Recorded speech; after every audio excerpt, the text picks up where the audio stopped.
This Kingdom Come Deliverance 2 guide is a full game walkthrough. I'm not going to show cutscenes or spoilers.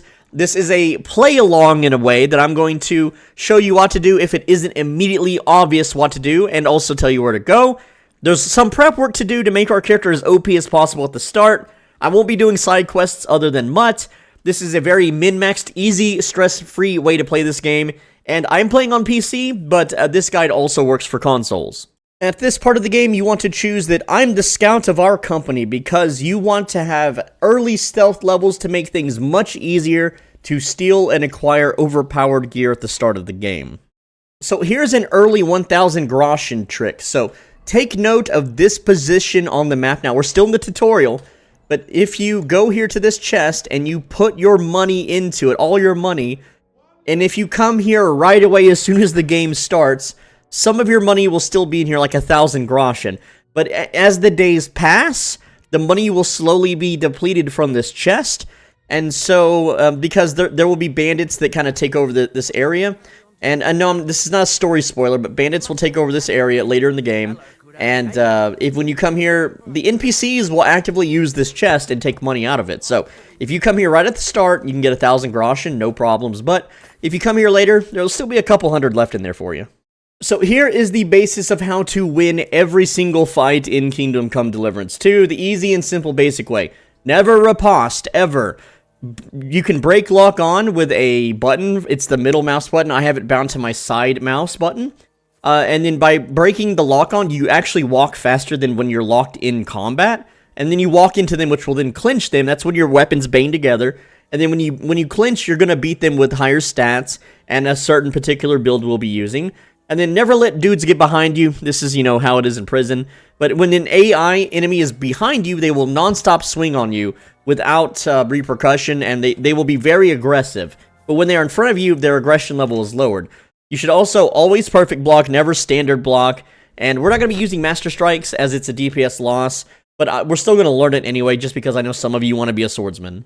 Now, if you want a thorough tutorial, go to this video that I made, Win Any Fight Easily. It's 46 minutes long. It's going to teach you how to manipulate the AI to be less or more aggressive. Everything about clinch fighting and DPS numbers, builds, all of that stuff. It's all in here. Just open the description of this video, and you're going to find it under the guide section. Best way to beat enemies. Click that link right there. So I'll demonstrate it here with Hans real quick. We're just going to perfect block, and then we're going to break lock, walk into him, and just overpower him because he's a little prissy boy.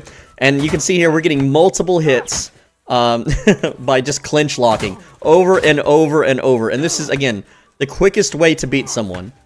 Now, again, once you perfect block, just walk into them, clinch, and then bash their faces in. It's really, really that easy. Perfect block, walk into them, clinch. This is all you gotta do to beat everyone in the game. And we're gonna have such high stats that no one can really stop us from doing this. And we're gonna have a very particular build where, again, they can't really stop us. And once their stamina is fully depleted from having their face bashed in, you can just do combos and finish them off. But with the proper build, you're gonna two-shot everyone in the game. Like, this guy's pretty tanky because it's a tutorial fight, but you can see he didn't hit us at all, and we killed him in record time. This is how we're gonna kill everybody. At this screen, you want to pick speech here. Why? Because it's the hardest thing to level up. If you're doing a low IQ grug playthrough, then pick agility. Never pick strength or vitality because you can level both of those to maximum completely AFK. And for those that are brand new to the internet, AFK means away from keyboard, as in you're not playing the game's playing itself. At this question, you need to pick stealth to make your easy game, well, your early game easier, easy game. Now, if you pick scholarship is one of the hardest things in the game to level. It's one of the slowest things to level, that and speech. So if you want to pick scholarship here and then manually level up stealth, you can. It's just gonna, like, picking scholarship will save you more time if you're trying to max all your stats. We don't really need scholarship. Scholarship is a very meme, funny man, diplomacy playthrough kind of thing. And I don't honestly use it throughout the game. I think it's just a garbage stat to max. Now, you can pick whatever weapon class you want. I'm going to be going heavy weapons in this playthrough, but I'm also going to be getting level 18 marksmanship because it just makes clearing enemies that much faster with a particular build. Unarmed, we almost never use, and you can play swords if you want. It's just a DPS loss, early game and late game over heavy weapons. Heavy weapons is just the min-maxer speedrunner choice. Alright, so once you get to the part where you're kind of in a foggy nighttime forest, I'm going to show you the full route on how to get around the guards. And because some people get lost here, they get stuck here, but it's pretty simple to find your way around once you've done it a few times. You're going to see the torchlights here. We're going to go left, and we're going to be taking a lot of lefts. Once we get to this little bush, we're going to crouch down, and there we go, sneak behind. And you could pickpocket this dude. You get to keep the stuff, but it's not really worth bothering with. Again, it's just not a whole lot of stuff. Once you're past them, we're gonna continue running, jump over the log here. There we go. And again, we see torches, so we're gonna take a left. We're gonna take a left up this hill. We're traveling northeast. And again, this is the fastest way past it. We see torches once again, so we take another left. You see the pattern here. Pretty basic dungeon to get through. And we're gonna follow this kind of white dirt road through this cave system here. So again, when you can go right or left, we go left. But we're going to continue following this white dirt path and not go that way. So again, we're following the white dirt path as it winds around these little caverns. Now we can go right or left. We take the left. Left path is the true path here. Alright, so again, following the white dirt road, it's winding around. And we're going to be way ahead of Hans. And we're going to have to wait just a little bit. Again, we're continuing to follow the white dirt path here. There we go. So now we're getting to this area. And what'll happen is Hans will hide right here in these bushes. And then once he's here, you will continue along right here to this area to trigger the cutscene. But it's going to take a little bit for Hans to catch up, so just kind of run around the labyrinth here for a bit, and he'll show up eventually. No matter what you do in the tutorial, this always happens. It's just the game's lame way of resetting your stats from the first game. But we're going to get them back like within 30 minutes of the tutorial being over, so don't worry about it. We're going to be OP as hell. Upon loading in, there's a few things that you do want to loot here in the starter zone. You don't have to loot everything like all these chickens and stuff. I know in previous guides I made, I kind of hyped up this thing, but it's in the grand scheme, it's very irrelevant. But you do want to go upstairs and pick up this this tailor's kit, because we want to level craftsmanship up early and often. And also, there's some piercing arrows here. These are just nice to grab. They're not here later, so if we grab them now, we will keep them. Whereas, and again, arrows are very easy to come by, but also this marksman's kit, again, we just want to get the kits because they're pretty valuable early. Also, bandages inside, I'll show you. So this is the main room, and then there's like a little room here. You're going to grab these bandages. This does not count as stealing. The game will let you know if your actions are stealing or picking up something. So don't be afraid to pick up everything that isn't bolted down if you want to be a little loot goblin, but a lot of things we just don't need. Also, grab the weak savior schnapps on the table that is outside of the hut. You can grab the food if you want. It's we're gonna have food solved very quickly. Also, I would go ahead and loot the bandit here. Just grab all of his stuff, and you can grab his weapon. Again, we're just gonna be using this for repair practice. You grab the spade right next to the corpse because we're gonna need that to bury the body. And I would go ahead and equip his clothes. So we're just gonna put everything on that we can, and let's see, this one gives us a +1 charisma for now, not that it matters, but again, we're just gonna go ahead and put all the stuff on. And if you don't want to use a hunting sword, right next to the hut here, there is the work axe, which is actually better than the sword, so I'm just gonna use the work axe instead. And yeah, make sure that once you put that clothes on that you wash yourself so you can get the blood off. Not that it matters in the tutorial, but this is something you just want to get used to doing. And again, the game is going to teach you how to bury this body. Now, I want to talk about this pig. There is apparently a method where you can stealth behind this pig and level your stealth. It sometimes works and sometimes doesn't. I wouldn't waste time this early on leveling stealth this way just because it's very inconsistent and it's a huge time sink if it doesn't work. Also note, killing chickens doesn't give XP, so there's really no reason to kill them. But you can kill the pig for some XP, which is what I'm gonna do. But we're gonna easily fix. Okay, it's gonna run away, but it'll come back wounded, and we can kill it later. But we can very easily fix our combat XP by killing sheep. I'm gonna talk about that later. Another tip for burying bodies. You don't have to do this in the tutorial, but it's something you need to get used to when anytime you butcher animals or you bury bodies, you need to go and switch to a completely empty loadout, because burying bodies makes you very dirty. You will become super freaking dirty anytime you dig or butcher anything. And just killing sheep. will make you like 100% bloody. So here is where to find the sage and chamomile. We leave the camp and we're going to be facing south, southwest up this little path along the ridges here. And we're just going to run up along the path. It's very easy to find, and you're going to get used to finding herbs if you've never played the first game. It's super simple. But as we follow this path, we're going to be looking towards the left side and looking for white and purple, essentially. And yeah, there's a deer, but it's really rare to catch and kill that with melee weapons. But here's the purple flowers. So again, you just crouch down, push E, you'll vacuum up everything kind of in a cone in front of you. And then you're going to look for these chamomile, you know, herbs, flowers, weeds, whatever you want to call them. And there you go. You don't need to, you can grab all of this stuff if you want. I personally don't. The thing is time is going to pass and make these herbs non-fresh, which means it's not ideal to cook with them. And people love to argue in the comments about, oh, you can dry them and you can, you know, blah, blah, blah, do this and that. And it's just not worth it right now. We're just going to get through the tutorial. Now, what's happening up ahead is there are some bad dudes, and let me tell you the outcomes. This is not story spoilers. If you talk them out of it, they leave. If you don't talk them out of it, you have to spend more time burying their body, but you get their loot, which we can use to level up and repair. So I like to just kill them and then bury the bodies, but if you hate dragging bodies and burying them, then just talk them out of it. It's whatever you want to do. Now, if you want to both talk them out of it and kill them, what you do is you talk them out of fighting, and then as they leave, you murder them on the way out so that the lady doesn't make you bury their bodies. That way you get to save time and you get their loot. But to talk them out of it, which it doesn't always succeed, you don't want to say we're messengers, because these guys are bandits. They're not who they say they are. You want to challenge them on what they say they are, and then you want to lie to them. You can't really intimidate them, but you can lie to them. And using survival won't work either. So, again, this is a random roll. Let's see if I get it. Let's see. Looks like I won. So, success. There we go. Now they're going to walk away, and then I'm just going to murder them. And my favorite way is to, when they're not looking, throw a rock so they'll stop. Run up to this guy. We're going to choke him out. There we go. I'm just spamming left click to hit the skill check, and I'm spamming right click in case he defends. And now he is passed out. There we go. Now I'm going to catch up to the other guy and do the same thing. And again, I'm not a hostile entity to him. Where did he go? There he is. He's kind of getting away. If he gets too far, you won't be able to stop him. But you want to make sure to choke the first guy so that he doesn't like become aggro.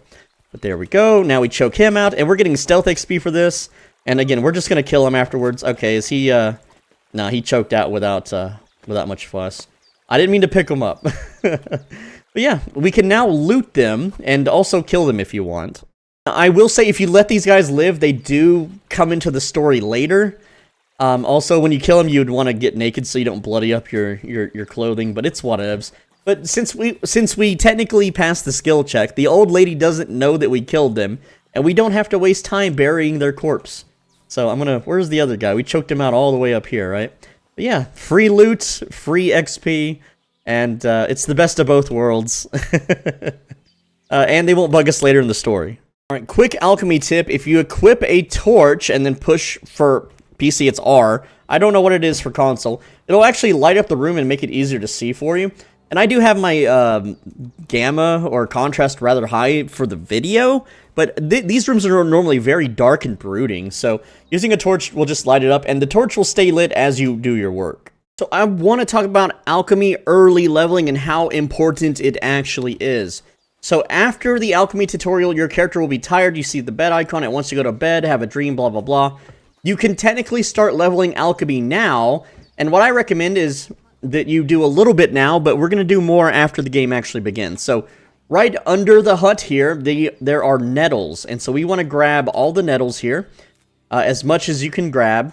And let's see, there's not too many here, so we can't make too many potions right now. But this is something we're going to definitely do as soon as the game starts. And then we're also going to grab marigold, but let me go ahead and grab just all the nettle that we can get.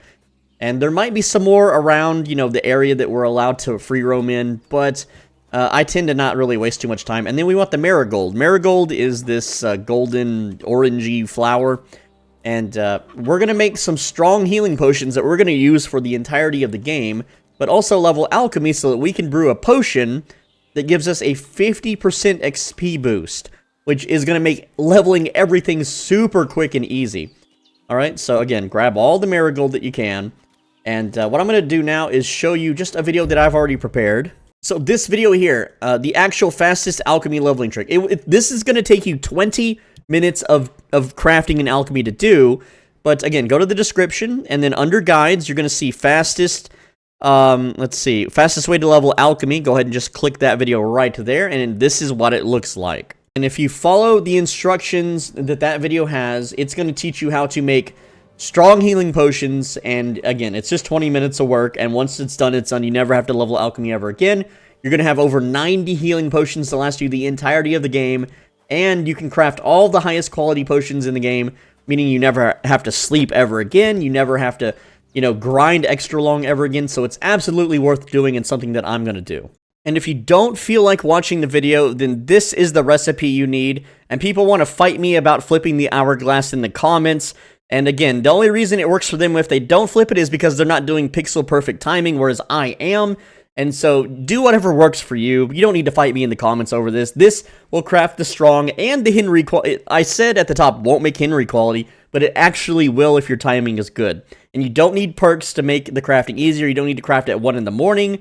Just follow this recipe and you're good. That's all you got to do. Alright, so we're still in the tutorial, but I want to teach you about bird nests and a few NPC skips. These two NPCs are going to banter for a while, but if you crouch and throw a pebble, it'll stop their banter and they will go about their business. I don't know why that works, and it works in a lot of different parts of the story, but I want to talk about bird nests. There's a bird nest up there, and as you walk around, you'll see in the top right, you discovered nest. And if you want to find the nest, look at your compass and keep walking towards the nest. When the nest wraps around, that means you're directly underneath it, just like this. So if you look up, you can see the nest. Alright, so next up, how do you get the nest down? Well, I'm sick of watching Twitch streamers and YouTubers using bows and arrows and crossbows. Just crouch down and throw a pebble. Just like before, you'll knock the nest down. Now, how do you find the nest? Well, you can still see in the compass, we can see the nest. And once we are technically right below it, that's when it wraps around the compass like so. So you just look down and you look for examine nest, and it can be a little tricky. Examine nest, and there we go, we got 2 eggs. Which we don't really need eggs, but I just want to teach you how nests work and why it's important. I also want to point out, because we are still in the tutorial, don't bother stealing right now. Yes, you can technically rob Innkeeper Betty's stuff and loot all these chests, but it gets confiscated due to the way the story progresses, unfortunately. Now, there's really nothing in this area that's good to steal, but I do want to show you how you could exploit the game and steal right now anyway. But, like, if you grab something off the shelf where people know there will be stuff there and it's suddenly gone, you're busted. And in the tutorial, if you get busted twice, it is literally game over. But all you have to do is Innkeeper Betty will go in here and pour a drink pretty much indefinitely until you clean yourself up. So you can just sit here and pickpocket her and grab her keys. And because we picked stealth stuff at the very start, it should be pretty easy to dig through our pockets. Now, you only want to loot the keys and nothing else. I actually ran out of time here, but there we go. So we can just try it again. But if you loot items, it will make her pack disappear and you can't grab her keys. But we can go ahead and grab the keys here. Maybe, if we can find them in time. That's money. Keys. There we go. Grab the keys. Do I have enough time? Oh, it's going to be close. There we go. We barely got it. But with the keys, and because we're not trespassing right now, because we're working for her, sort of, kinda, you can go into here and you can pop open the chest and you can grab all this stuff. Now, again, this stuff is it's all freaking worthless. It's just not worth yoinking. And if you grab stuff off the shelves, well, they'll see it's missing, and then they'll basically blame you immediately because you're the troublemaker. And again, nothing worth grabbing here. Now, no one really comes upstairs, so you can grab this strong savior schnapps, but we don't need it. It's just not necessary. And in here, yeah, there's a few things like this Gambit and blah, blah, blah, and this doppelganger badge, which is okay, but we have a way to always win the dice game, so badges aren't really necessary. But let's say that you really, really, really want to be a klepto and steal all the stuff anyway. So all you do is, after you've stolen the goods, you go over here to the bird nest, and then you just put your stolen goods in the nest. And then after the tutorial, you can you can just loot it from the nest. This is totally unintended in the game. Or maybe it is, I don't know. But it's something you can do that if you truly want to be a thief. It makes the start a little harder, because if a guard searches you, guards just have like this psychic sense that you've stolen things if you're doing it during the daytime and you've been spotted. So you really don't want to steal ever during the day. So here's a tip on leveling speech. Every time that you talk to an NPC doing any kind of dialogue discussion at all, that will allow you to gain speech XP. So whenever a menu comes up where you can have extra random discussions like, what's life like here? Is this the only tavern? Where should we move the sacks to? You want to do all of these options as much as you can until there's nothing left to talk about, because that's how you will max out your speech early on. So once everything is grayed out and the only option is to leave, that's when you know you've maxed out your speech with that particular NPC. So there we go. And looking at my character speech levels, let's see, speech is level 6, almost level 7. Alright, so our first task is to grab bags of flour, and here's how we do it. Once we're outside, the bags of flour are on this cart, you just run up to it, and well, we have to actually get the job first. Alright, and I'm going to go a little fast here, so we grab the sack of flour, and just follow where I'm going. So again, this is the end, we're going to walk through the door here, and then we're going to go all the way to the end and take a right, and we're going to put it right here in this little area, and that completes 1 out of 5. So the tutorial is over with, and the open world is now yours to explore and loot and get OP as hell. As soon as you're out of the pillory, this is what it looks like. This red lady's going to beckon us over, so we're just going to go ahead and talk to her. And again, if you want to level your speech, you can talk to her all you want, but she's going to give you a waypoint to a guy named Tomcat, so you can learn how to do master strikes. If you talk to the lady in red here, and you ask her about getting you some clothing, and you pick the stealth option, she will give you lockpicks. So, very handy to get early on. So, again, as soon as the game starts, equip things that will lower your visibility as much as possible. So, you just simply go to the armor section, and we're looking about this little category right here, visibility, and just put stuff on that makes this number go down. That's all. Don't put anything on that makes the number go up. We just want to be as unvisible as possible. And yes, I know that's not a word. You don't have to correct me in the comments. You know what I mean. Alright, your very first step is to get alchemy to 16. We're right here in the middle of the town square. There's the pillory. And what we're going to do is we're going to walk south, southwest kind of, yeah, west-ish along the road here. And on the left is going to be our alchemy area. Now, on the right is a vendor. That's important for later. But right now, we're going to go in here. And we're going to wash up because our character's dirty. Always just get used to washing yourself. It is something you need to be doing. You don't want to be smelling bad. But anyway, we have plenty of marigold right here. And there is nettle all around along the sides of buildings. Also, there's more marigold right here. Now, this is an alchemist or an apothecary.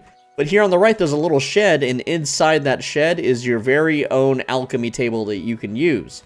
Now, again, we need to find nettle, though, but nettle is scattered. It's all along, like, the walls of things. You can see, like, kind of maybe in here. We just got to look for those green, jaggedy leaf kind of structures. And again, just keep looking on the edges of buildings and sides here. And you can see, there we go, plenty of nettle. And there's so much nettle here. There is, like, an entire field of nettle. Right, and let me show you on the map where that is. That is literally right here. So we have marigold in here, nettle right there. That's all you need. Get alchemy to 16. When you hit Alchemy level 8, learn the Secret of Matter perk. To do that, you go to Player, you go to Skills, you open Alchemy, then you go to Secret of Matter and learn it. And that's going to craft 1 extra potion every time you successfully craft. Now, I also recommend you learn Enthusiast so that your character doesn't get tired or hungry as you do this, because we're going to spend 20 in-game minutes doing this. Also, for Vitality, you want to learn Ascetic, because we don't want to get hungry as fast as often. Very important to learn this right away. It's going to save you a lot of time having to eat. Alright, so I'm just going to show you one crafting sesh here. It only takes about 1 minute.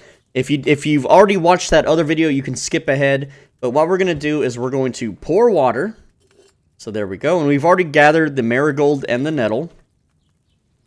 Then I'm going to push the I button on my keyboard, or inventory button, and we're going to put in the freshest nettle we got and the freshest marigold we got. There we go. And I'm going to go ahead and not grab the nettle yet. That's a mistake. Go ahead and put that back in there. We're going to lower the cauldron. There we go, so that it gets nice and hot. Now that the cauldron is lowered, now we grab the nettle, and we throw a fistful of that in. There we go. Then we're going to turn the sand glass, and as we do that, we're going to grab the marigold, and we're going to put 2 in the mortar. So that's 1. Grab another. And then that is 2. And then we're going to raise the cauldron. There we go. And then we're going to grind the mortar. Awesome stuff. Yeah, these animations take a little bit of time, but it's fine. Alright, so once it's done, we're going to then drop it into the cauldron. Just dust it in there. And then we grab our file. Alright, as soon as the game lets us, there we go, and then we pour it. And that'll craft 4 strong healing potions. And we're gonna we're just gonna repeat this until we're level 16. That's all we're doing. Boom, there we go. Pretty simple stuff. You get plenty of XP for doing this. More than reading a book, by the way. Once you hit level 14, make sure that you learn Secret of Matter 2, because this will increase your potion crafting by 2 bonus ones. So now you'll be crafting 6 potions at a time. Also, if you ever need more marigold, there's plenty right here southwest of Troskowitz, just in this field right here near this Tetris block looking area. Just go ahead and pick some more up. You shouldn't need much more than what is nearby. But if you want to continue crafting Henry quality healing potions, you'll need them. Or you can just buy them from the apothecary. You don't have to go pick fresh ones. Both of those work just fine. Once you are level 16 in alchemy, it's time to learn Secret of Secrets. This lets you craft Henry quality potions and is necessary for us to craft a 50% XP potion. Now, for your other 2 perk points, I recommend Poison Specialist, if you want to use poisons, whatever. And Water of Life, healing 25% faster means instead of taking 1 minute for a potion to heal you, it takes 45 seconds. And in combat, every second can count, if you're bad at the game, that is. Here's why we don't use the other perks. Art of Preservation, we're not going to be carrying around any food that spoils ever. Potion Cellar, we're not going to have any problems with money ever. Purple Haze is, we're going to have maximum vitality, so we can't go above 30. This is useless. Dark Arts Apprentice, just learn how to craft better, bro. This is a crutch. You don't need this. So now that you're level 16, we are going to need Nettle, St. John's Wort, Belladonna, and Charcoal. Hopefully it's not too late, so the first thing we want to do is get the charcoal. So for the charcoal location, we're going to talk to the apothecary here. And again, this is where our alchemy bench is, right in the same area is the apothecary. If it's too late, just sleep until around 10 in the morning. And we talk to him, we go to trade, and then we go to materials, and we buy charcoal. We don't buy the leached coal.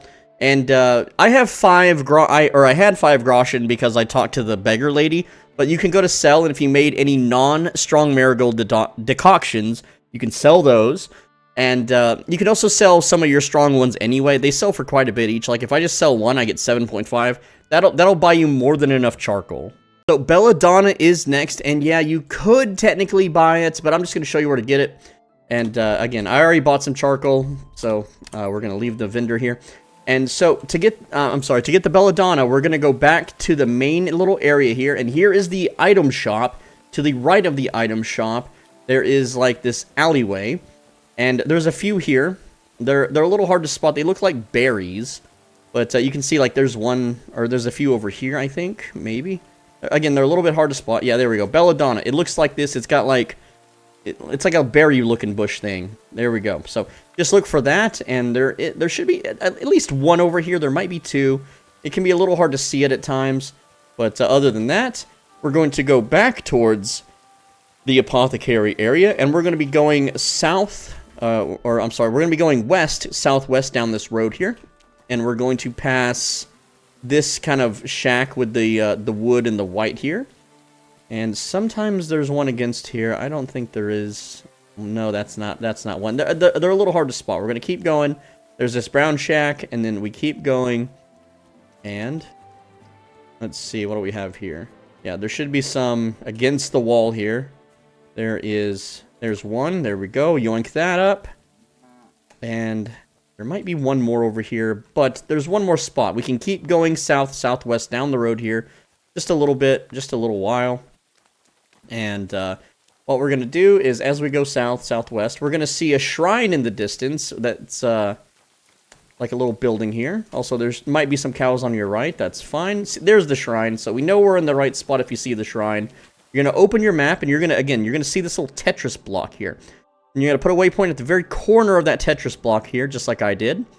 And then, as soon as that starts wrapping around, you're just going to run towards your map marker. When that wraps around, turn to your right.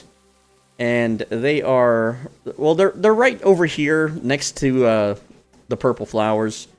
They're kind of scattered around. Again, they're a little bit hard to see, but there's one. There we go. And again, you just want to go ahead and grab all these. And these take 1 week to respawn if you are not in the area and you are resting or sleeping in beds. So there we go. That got us some belladonna. And next up is the St. John's wort.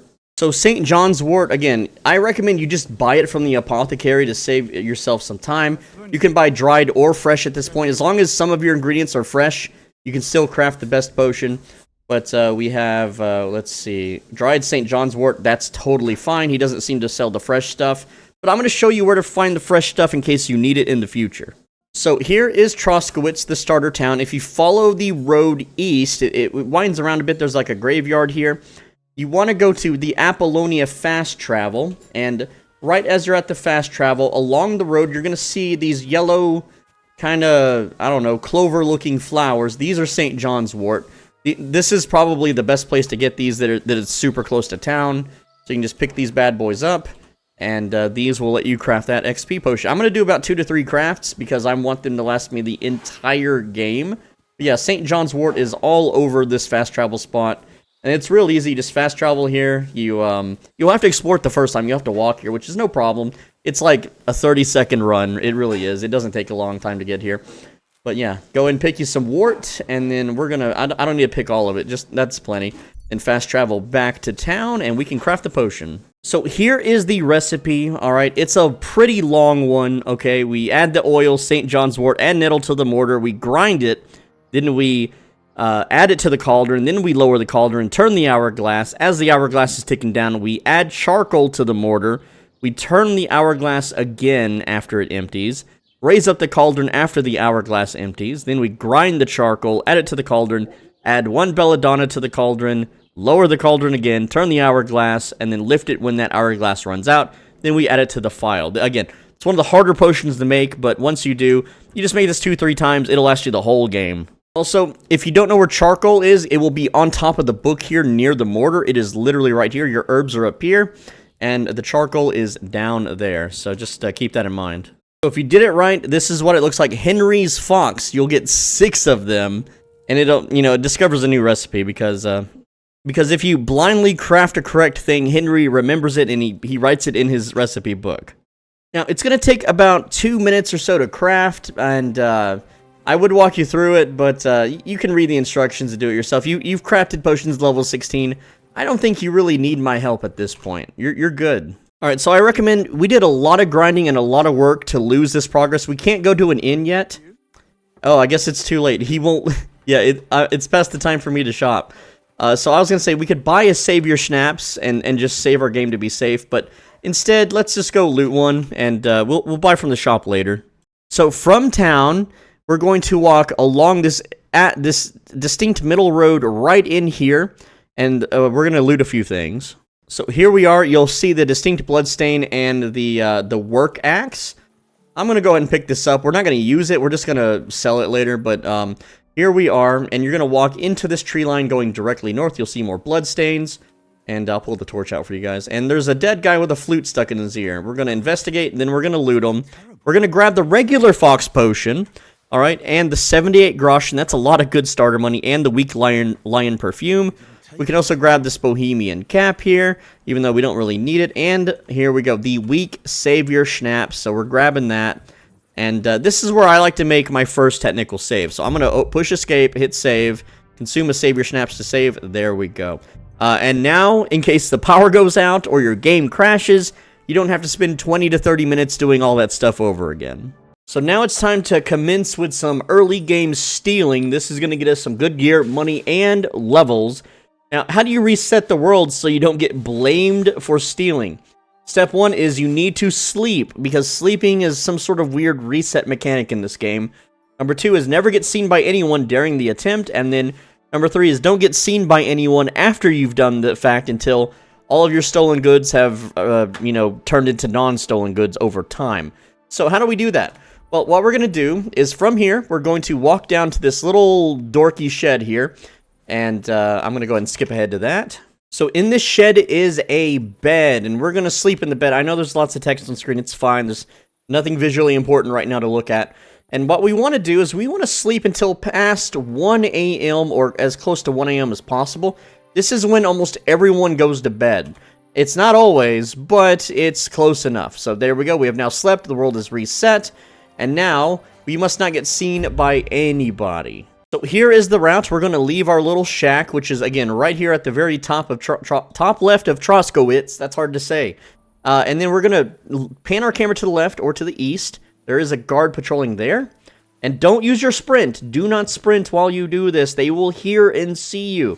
Again, I have my gamma up really high. I'm not drinking a night vision potion, okay? I just turned my gamma all the way up so you can see. And if you still can't, your monitor blows ass. I'm sorry. There's not much I can do for you. But what we want to do is, here's this white building, and then here to our right, again, we don't want to be seen by this guard. We want to go into this barn-looking thing, and let me show you where that's at. So this is where we're at on the map, right here. It's going to say sharpening wheel near it, but there we go. And so we're going to go up these stairs now once we've entered, and there should be some sleeping guards, all right? So we're going to go up to this sleeping guard, and we need to pickpocket 2 of his keys. So just kind of aim towards his butthole.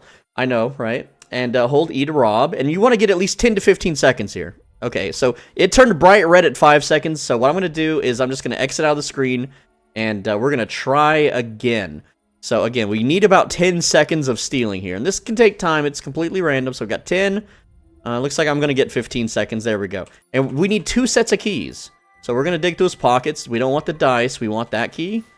And not that. Not that. Or that, and I'm running out of time here. So I actually didn't manage to get the other set of keys. Now, sometimes there's only 1 set of keys, but again, we're just going to pickpocket him again and dig through his trousers till we find them, and they're usually at the bottom of his pockets. Alright, still nothing, and again, that's not keys. Is it this? Okay, he only had 1 set of keys this time, which is fine. That's fine, okay. So now we're going to go back down the stairs, all right? And remember, this is where we entered at. So we're going to go towards this way. This is going towards south-southeast. And the first door on our left here is the guard shack. And this is a fully loaded, massive loot treasure. We're right here on the map. We're going to be able to open this door because we have the keys from the guard. We're going to close the door so no one sees us. We're going to grab all of these pole arms off the shelf here. And, yeah, really good expensive stuff. Very awesome. And the game's trying to tell me about red trespassing, which is instant, you know, jail time, because it's, like, super restricted area, right? There we go. And we're going to rob everything in here. There's a chest. You can just pop this chest open, because, again, we have the guard's keys. We're just going to transfer all. We're just going to take every single thing not bolted down. But we do have a time limit. You know, we need to be out of town before the sun rises. So we're going to open the door, and we're going to shut the door behind us. Never leave the doors open. People will see that and be like, someone left the door open, what? And we're going to cross the street still crouched. Again, we're crouching the whole way through because we don't want to get caught. And again, here, there's a guard that's about to see us here. And I think we're caught. So, nope, he did not see us. Look at that. We are sneaky beaky, right? Good stuff. Okay, so we're going to cross the courtyard. Not get spotted by that guy. And you could throw pebbles to distract him if you need to. But we're gonna open this door now, and again, the guard keys open a lot of doors. And again, we're crouching the entire way through. And then we're gonna hug the wall, and we don't need the wine or anything silly like that. And, you know, that's all, like, low-tier stuff. We're gonna open this door now, and again, we're leveling up our sneak. Now, there's a guard sleeping here, so we gotta be careful, but there is a dresser behind the doorway. And we're just gonna yoink all of that. And then there's a dresser near where this guard is sleeping, so we're gonna yoink all of this. There's a treasure box above, and we're gonna, you guessed it, yoink all of that. There is a copper jug. We're gonna yoink that. There's 3 books here. We need to yoink all 3 of these books. All right. Recipe for Buck's Blood, Skull Crushers 2, and Master's Studies 2. There we go. And again, the dresser's already been looted. We're gonna continue along, grabbing everything that we can. And right here on this shelf, again, there is a common longsword sketch. We're going to yoinkage that. There we go. And we're not standing up one bit. I'm also not wasting any time looting the food because we're going to be able to get some food later. All right. And there we go. So that is this room looted. We're going to shut the door. Good night, sweet guard. Give him a kiss on his forehead, and then we're going to go up the stairs. Yes, we're going up the stairs. And this next area is a little risky. This guy right here, Scribe Gable, he's a very light sleeper, but we need to pickpocket his keys. All right, and this guy, he's harder to pickpocket, but you should be able to do it if you pick the right choices at the beginning. We got like 17 seconds there. That's plenty. And again, he might have 2 sets of keys. That's money. We don't want the money. Don't need the money. We want the keys. There we go. Grab those keys. Grab these keys, and we're out. We just want his keys. All right, there we go. Now, there's some other stuff up here you can yoinkage if you want. Like, there's just, like, random, you know, bandages and stuff here. Again, we just want to yoink all the things. And there's a chest here in the corner, so we're going to go around. And don't touch the guards. Do not brush up against them. They will wake up, and they'll punch you in the face. So, again, we're going to steal everything in this chest. There we go. Good stuff. And we just learned Sticky Fingers because of our stealing, so that's cool. We're going to go ahead and go down the stairs now. And there's one more room we need to rob, all right? We're going to leave. Oh, also, we just got Vitality 7 because we are massively overweight right now. And again, that's going to help us move slow. We're going to shut the door behind us, and hopefully a guard is not patrolling and sees us. But we're going to go up the stairs. Immediately up the stairs. We're looking at any source of light. Right now, it is almost 3 in the morning. We got plenty of time to continue the stealing route. And This gets easier as you do it, but we have the scribe's key, so we can pop this door open. I'm going to shut it because guards can still see up a floor. We're going to open this cabinet right behind the door, rob everything. Yeah, I got it. Okay, just making sure I got it all. And we're going to scoot around the room here and yoink this chest next. So it's a little awkward to open, where we're just going to pop that chest open, grab all the things. Scooting across the room. We're going to then grab everything out of this chest. A lot of books in that chest. Very big money there. We got Art of the Sword 2 on the shelf, so we're gonna... The game's not letting me steal it. Okay, there we go. We got it. And then Decree of Bailiff Thrush. We'll go ahead and yoink that too. And again, we got a little cabinet here to rob with some 50 bucks in it. Also a copper jug. Go ahead and yoink that. And we're outies. It's time to leave. And it's time to get the hell out of Dodge, right? So now we're gonna close the door behind us, and we're gonna go back the way we came. Yeah, there's still more shopkeepers and vendors we could rob, but we don't need to.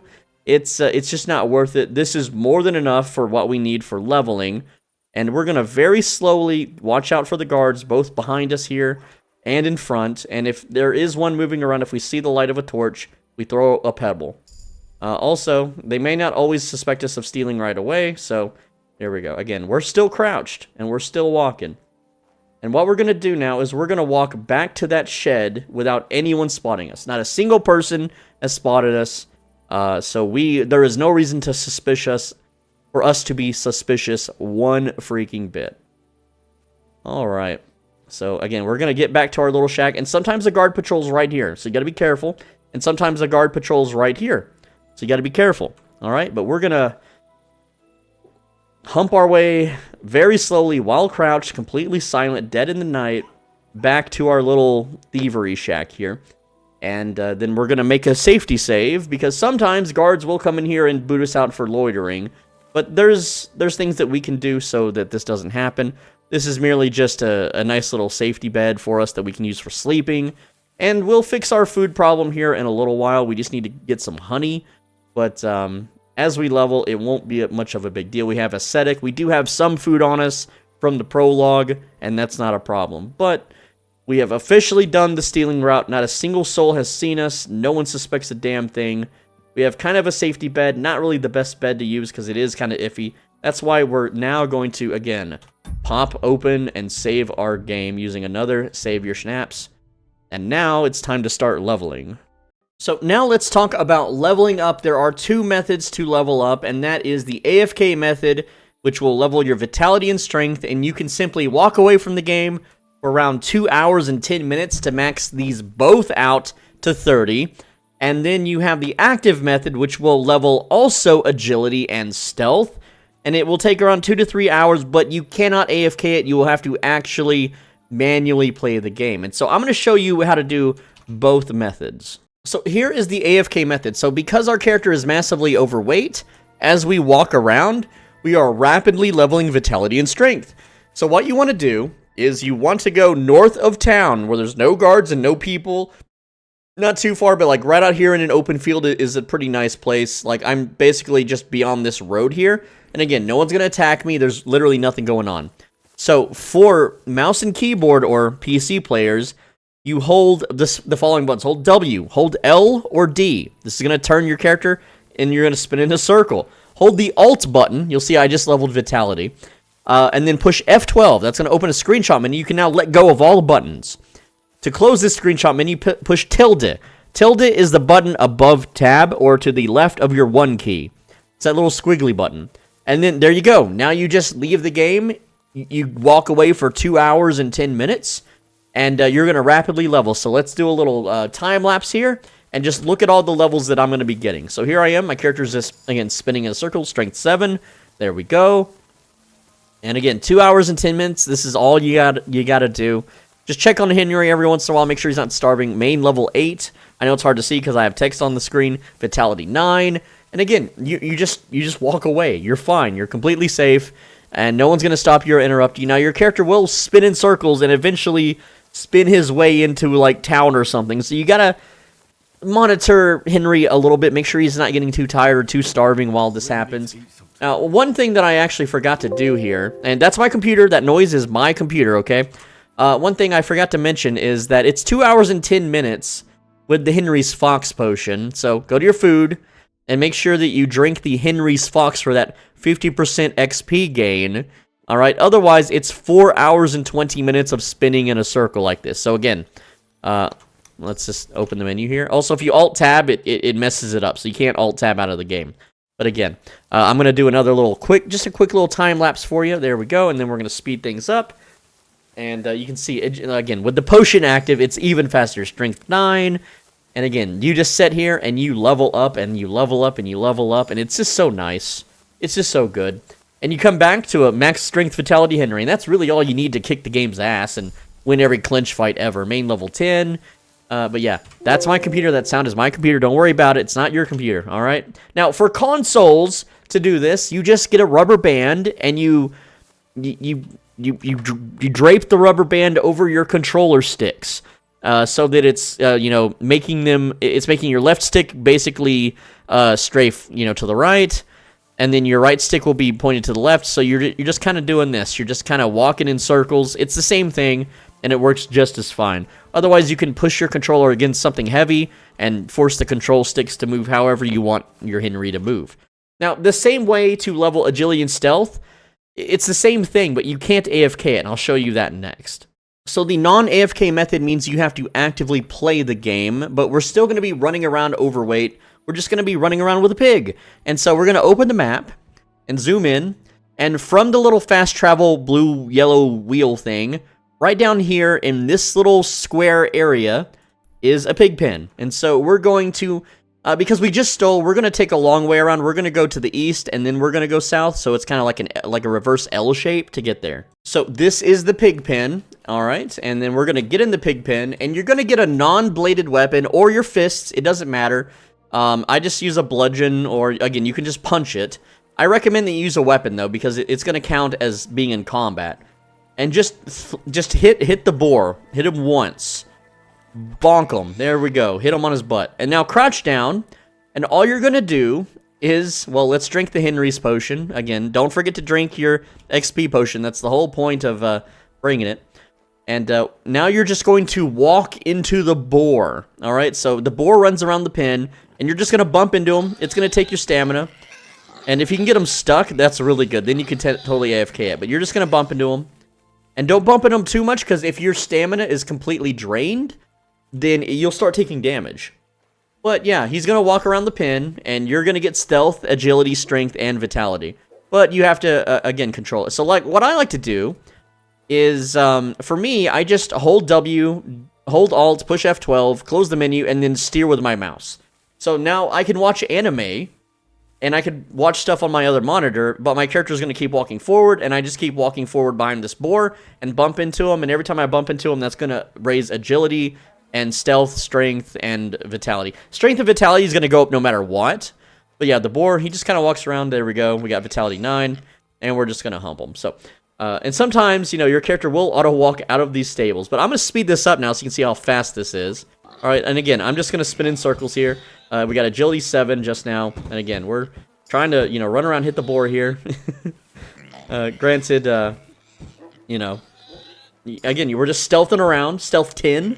There we go. Vitality 10. Main level 9. You can see, this is a little more active way to play. And again, since I have the game running at a faster speed, it's, you know, it's harder to bump into the board consistently because I'm going so fast. But you just bump into the board, boop them around, and that's going to level all of your stuff up. Vitality 11. You can see it's just the exact same way. And guards won't come here. They won't bug you. Stealth 11. So yeah, that's all there is to it to leveling. And that's my computer, by the way. I keep trying to stop my recording. Now, I want to point out that there is a food source super close right here. From the pig pens, just go a little bit southwest, and there are, and yes, my screen is blurry because Henry is tired and starving to death. Just outside of these pig pens are these beehives, or apiaries. These don't count as stealing, so you can go up to them, you can loot the honey, which I highly recommend that you do, because these are the most nutritious food in the entire game. Some of them don't have stuff in them, but yeah, these things are great, and they are all over the map. But yeah, we're going to stock up on some honey, and we'll never have to worry about food for the rest of the game. And there we go. Okay, so these didn't have too much honey, but like you can see these all around town. There's like 3 or 4 more right over there, just a small walk if we want. But you can see my character has 6 nourishment. Oh boy. But we go to honey, and we eat 1, 2, 3, and we're full. And we could overstuff ourselves and eat more if we want, but there's no real need for that. Now, our Henry does need sleep, and so we have the bed for that. Remember, the bed is right back up here. And just to show you where we're at, right now on stats, let's go to player and stats. So strength is 23, agility 24, all right, and vitality 27. All right, our stealth is 26 right now. All right, and so yeah, I'm going to spend more time in this pig pen. Now, I want to mention too, also main level just hit 24. I want to mention that you need to have your weapon drawn in order to get the stealth XP. Now, you can punch the pig and then pull out an axe. And the reason I don't have you slash the pig is because if you cause it to bleed, it will die and you won't get any XP, and then you have to load your game. So again, I'm going to keep humping this pig for a while and get our stats up some more. Now, I recommend after running around in the field, and when Henry gets super duper tired, that you make another save. Now, here's my stats right now. Hold on, wrong column. So main level 26, strength 26, agility 27, vitality 30.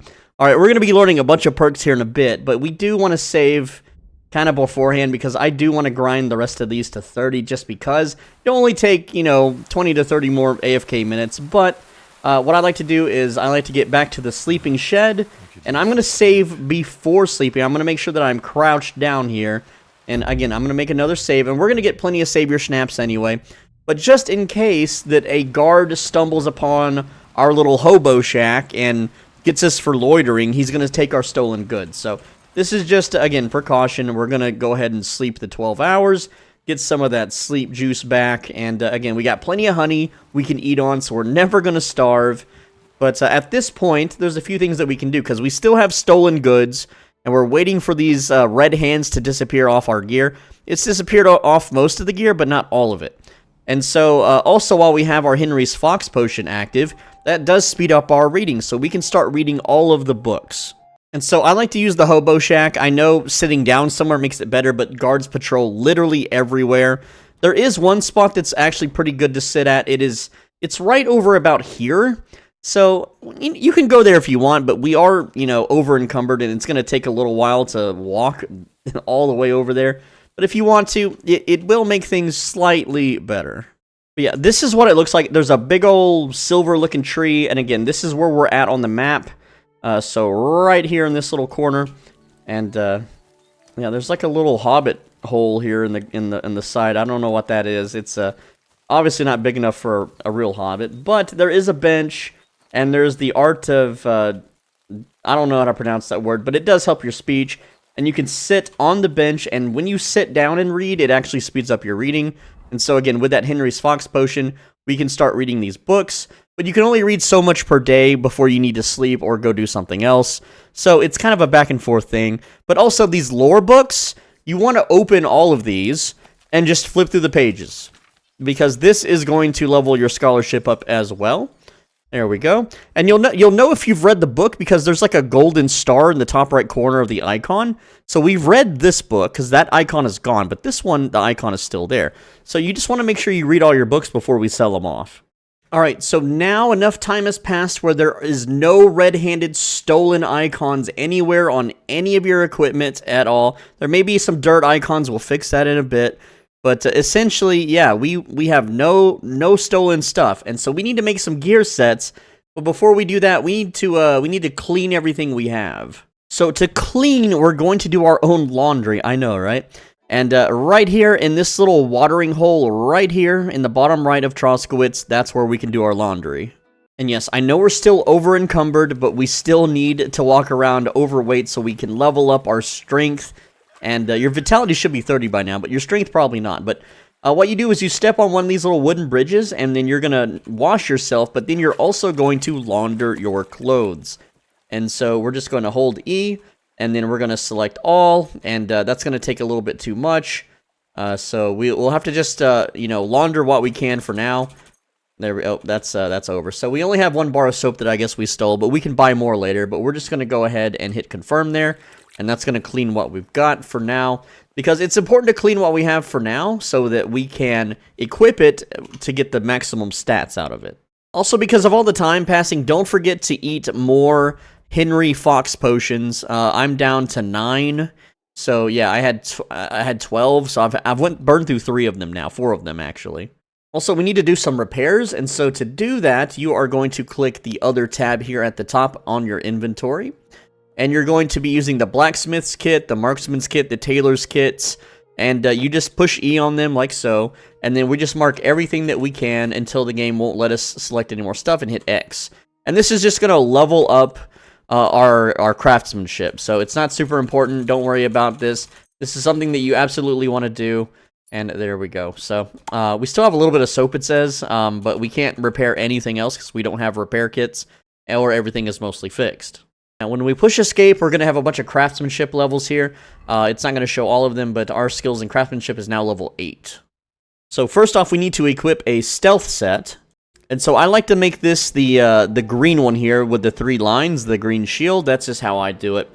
And so what I'm going to do now is, let me get the text in a good spot. We go to armor at the top here, and we're going to start with the head. And what we're going to do is we're trying to get these numbers as low as possible. Noise, visibility, and conspicuousness. Conspicuousness? I don't know how to pronounce words, okay, guys? But that's what we're going to do. We're going to lower these numbers as much as possible. The lower the number, the better. And so we're just going to go over everything we have equipped and just worry about those 3 numbers and nothing else. Don't worry about your defense. We're in a stealth mission. We don't need defense. So here's what my stealth set looks like so far. You'll notice that we have this big green shield icon. We have a yellow shield icon here. These are the different sets. So I have a hemmed hood, a padded hood, hunter's belt, hunting coat. Again, it's all black stuff with mitts and guarded hose, soft shoes. All right, pretty simple stuff. We have conspicuousness, noise, and visibility all in the low 20s. Really, really good stuff. But now what we're going to do is we're going to go to player at the top, and then we're going to go to skills, and then stealth, and we're going to learn rodent. Okay, rodent is the one you want to learn. It's 25% less noise when you sneak indoors, and door opening will be half as loud. Now, by learning this, you prevent yourself from learning Weasel Boy, which is 35% less noise outdoors. We don't sneak outdoors as much, it doesn't matter. Indoors is where everything is important, and the forced storyline missions later in the game are indoors, so we're going with rodents, okay? But after that, you just learn everything else. Just learn all of this stuff. None of it is bad, and none of it is contradicting one or the other. So just go through, learn all of it. I mean, we're level 30 stealth because we humped a pig for a couple hours. I know how silly that sounds. But yeah, there we go. We're just learning all these things. And again, we can't learn Weasel Boy because we're a rodent instead. So rodent stance or weasel stance.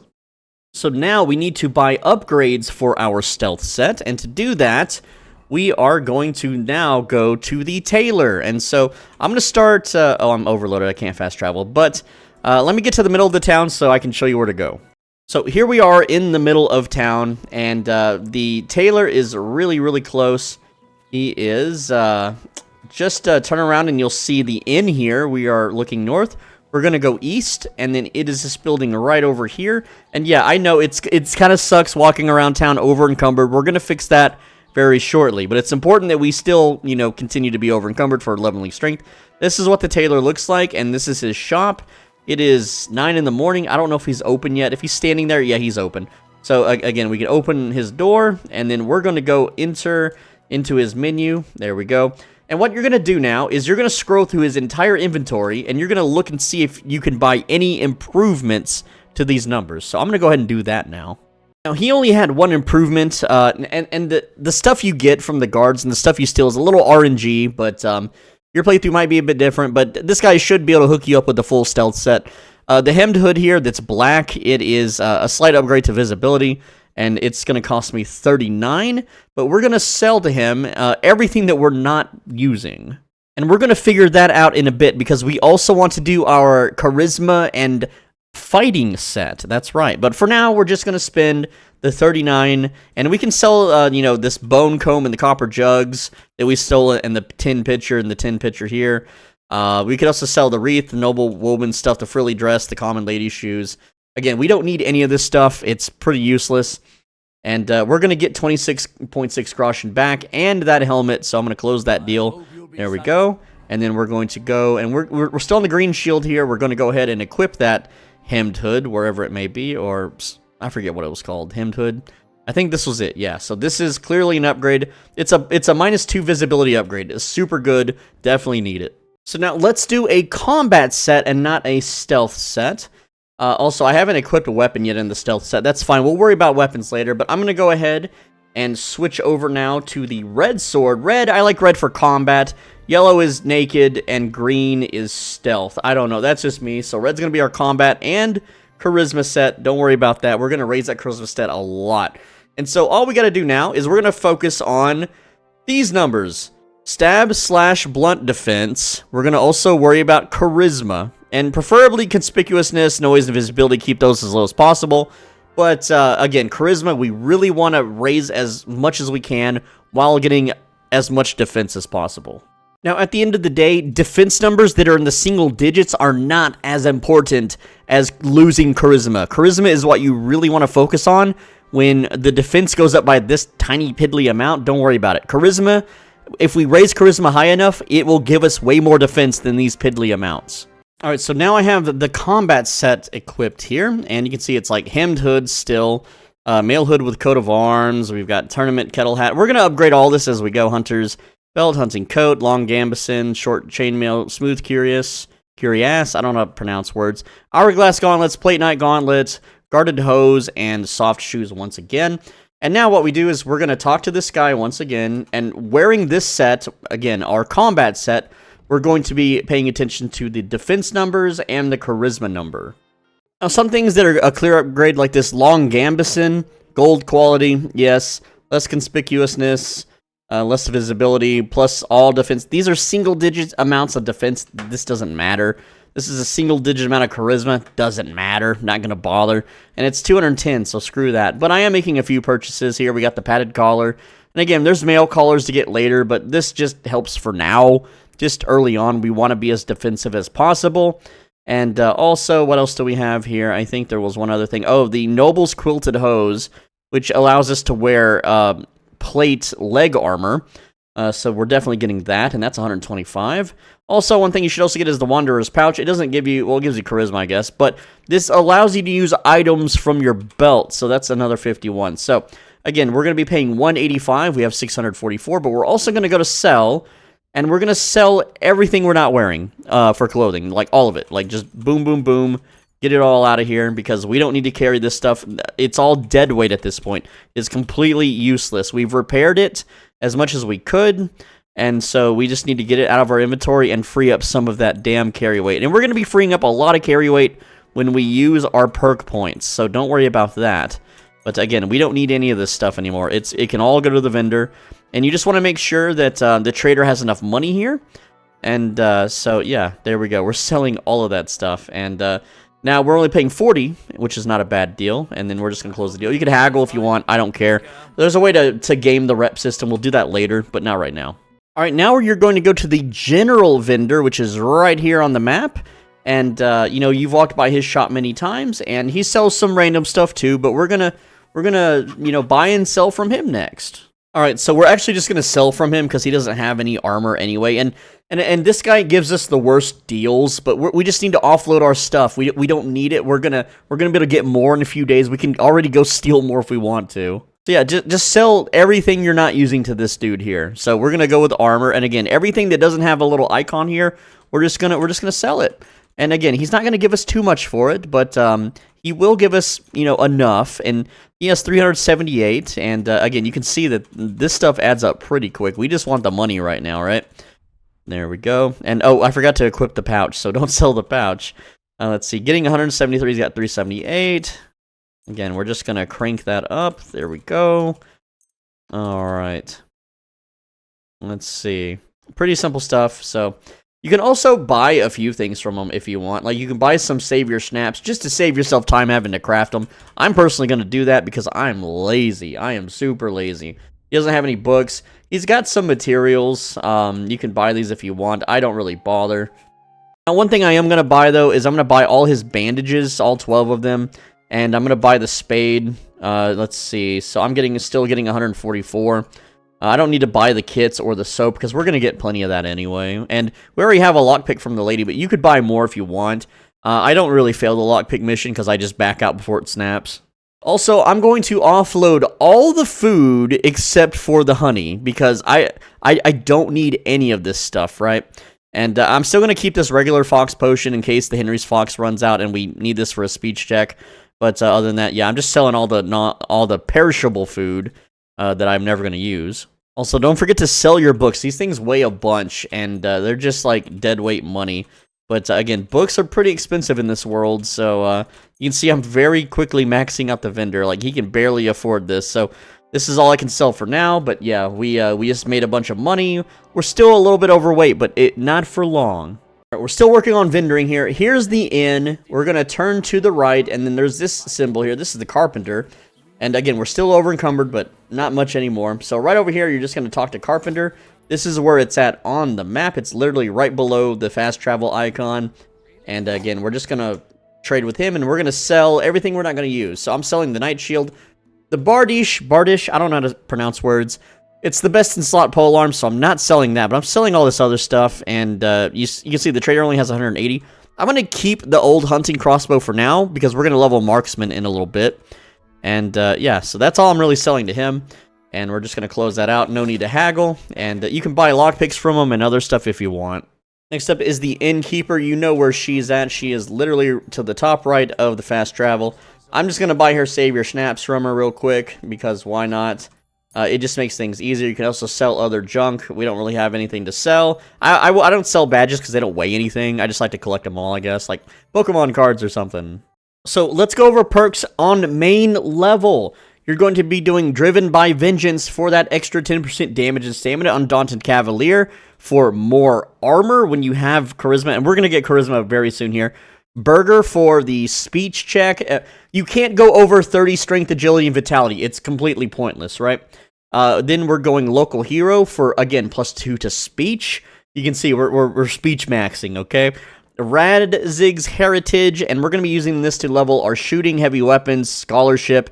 Yeah, we could have learned this earlier when we read those books. It's fine. Scholarship is almost entirely useless, and we already got the levels that we need for it anyway. Good-natured for, again, it's persuasion and speech checks. Blood of Siegfried for armor, basically free armor. Pacifist for speech check. All right, Heroic Vigor for extra stamina, very nice, and well-built for extra carry capacity. It's like a huge amount of carry capacity, so very good. Now, we have 1 point left. We're main level 27, and we're going to save that for Memorable, and we're going to use Memorable to raise our reputation very high later on in the video. And now, under Strength, our Strength is level 28, and it's okay if you're not matching these exact levels. I understand if you don't want to AFK to level up this much this early on. It's fine, just learn them later. But we're going to start with Hardworking Lad for that extra carry capacity. Train hard, fight easy, so that we have less stat requirements and more damage with weapons. Pack mule for carry capacity. Wrestler, so that our clinches are easier to win. Tight grip, so our stealth assassinations are easier. Train hard, fight easy too, for again more damage and less stat requirements on gear. Strong as a bull for carry capacity. Grand Slam is going to increase blunt damage. We're not going to be using blunt damage though. So again, we're going to learn that last. So don't worry about Grand Slam, but I have the points for it, so I'm just going to learn it now. Thrasher gives us more charge attack damage when we kill animals. Strong Arm is going to let us not waste as much stamina charging our attacks because it will slowly recover. Grand Slam 2 is not going to be learned until the Grand Slam 2 is the very last thing you learn at level 30, so don't worry about that. Well, technically Vanguard because we never use shields. Heracles is going to give you Charisma for every 5 strength. So huge big win there. I'm going to go ahead and learn Grand Slam 2. Vanguard, again, we don't use shields, so don't worry about regular blocking ever. It should always be perfect blocking. So Vanguard, we'll keep that for the very last. I know I said that for Grand Slam 2, but Vanguard is not something we're using. Alright, so for agility, and if you haven't leveled agility with the pig method, that's fine. We're going to level agility later. There's a few easy ways to do it, and ways that we're just going to naturally get it anyway. But you're going to start with Deft Hands for that lower stat requirement, more damage. Featherweight, because fall damage can really wreck your crap in this game. It's just nice to have. Dominant Hand for way more damage with a one-handed weapon without a shield. This is a huge, massive boost here. Nimble Stance for less dodge stamina. Deft Hands, too, for, again, more damage, lower stat requirements on gear. Then Creeping Phantom, super good for sneaking, increased movement speed while sneaking is a must. Toten Tans is, if you perfect dodge, you gain 15% damage. That's amazing. Alright, Finesse for more slash damage. Then we go Creeping Phantom 2 for more crouch sneak damage, or sneak speed, I'm sorry. And then Finesse 2 for even more weapon slashing damage. Very good. Now, we don't get Viper or Viper 2 because we don't use piercing damage, alright? And that's piercing damage of melee weapons, not ranged weapons. We don't stab. We're not a stab build, so it's not as good as KCD1 where face stabbing was the meta. You can learn Ranger Run, but 10 seconds of sprinting is not something that we ever have a problem with. We have 30 vigor. Stamina is not an issue while running. But I mean, if you're level 27 agility and you're not using a stab weapon, you might as well learn it. I just didn't put it on the screen. But yeah, there you go. Alright, so Vitality has no condescending or contrasting skills. Just learn everything in Vitality. Thick-blooded, you don't bleed as fast. Balanced diet gives you a stamina boost if you eat correctly for X number of days. Crave Soul means that when you're doing alchemy, sharpening, blacksmithing, playing dice, your energy comes back. That means you don't have to sleep as often. Next to Godliness, if you wash yourself, you can heal. You heal faster while you sleep. Well-dressed. They get dirty slower, though this almost does nothing, because if you dig a ditch or a body or a grave or slaughter an animal, you're going to get dirty anyway. It doesn't matter. Hermes Haste, 20% faster while sprinting. Very good for speedrunning, right? Marathon Runner, less stamina while running. Red Mist, you get bonus strength and agility, though this doesn't matter, but the stamina regeneration is what we care about here. Revenant is, you can heal up to 50% health points. It doesn't work if you're in combat or bleeding, so it's cool for overtime. Die Hard is like a last stand kind of thing in an MMORPG. If something would kill you, you recover 25% HP, and it will continue healing you until you reach that 25% threshold. Pretty cool. Never Surrender. You get bonus armor when you're about to die. It's not really noticeable, though. Revenant 2. You can now heal up to 75% of your health continuously. There you go. Pretty cool stuff. But yeah, just learn everything. So, Speech 10 is very important for two things, Hustler and Jack of all trades. This other stuff is just for making money, and we're going to be rich anyway, it doesn't matter. But Hustler makes it easier to sell stolen goods. You can level your Stealth and Thievery by selling them. It's not really ideal. Thievery is easy enough to level, but it's still nice to have. Jack of all trades is a +2 to all skill checks in the entire game. +2 to Speech, +2 to Thievery, +2 to Stealth, +2 to everything. Okay, so it's literally the best perk in the game. In the skills tree, you're going to go to craftsmanship, and you're going to learn Razor Sharp. You're not going to spend any other points yet. We're saving for Keen Eye, Locksmith, totally legit. Again, all these higher level perks are more important than these little lower level crappy ones. And Razor Sharp is just a DPS buff of 10% to your weapon, and we'll be using that rather shortly. under horsemanship, and we can level this up completely AFK, so don't worry about leveling horsemanship. But we're going to learn Saddler for +1 to thievery. Very, very important. Under scholarship, you want Wonders of Man for that thievery and craftsmanship XP boost. Very good, just to have early on. And then you're going to need to learn liberal arts so you can learn all the fundamentals later on. But yeah, I hate that it's called liberal arts. I mean, ugh, we're a right-wing channel here. Anyway, you gotta learn it for the freaking pixels, my dude. Under survival, learn flower power. This gives you extra charisma when you have at least 30 herbs in your inventory. Under thievery, learn silent fiddler. It's mandatory to do certain stealth tasks later. You have to have this. All right, so far so good. We almost have 1,000 groschen, which is a lot, especially starting out. And you know, our defense is okay. Our speech is high. Our charisma is decent. And our stats are almost maxed out, as you can see. So very, very good. What I recommend after all of this is that you talk to Innkeeper Betty, and you simply just, can I spend the night here, and then pay her for 1 night, just to save your game. It's like 5 groschen, come on, that's pretty cheap, right? And all you gotta do is go right over here to, behind this little barn here, and we're just going to sleep and save. Awesome stuff. And this, and again, I'm just going to sleep 1 hour so that it saves the game without using a save your snaps. It's just a cheaper way to save, and it's just a nice starting little point for what we're going to be doing next. So next thing we're going to do is we're going to just knock out marksmanship. I know we're doing a lot of prep grinding, but we're going to go right up top here.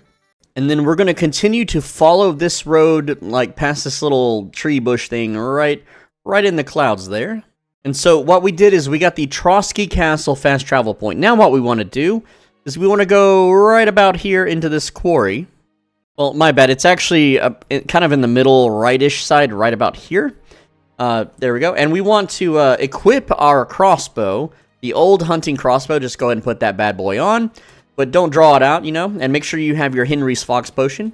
We're going to talk to Bohumir here. And we're going to do, I want to compete in the shooting contest. There we go. First time, we want to go crossbow. It's just easier to use, and it's pretty quick. So we go crossbow. And even if you've never shot before, go to Masters. You're going to play against Masters. All right? And you're going to pay the 45 groschen. That's fine. All right? And he's going to give us some free arrows. Now, what you're going to do for this competition is look to your left and right. If there are 2 people to your left, you are the 3rd target. If there's 1 to your left and right, you're the middle, and if there's 2 on your right, you're the right target. So we want to make sure that we just shoot the target here. And the more bullseyes you hit, the more XP you're going to be getting. And if you win the competition, then you earn 135 groschen, so it pays for itself. And if you lose a bunch, you can always steal the money back that you lost. It's really easy to do, especially with our high-level stealth and whatnot, but again, just keep playing the competition. That's how we're going to level our marksmanship. And this will get easier and easier as we do this. Now, some of the NPCs are really, really good. Guard Commander is one of the best ones that you can fight against. So if you get him, it's kind of unlucky. You just take the L on the money. But you talk to him again, and you just continue doing the shooting contest. And you're going to be doing this for about 20 to 30 minutes to level this up to at least 18. And again, it's really hard to beat Guard Commander, so again, just take the L. But as you level, your zoom is going to increase on the crossbow, and you're going to not have as shaky hands, so just keep at it. You're going to win more than you lose, unless you just keep getting Guard Commander over and over and over again.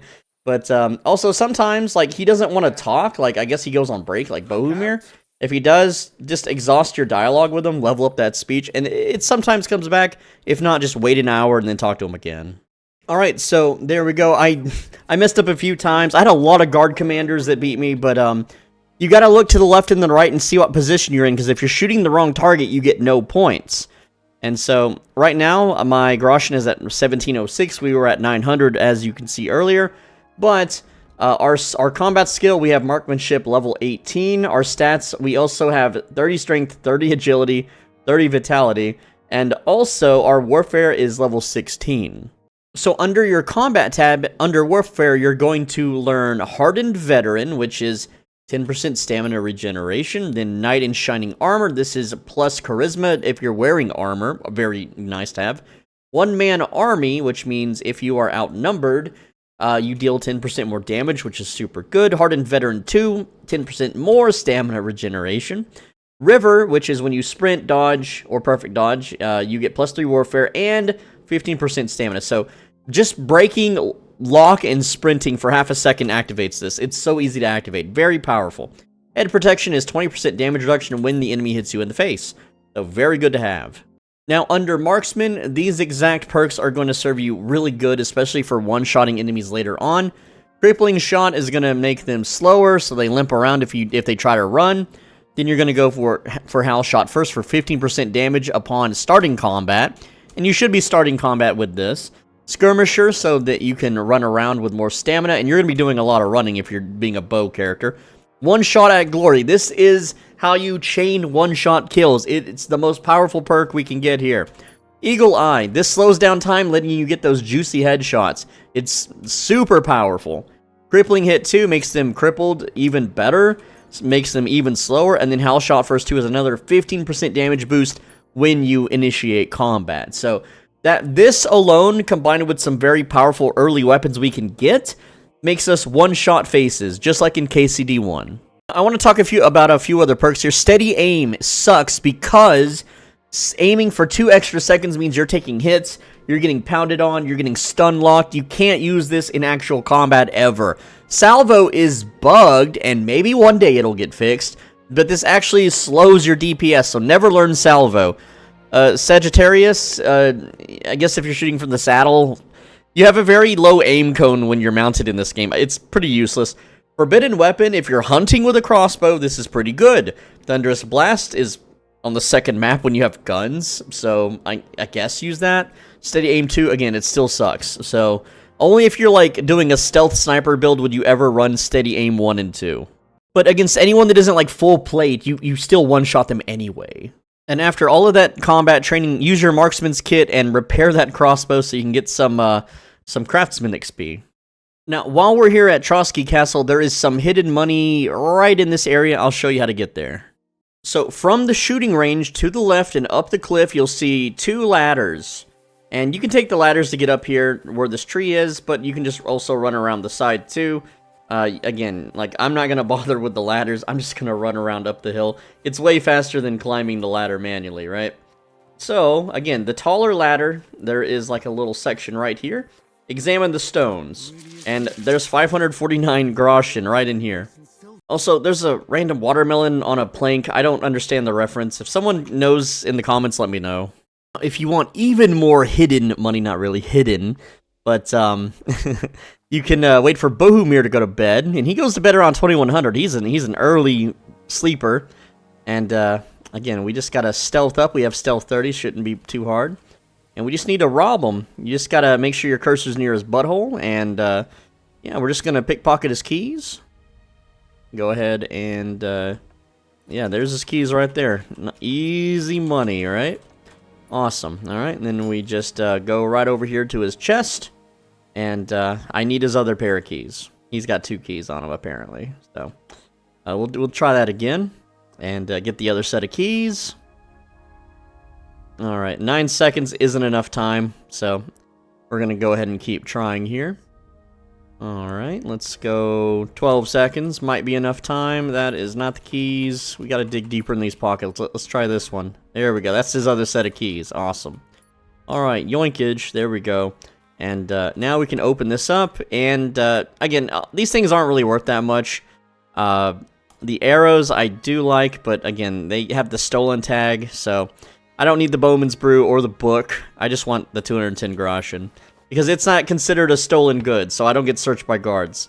That way I don't have to, like, hide out for a while or stash the goods. But yeah, that's 700 extra groschen, easy peasy. Yeah, that was about 20 to 30 minutes of grinding, so what I like to do is go back to Troskowitz, and then, because I rented that bed for the day, you know, it's still the same day, I can just run to the inn and sleep 1 hour and save my game without wasting a savior schnapps. So that's what I'm going to do, is just make another, again, safety save, just 1 little hour, and yeah, I was there for most of the day, so my character's a little tired, so I'll go ahead and sleep until the morning there, and we got plenty of food. We got honey we can eat right now. Alright, so it's time to get some weapons and a horse, and so here we are at Troskowitz. I'm just going to fast travel back to the middle, because why not? That way you know where we're at, right? So, let's get the Scallet's Axe. First off, right here in this building is a free Scallet's Axe. Alright, so here is that barn. It is, again, it's located right in here. So, this does not count as stealing. There is a Scallet's Axe just on the table for the taking. And this will carry you through the entire game. It's one of the best early weapons ever. And with our maximum, literal maximum stats, it's a freaking monster. Now, the cool thing about axes in KCD 1 and 2 is that you deal both slash and blunt damage at the same time. No other weapon does this. So yeah, we're going to go ahead and equip that as our main weapon. And because we have perks, they give us more damage boost when we keep our offhand empty. A torch doesn't count, by the way, but a torch will lower your DPS when clinch fighting. And with max stats and our perks, clinch fighting lets us two-shot everything with this weapon, okay? There is a better axe, and we'll get it later. Don't worry, I'm not going to leave you hanging. There are better axes in the game, but early game, this cannot be beat. We can two-shot everything with this axe right now. It's nuts. It's crazy. Now, next up, we need to be able to stealth kill, so we need a dagger. So we're going to go southwest, and you're going to see like a little sheep pen, and we're just going to go right about here. Now, once you're at the sheep pen, it is trespassing to go in there, so walk around it, but you see the little shepherd's hut? That's where we want to go. Alright, and so we're going to go around there. And this is a free dagger and poisons, okay? It is considered stealing, but it's whatever. So, the shepherds, they have little quest lines, little side quest lines. And also, we don't want to grab his stuff when he's actively here, so you can come back later when he's not nearby and he's out in the field. Or you can just brutally murder him, and he'll come back in a week. I'm not even joking. For me personally, well, he's not even looking, so I'm just going to... Okay, maybe he's looking a little bit. I'm going to try to be a nice... Okay, he's still looking. But we want to go in here. There's some poisons to steal. We're going to examine this dead sheep. The dagger is right here. It is... Again, it's considered stealing. So, yeah. And, you know, bummer in that. So I'm just going to kill the guy. There's no witnesses. There's no guards. It doesn't matter. So, yeah, he's dead. And I'm not going to steal his stuff. Not right now. I don't really care. But we're going to yoink the dagger for sure. And the bane poison. So that's good to have. And, yeah, I'm going to go into his little hut now. This is trespassing, and there is Dollmaker poison and more Bane poison right here. So this is some pretty good early poison. You can come back every few days, and they'll respawn. It's pretty nice. Also, I'm going to close that tutorial. But, again, we're just here to pick up the dagger, and the dagger is going to let us stealth kill. So we go to weapons, and just equip the dagger on all of our sets, except for the naked set. Definitely the stealth set in case we need it. And from here, we're going to continue down this kind of southwestern road. Also, if you killed him, you can just, you know, steal his food. If you're, no, I don't want to put poison in the food. I just want to steal it. So this looks like a big old bowl of oats or something. I don't know what it is, but, man, you know, filming YouTube videos does make you quite hungry. Alright, so when you get here, it's going to explore some of this region, and you're going to see like a town kind of, again, southwest. This is what it looks like, and we want to go to the left of this castle keep place. So here I am on the southernmost side of this big horse field, and I want to make sure that it's not too late. It's pretty early morning, so we can go ahead and jump in here. It won't be trespassing. And this light gray horse, not the dark one or the white one, the dark gray one is Pebbles, which is Henry's horse. We're going to hold Alt, and he's going to be like, that's my Pebbles. That's my Pebbles. Yep. My girl. And then we're going to talk to Groom Balate here. If you have your Henry's Fox Potion buff active, you don't need to do this step. But if you don't, go to your food and just use your regular Fox Potion you looted earlier. This will give you a speech +3. We're going to talk to the Groom Balate here. And we're going to say the choice Pebbles at the top. Alright, and then he's going to be like, well, I found it. And then what we're going to do is the speech check. Be reasonable. You only need a speech of 7 or 8 to pass this. We have 19. So there we go. He's going to give us the damn horse for free. And success. There we go. 1 hour passes, and now we have a horse. So here's how the horse works. You tap X. I don't know what it is on console. You tap X, and that's going to summon the horse. You can now push I, and you could move things to your horse that you don't want to carry around. And so also, when you get the horse for free, you get the damaged leather bridle and mulligan saddle of poor quality leather. These items suck. I don't know. I'm just going to move it to the horse for now, but I'm not going to put it on the horse. And what we're going to do is we're going to get some really, really good loot for this girl. All right, so from Samin, we have the fast travel here. We do want to get a few things while we're here. We're going to go right about here, and there is some free soap for us. So, again, this is like right around the corner. We're just going to, where's my map marker? I'm going the wrong way. Go back out towards these horse stables. There we go. And then we're just going to ride around the side. And this is a laundry area where you can wash your clothes. But there's a free bar of soap on the ground. It looks like a potion bottle. I guess they had liquid soap back then. I don't know. Whatever. It's a potion bottle. And we can launder our clothes. So I'm just going to select all and wash them. You got to get used to washing your clothes. It raises your charisma. Then from here, we're going to go up to this bridge. And there's another free soap. Or rather, there's a free save your schnapps. So we're going to yoink that. And then over here on the eastern side, well, I guess I can't waddle through the water, huh? There should be another little area for washing clothes. It's over here somewhere. Let me just try to look around here a bit. But yeah, there should be one over here somewhere. Oh, no. I got my notes mixed up. We're going to go west here to this spot, and that's the free soap. So yeah, here's the second laundering spot with the soap on the ground. And these soaps last a long time, so that's why we're just grabbing them now. From the town here, we're actually going to go into this shack and get a lullaby potion. And when you're in the shack here, the potion is just right here on the ground facing on the northern door. So just pick that up. Now we have all three main poisons. Not the best ones, but still good enough. And now it's time to go and get ourselves a permanent residence. So here we are. We're in that shack. And we're going to go north and a little bit east. You should be able to see a little bit of the town here. We're just going to go to that town. And there is some dangerous bandits along the way. And depending on what you have explored here, you can kind of... I'll show you once we clear up some of this cloud. Alright, so if you're ready for a pretty tough bandit fight, it's going to be about right-ish here, I believe. And yeah, it should be a solo bandit. And I know we don't have our dog companion, and we're not the fully armored, most armored, guy. But let's get out of our stealth setup and get into our combat set with the Skalit's Axe. And, I mean, we're armored enough. We have healing potions. We're level freaking max stats 30. We should be able to take this guy out no problem, especially with clinch fighting. But, again, this little stream here, if you want to loot this, there's some belladonna in it and herb Paris. But I just leave this here in case I get lazy. We're going to be living close to here, so it's not a big deal. But, yeah, there's a little camp, and inside it is this bandit. And we can stealth kill him. Alright, or you can fight him man-to-man. Might as well just stealth kill him. Spamming left click, that way I hit the skill check, and then right click in case he struggles. He didn't struggle. So again, this guy is just straight up free loot. He's a bad guy. He's ragdolling around. We're just gonna full loot all of his stuff. And there's a lot of things here to loot, a lot of good stuff. There is this, this brocade, that's worth 180, right? We got a most faithful friend, that's worth 150. That's a book to read for later. We got the golden cup worth 770 there. And again, he's got lots of good stuff. And in his chest, he has a most faithful friend 2 book, steel, iron, Groshin, armorer's kit, right? He's got a lot of interesting things. Also, there is a golden crucifix. So here's his bed. It's really hard to see. There's like this big wagon thing. There's a bed. And leaning against this post is the golden crucifix. I forgot to mention this in my previous videos.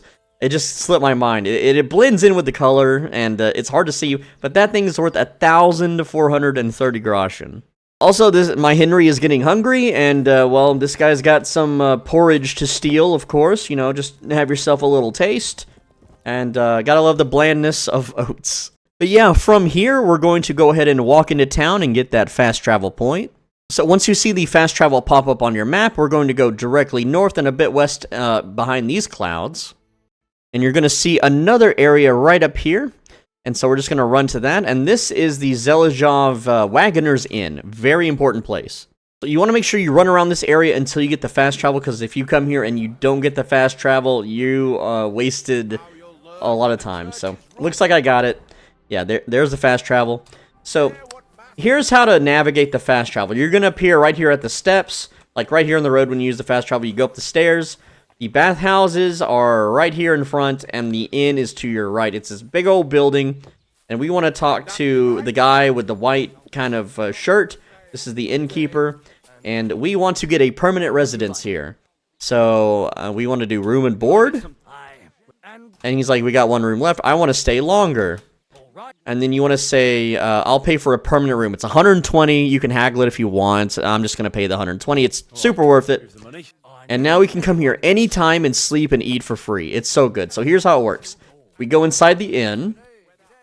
And then you go up the stairs to the left. And it's the room to the left of the stairs with the green wreath above the door. And this is a linked permanent storage chest that has all of your, like, pre-order, like, bonus stuff. So you can loot this. Not everyone's going to have the stuff in here. I was gifted this game, and I guess I was gifted a pre-order copy, so that's neat. But yeah, you can totally sell it. This crossbow sucks. You can totally sell it if you want. But you can store all your stuff in this chest, and this chest will be linked to other chests in this game that have this same property. Which there's one at a blacksmith we're going to be going to shortly later. But this bed, you can always sleep and save in. It's a really nice bed. It's got some bandages here, some apples, but who cares about the apples? If you're hungry, you simply go down the stairs, and there is an infinite stew here that you can always eat from. Nice, hearty stew. Yum, yum. There we go. And, again, this is going to be our home base of operations for quite some time. So I'm going to go ahead and sleep for an hour, save our game, and we'll continue on. Now, I want to share another thing here, too. This is a little map that I've created. It's a really ghetto map in MS Paint. That's fine. But you'll notice, let me get the color yellow. Right here is that bandit that we killed earlier. And you'll notice there's $3 signs. It's because it's a very Gucci bandit with really good gear. And we haven't sorted through it yet. We have honey spawns right like here at the end. We have another one here at the Zelajov area that we got earlier. There's another Gucci bandit here. There's also a Gucci bandit right up top. There's cow spawns and sheep spawns, and I'll talk about those later in the video. This is how we're going to power level our combat skills. Yes, on animals, I know, but these things respawn super quick. We'll talk about it. Alright, so now that we've got a permanent residence at the most center location on the first map, there's another map, by the way, that we can go to later. That's later in the game when we actually start playing the storyline. We haven't even touched the story yet, okay? But from Zelajov, this is, again, centralized location of the whole map, right? And a lot of stuff down here is just forest. A lot of stuff up here is just random forest. There's really not a whole lot on the map. The map is much smaller than it looks, okay? But yeah, Zelajov, central location. You can go to the bathhouse, clean your clothes. If you don't want to use soap, and they heal you. Now, what's important here is that there is a really good horse that we need to steal for its stuff. So, I want to show you what a catch pole looks like. It's this freaking guy right here, okay? This is a guard. And when he patrols outside around here, he's going to stand, like, right around here a bunch. He's going to walk around, he's going to turn around and blah, blah, blah. But here's some horses. The horse that we want is the white horse with, like, the golden and black saddle, not the green one. And here's the best way to steal the horse. Well, for one, we need to be stealth. As soon as we hold E, we're going to open our map as soon as the animation starts playing. So we hold E, boom, there's the animation, push Ilm. This freezes the game. We haven't technically stolen the horse yet. And during this animation, we're going to fast travel to Troskowitz. There we go. And we're just going to skip any kind of random encounters. Wolves, oh boy, I'm just going to avoid the wolves. There we go. Don't need to fight wolves, who cares? So, no one in this town knows that I stole this horse, right? I'm on a stolen horse right now. So, what we're going to do is go back to our good old friend at the pig pen. Alright? And be careful when riding a horse, because you don't want to run people over. They will press charges and execute you, I guess. Or maybe not that much. They'll put you in the pillory, right? And horses can jump, so feel free to jump over these dumb fences. Now, we're a max level character with pretty good stuff. But if you're not, and you want to do this at the start of the game with a weak Henry that can't kill stuff yet, you can still put the horse in the pig pen. It's a little tough sometimes, but once you get them in there, the horse won't run away. We're going to get off the horse now, and there's no one here to really get upset that we're murdering a horse. And again, with a weak Henry, you're going to have to hit this thing like 8 or 9 times. With a strong Henry, 1 to 2 hits. Boink and okay, see, it can't run away. It's going to run into the wall here. It can't escape. 3 hits, we killed it. Now, again, we want to get naked so we don't get all bloodied up. There we go. And now we're going to butcher it. There we go. Naked Henry stabbing a horse. You have to butcher the horse to loot it. I don't know why. I don't get the logic, okay? It's whatever. But we're going to loot the bridle of the Holy Roman Empire, the bride on saddle, and the Hague harness, the nobleman's horseshoes. Alright, there we go. And again, the game's like, hey, you're not supposed to poach, bro. That's like totally illegal. And that'll come up later in the story. It's fine. And now what we're going to do is we're going to put our combat gear back on. There we go. Whistle for the horse. And when it came near, I opened my inventory. And I can't do the Will Smith rhyme. We go to armor. We scrolled. No, I don't want to move the helmets. Excuse me, game. I didn't want to grab that.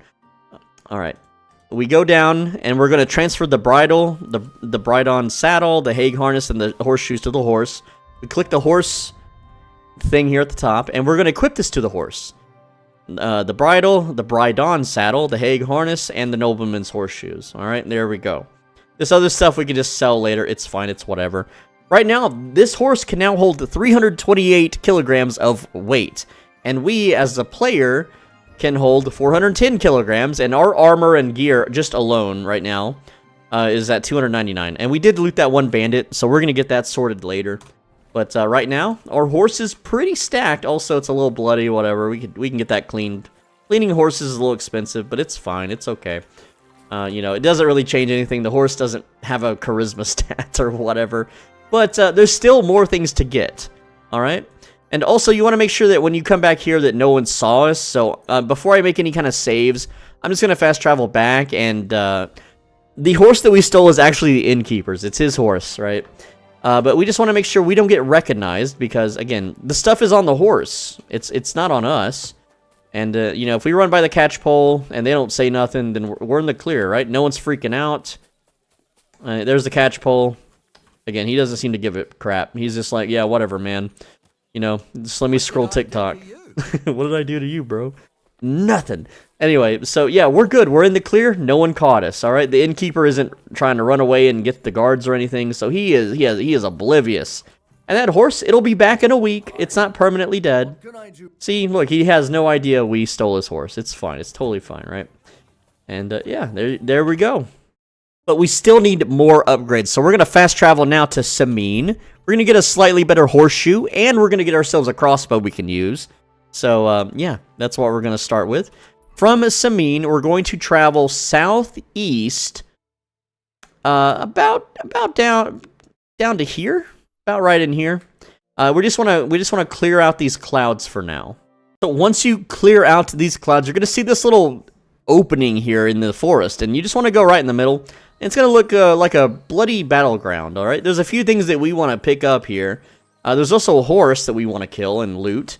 But we have, you can get the knight shield. These shields suck. I don't like shields, but I do like, you know, looting Groshen potions, blacksmith kits. These are all nice. I don't need the wine. I don't need to pull the ordinary arrows out of this dude because who cares? But again, I'm just going to loot all these guys. And this is a really good warhammer, so I'm going to pick that up. Also, spurs. That's really going to help. Blacksmith kit, of course, of course. All right, again, just arrows in these dudes, you know, Spartan style. Didn't mean to pull that out of his, well, nether region. All right, field crossbow. This is an amazing, this is the best in-slot crossbow on the first map. We're going to definitely grab that bad boy. It's our main kit, 70 bucks off this guy. Armor's kit and bandages. Yes. Now, this horse we need to kill, and I'm confident I can kill it before it runs away. So I'm just going to do that. But if you want, this is still stealing a horse. You would ride it, again, back up here into the pig pen and slaughter it there. That's just the safest way to do it. I want to make sure that I'm actually got my hatchet out. And we're going to do charged hits. 1, 2, and 3, and 4. There we go.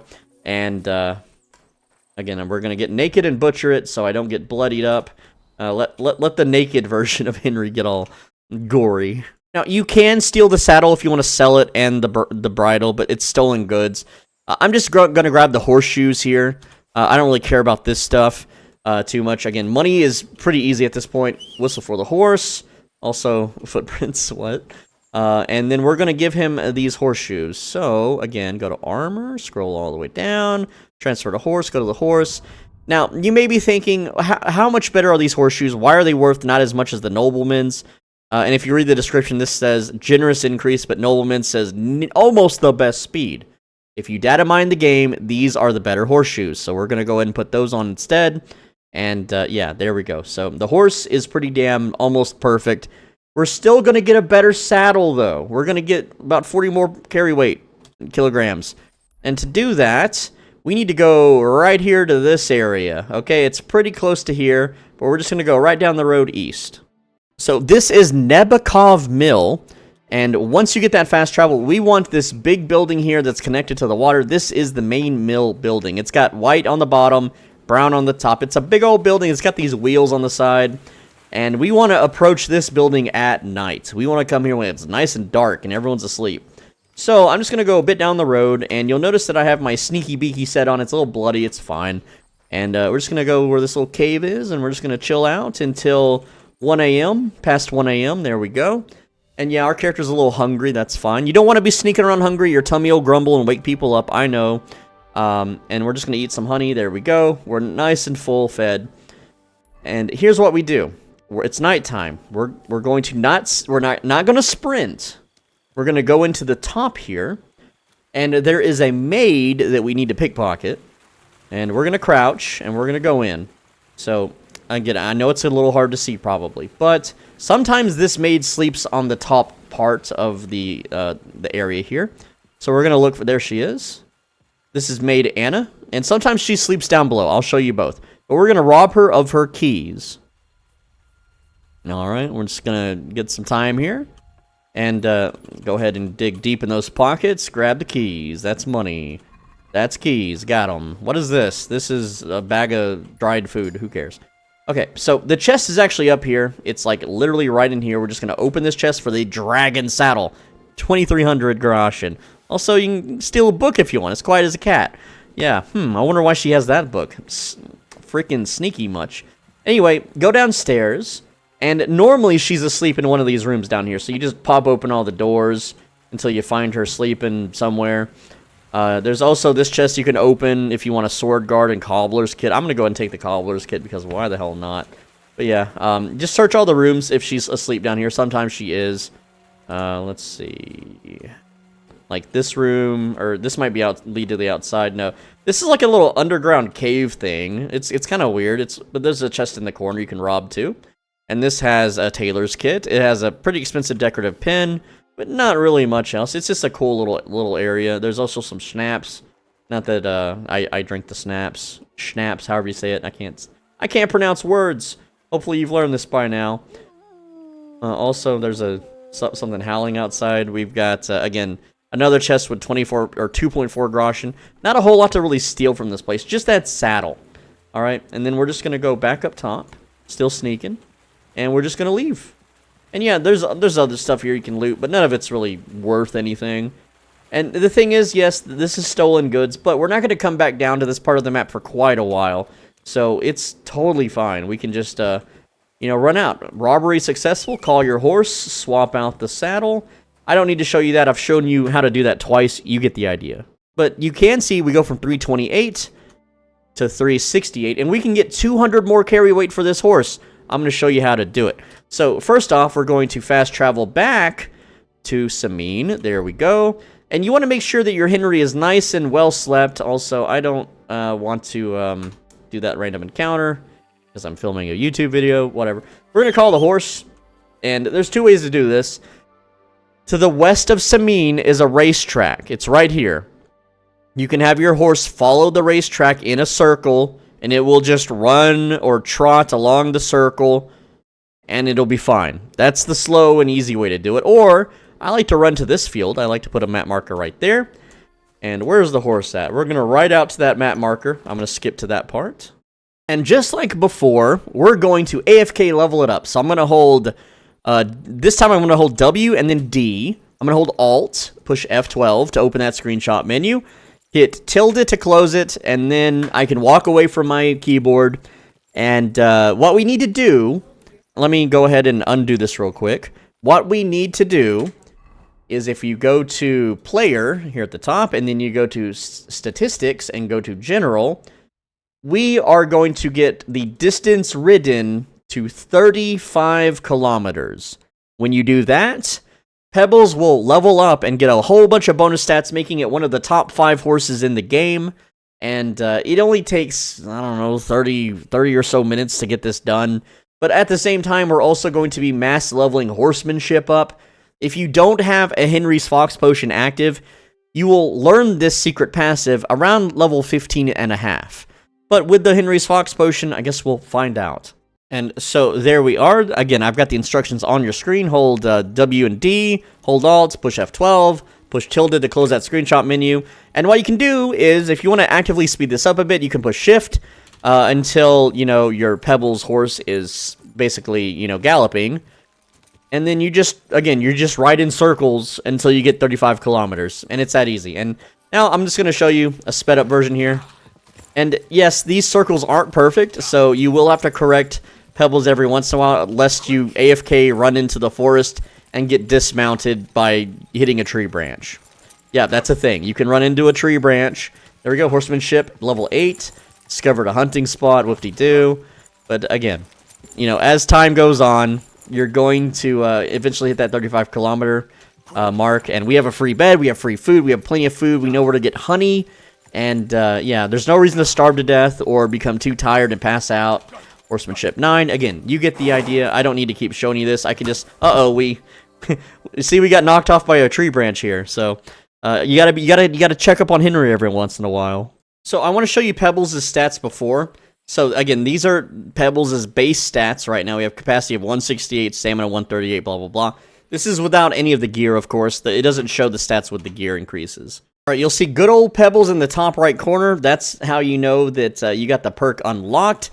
So let's look at my how much horse riding with the Henry's Fox potion do we have? Horsemanship is level 18 and about 90%, it looks like, 86%. So that's when I got it. And you'll notice good old Pebbles. Pebbles stats are considerably increased. And when we look at the stats now, 368 capacity, 222 stamina, way more speed, way more value, putting this horse definitely in the top 5. And if you look at the stats page here, Pebbles can now carry 568 kilograms of capacity. Also, anytime you get some sort of combat-based random encounter, you should absolutely take it. These bandits can have some of the best loot in the game. And yes, my Henry is tired and his stats are low, but again, we just swap to our combat set here. That's naked. Combat set, and we just clinch fight them. It's not a big deal, and if we get the jump on them, then we can just do charge attacks. But yeah, this guy is like juiced. Like I could have actually stealth killed this guy. But yeah, we just clinch him. We just clinch kill. And again, yeah, this guy's got full, like, he's like very well stacked, right? Again, we just perfect block, we just clinch him over and over, and that's all we do. Also, it's a little glitchy right now, but that's because we're fighting on a hill. Or a slope, rather. So yeah, I gotta get this guy off the damn slope.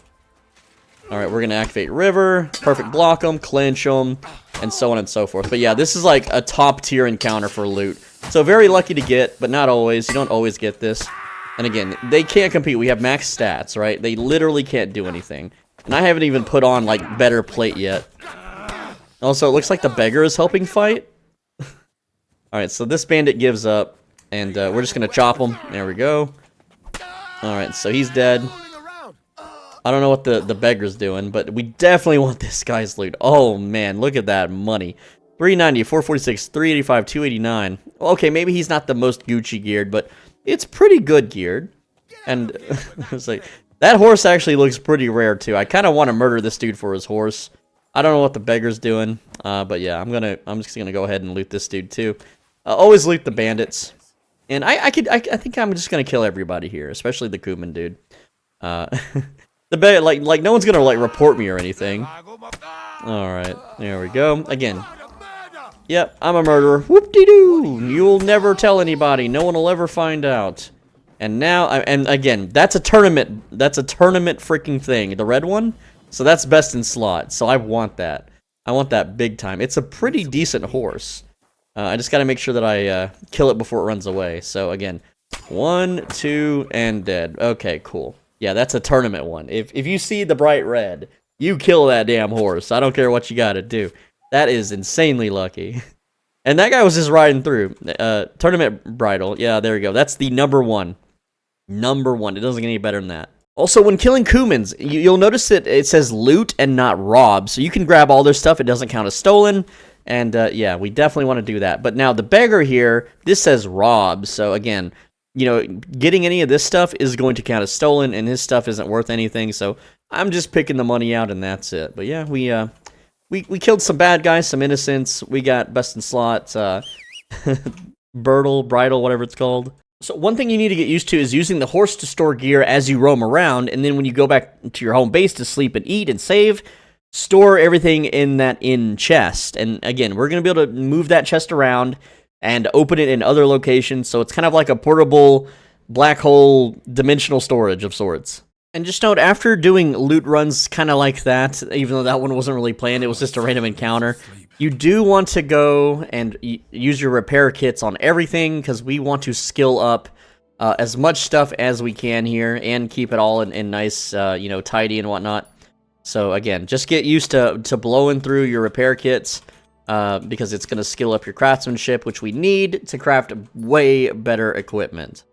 Alright, now it's time to go get Mutt and some charisma gear. So, from Zelajov Wagoner's Inn, you simply just go southwest, right here to this Find Out What Happened to Mutt location.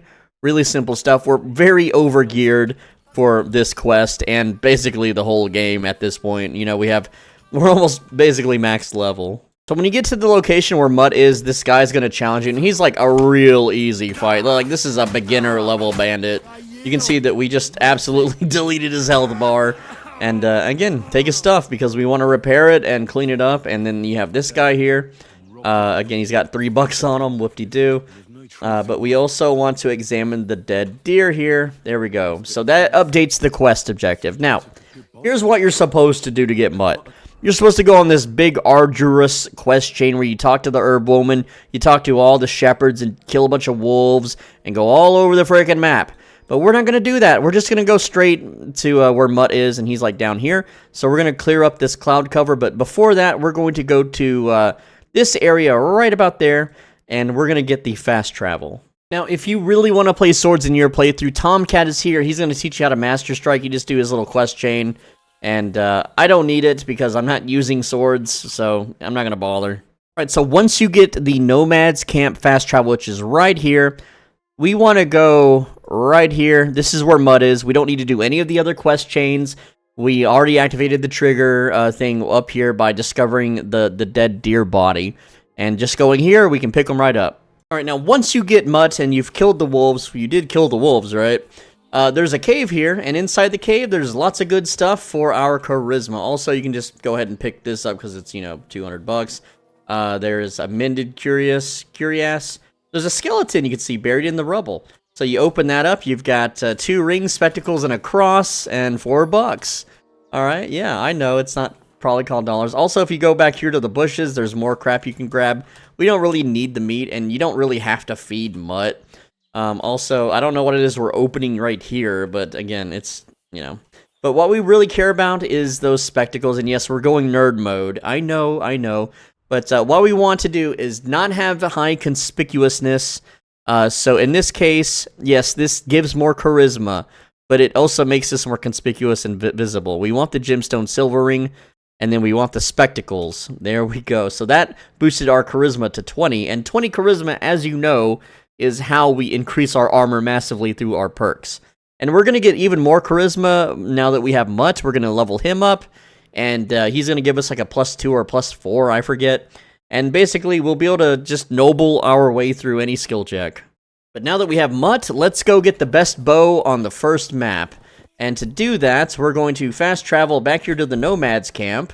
And then we're going to, let's see, tell Mutt to heal. So he'll follow us around. Awesome.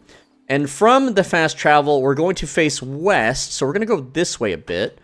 And you want to do this during the daytime, by the way. There's a camp of people eating here. And the game just saved after getting Mutt. So if we mess this up, it's fine. We can try again. This guy is named Bibrek the Archer. And he just leans against this tree all day. He's a Cuman. So Henry doesn't like Cumans, by the way. At least my Henry doesn't. So we're going to get behind him and we're going to rob him. And we're going to take those keys of his. Now, this guy's pretty keen, so we need more time to dig through those pockets. And again, he's just going to chill against this tree. Alright, that was pretty risky, but we're going to grab his keys. That's not keys. Those are keys. Do I have time? Maybe. Oh, it's going to be close. Alright, we got his keys. There we go. See you later, Buster. And then we're going to go back towards the fast travel area, but there is a downward slope. And I'll show you on the map. This is where we're at. We're like literally right here. And we're going to go down this slope into the Cuman camp. Alright? But we're not going to mess with the Kumans. Not right now. I mean, you can kill them if you want. There's a side quest for them. You can get drunk with them and talk to a dog. And the dog actually speaks back English. It's weird, but we want in this tent. And we're going to... I know it's the middle of the day. I'm going to put on that stealth set, and we're going to sneak. We have sneak 30. Remember, we're super sneaky beaky. And we just go right in there into the camp, and we open the chest, and we grab the Kuman Chief's bow, and might as well grab these arrows, because they're pretty good arrows, right? We don't need any of this other crap, but you can steal whatever you want. It's your life. Chaperone with brooch, you know, that wouldn't be too bad. Might as well take that. It's worth 100. I don't need these other weapons. They suck. They're not nearly as good. And then we're just gonna sneaky beaky right on out of there. And oh, they almost saw me, but we're inconspicuous, so it is what it is. And there you go. Now, with that bow, I'm gonna put that on my secondary, right down here on weapon slot 2. Oh wait, I don't need this on my stealth build. Actually, I need this on my main combat build. Kuman Chief's bow is my secondary, and we're going to get piercing arrows equipped in that slot. And yet, oh, it's stolen right now. We don't want to carry around stolen goods. People will get suspicious. So you know, we're just gonna fast travel out of here back to Zelajov, and oh, we're gonna actually get stopped by It took this way around. There's a lot of bandits on this road, but hey, we can kill them. So I'm just gonna actually stop right here and do this random encounter. And another reason why is there's actually a fast travel right here. Let me just like walk into it. There we go. This is Rockwater Pond, and these dancers and musicians, they want to talk. So again, you know, random encounters or whatever. There's a dice game here you can play, but I don't care about this random encounter. And hey, remember that money we stashed in the tutorial? Well, it's right there, but it has been a while since, you know, we passed a lot of time reading books and leveling up, so that money's going to be mostly gone, but there's a lot of bandits to kill on this road. This road is the best area in the game for farming bandits. So you just go up and down here, you kill lots of horsemen, lots of bandits, mercenaries, you get a lot of gear. It's not the best gear, but it is just a lot of bulk gear if you want that.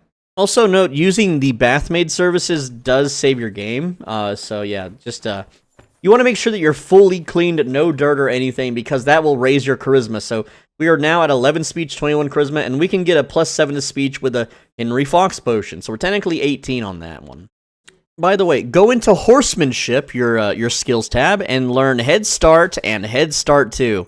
And this is significantly going to make it easier to travel around, because as soon as you mount on your horse, you can double sprint, and it will get you around the map way faster.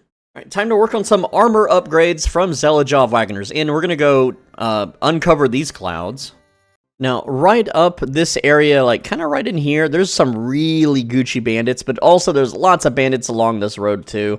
And so you just want to take them out, take their stuff. Now, once you've killed those bandits here at this bandits at Kerchak Pond, that's where their camp is. You're going to go down here to the Zelajov area, and the next bandit camp is right about here. So again, very Gucci geared bandits. Alright, so if you've killed those Gucci bandits and got their armor swapped, you're very well off on gear right now. You're super armored. Yeah, we can get more armored later in the game, but right now we're pretty much best in slot almost. It's time to level Mutt to 10 for some more charisma, and we need to get to Takov. Takov is right here, you know, get to the wedding party with the help of Blacksmith Radovan. And the best way to get here is just fast travel to Trotsky Castle and go west. That's the easiest way. So from Takov, we're going to run along the north road here and explore some of these clouds, get them out of the way. And then continue again more north, clearing up all of these clouds. And then once you've cleared up those clouds, you want to go again north, but you kind of want to go around right here to these clouds. And right in here is the most densely stacked amount of wolves in the whole game. Now, because we are armored, these wolves can't hurt us. So all you gotta do is, well, I'm gonna pull out a weapon. And then, Mutt's just gonna chew them all up, okay? So Mutt's just gonna attack them. And if you have the Henry's Fox potion, you know, which we do have, we're gonna go ahead and chug one of those. Can't use it in combat, oops. Well, technically, we could put it in our pouch, and then I can drink it from my pouch by holding 5. So, right now, the wolves are gonna chew me up while I'm trying to chug. There we go, now we got the buff. Okay, so now Houndmaster's level 10, but, you know, we can just sit here and let Mutt chew them all to pieces. And you gotta be careful, because wolves, that's my computer, wolves can push you. They can push you around. You don't want them to push you off a cliff, so if you want to AFK this while Mutt chews them all apart, that's fine. But yeah, you know, just kind of sit here, let Mutt do its thing. And yeah, the wolves are going to hurt our armor, but we can repair it. You'll notice that they're trying to push me off a cliff here. They're pretty smart wolves, right? And if they knock you off the cliff, you're as good as dead. But again, this is just how you level Mutt. You just let Mutt chew them all to pieces while you sit here and tank them. That's basically it, okay? And again, the wolves he's level 12 now, and again, now he's level 13. And there we go, he killed all the wolves. And again, that's my computer, okay? Also, beware, the wolves can knock you into the terrain where you get stuck and you can't get out. And the only way to kill the wolves, because you can't slash through the stone, I am stuck inside of the terrain. You can shoot out of it, though, and kill them. But the question is, can I fast travel out of this? And I can. Okay, so that's how to get unstuck without reloading the damn game. So I got Houndmaster to 15 in just one encounter with the wolves. And again, you can come back here once a day and kill all the wolves and just have Mutt chew them all to pieces. But we're going to learn Charming Companion for that Charisma +3. That's huge. Dog's best friend, so that other dogs won't bark and alert if you're stealthing around. Defender, so Mutt takes less damage. Hellhound, to intimidate and make enemies run from us, which can be very useful. If an enemy is fleeing from you, you run behind them, you crouch, and you can execute or choke them out immediately. You don't have to keep bashing them or anything like that. Alright, and then Heightened Scent lets you skip random encounters much easier, which is really convenient later on. Alright, it's time to read more books to get Scholarship to 12, and so that should be As Quiet as a Cat 1, Most Faithful Friend 2, we got both of those earlier on, so we're going to go ahead and read them with the Henry's Potion active. And again, it takes like, what, 2 hours to read a book because we're sitting in our bed, we're super comfortable, and, well, Scholarship is 14, apparently, but we only need level 12, so there we go. Read this book, boom, that is another book down, and Houndmaster is also 16, holy crap. So real quick, we're going to go ahead to go to Houndmaster and learn Faithful Companion. This means Mutt's disobedience, or obedience rather, will decrease 25% slower over time. The way Mutt works is basically like a like a battery. If he has 100 obedience and you get into a really long fight where he's chewing up all the enemies, by the end of the fight he's going to be very drained and less obedient. And then if you wait an hour, you pet him, you feed him, whatever, it's easier just to wait an hour and his obedience will recharge like a battery. So 25% more Mutt combat uptime is amazingly good. And then for Scholarship, you want Fundamentals of Medicine to double the effect of healing food, and we're about to go get some of that. And then you want Fundamentals of Medicine 2 for 20% stronger healing potions. Alright, now it is time to min-max healing food. We're going to get a bunch of dried apples, which we can eat in combat to heal 10 health within 1 minute, I believe. So it's like 1 health every 10 seconds. It all adds up. And then Peppa's Sauerkraut is a +20 now that we have the Fundamentals of Medicine 2. So we're going to start by going to Troskowitz, my bad, not Tchaikovsky, Troskowitz. And then we're going to go into this shack right here in the kind of the top right, kind of where we had the bench under Trotsky, but there's like a little shack there. Alright, so this is an apple orchard, and we're going to pick the lock. No one ever comes here. It's very easy to pick. Never picked a lock before, but again, our lock picking is already pretty high due to our proper game choices. And again, we can pop that door open, no problem. And inside, it's just a bunch of apples, right? You're just going to make sure that you loot all the apples. And they're pretty fresh. They're not the freshest, but they're all right. And again, just walk around the room, opening all the crates here and grabbing all the apples. We don't need to sleep here. Again, there's apples in the corner and a silver chalice, so that's some money. So again, make sure you grab this little hidden bag in the corner. But yeah, it's a lot of frickin' apples. And then we're going to go fast travel back to Troskowitz. When we're outside a little bit more. There we go. And then we're going to... Local guards are trying to see if there's anything stolen. We're just going to continue on our way. It's fine. Don't worry about the guards. And we're going to go to the inn right here. You know where the inn's at. And then we're going to go into this little shack here to dry out our apples. This is going to give us some survival XP too. And again, we just want to dry out all the apples. There we go. And you could dry out your herbs if you want. Like, I mean, they're all at 0 quality, so it doesn't really matter. But we just need to dry the apples. And again, these are going to give us a good chunk of healing, right? So there we go. We got, again, 68 dried apples. That's going to last the whole game. It's going to last the entire freaking game. And it sucks that they're not all like quality 100, but it doesn't really matter. But you can see here, it says health plus 5. Well, we have fundamentals of medicine too. So it's technically 10, all right? You'll have to take my word for it. But the freshness is all... If you have any dried apples below 50, just toss them. I'm just going to drop these on the ground because I don't want to get food sick. I'm going to drop these 52. No, they're above 50. They're good. The quality won't drop the rest of the game. It's just that anything below 50 is a % chance to get food poisoning, which is something you don't want.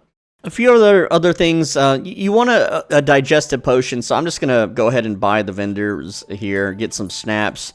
And if they have bandages, you definitely want to buy bandages. The general merchant has 12 bandages. You want to make sure you always have plenty of bandages on hand. And we don't need to buy soap, we're good. And there we go.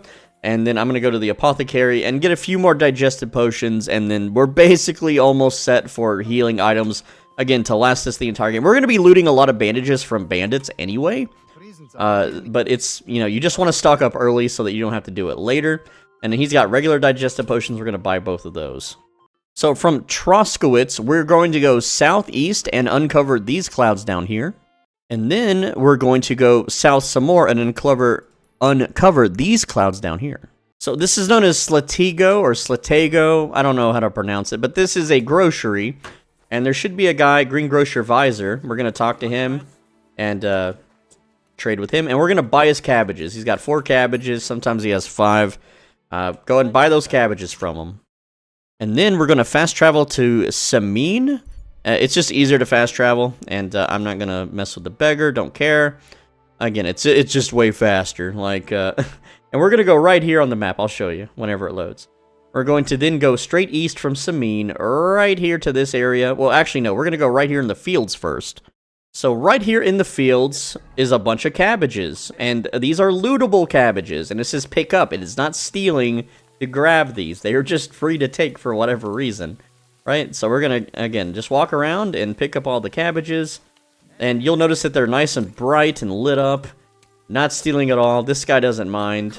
Maybe he thinks that I work here or something. I don't know.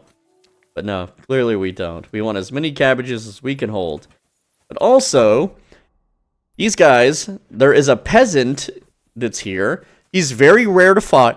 He's usually indoors, and indoors is trespassing. But sometimes there's a peasant walking around doing chores. And again, when you highlight his character, it'll say peasant. And you can buy cabbages from him. You can buy like 5 of them. Let's see, is this him? No, it's hired hand. So yeah, you can try waiting around. Also, your dog will get into fights, or not fights, but he'll get into barking fits with these other dogs. They don't really like you here. But you can try waiting around for like an hour to try to buy the cabbages from this guy. But it's only like 5 cabbages, so it's... If you see them, great. If not, don't worry about it. But what you want to do is you want to go to this fork in the road right here. This like rightmost little fork. And there's a reason why. Because there's a lot of cabbages, okay? And so, we're going to face south and go along this road here towards Nebakov Mill. And along the road, there are cabbages just scattered on the ground. And these are fresh, 100% quality cabbages. Right? So again, just run along the road and pick up the cabbages. You're going to want a lot of cabbages for what we're about to do, okay? It's the best healing food in the game that never runs out. And when the road splits, we want to go to the one towards the east. So we want to go on this one. You can also take the west road. It doesn't really matter. They both have cabbages, but again, just follow the road. You get the idea. All right, so continue west along the road, and you're going to keep finding more cabbages. Now, at the fork in the road, you want to keep going this way. You want to keep going west, and you'll know because there's cabbages on this side of the road and not the other side of the road. So just continue to follow the path of cabbage. Now, at this point, you're going to see kind of a breakaway area here. And what you want to do is you want to go right here, and there are a bunch of Kumans, and we're going to kill them for their clothing, but also their repair kits. So very good stuff. But yeah, the Kuman camp is, it's right here on the map. It's called Kuman Troop. And these guys, their gear isn't the best. It's a little different. I mean, some of it's worth money. But you definitely want to just go ahead and loot everything from all of them. And in the chest here, once you have the keys, you have the blacksmith's kit, sword guard. The 242 groschen's very nice. Save your snaps, Bowman's brew. They got the bill hook that needs repairs. That's the only reason I'm taking it. Is this is the one camp in the game that has a special property. Everything that these Kumans are wearing is like super broken, right? All of their clothing is like near broken, and that's what we want. We want everything broken so we can repair it and level our craftsmanship. Look at this. 3 durability, 2 durability. This is free XP by the boatload. And you don't want to miss this camp. It is just the best way to level crafting. And I can't, like, no one's made a video on this stuff, right? But yeah, there's not too much else, worth this camp. And they respawn like every 1 to 2 days. So you can just come here and loot their stuff, repair their stuff, and it's a good time. All right, so this next part can be messed up permanently. You want to go about right here where this road ends. And there's a guy named Peppa, and he makes sauerkraut, and he's a thief. He stole the sauerkraut, but you want to come during the day when he's awake. You don't want to ever attack or antagonize him ever, because he will never forgive you.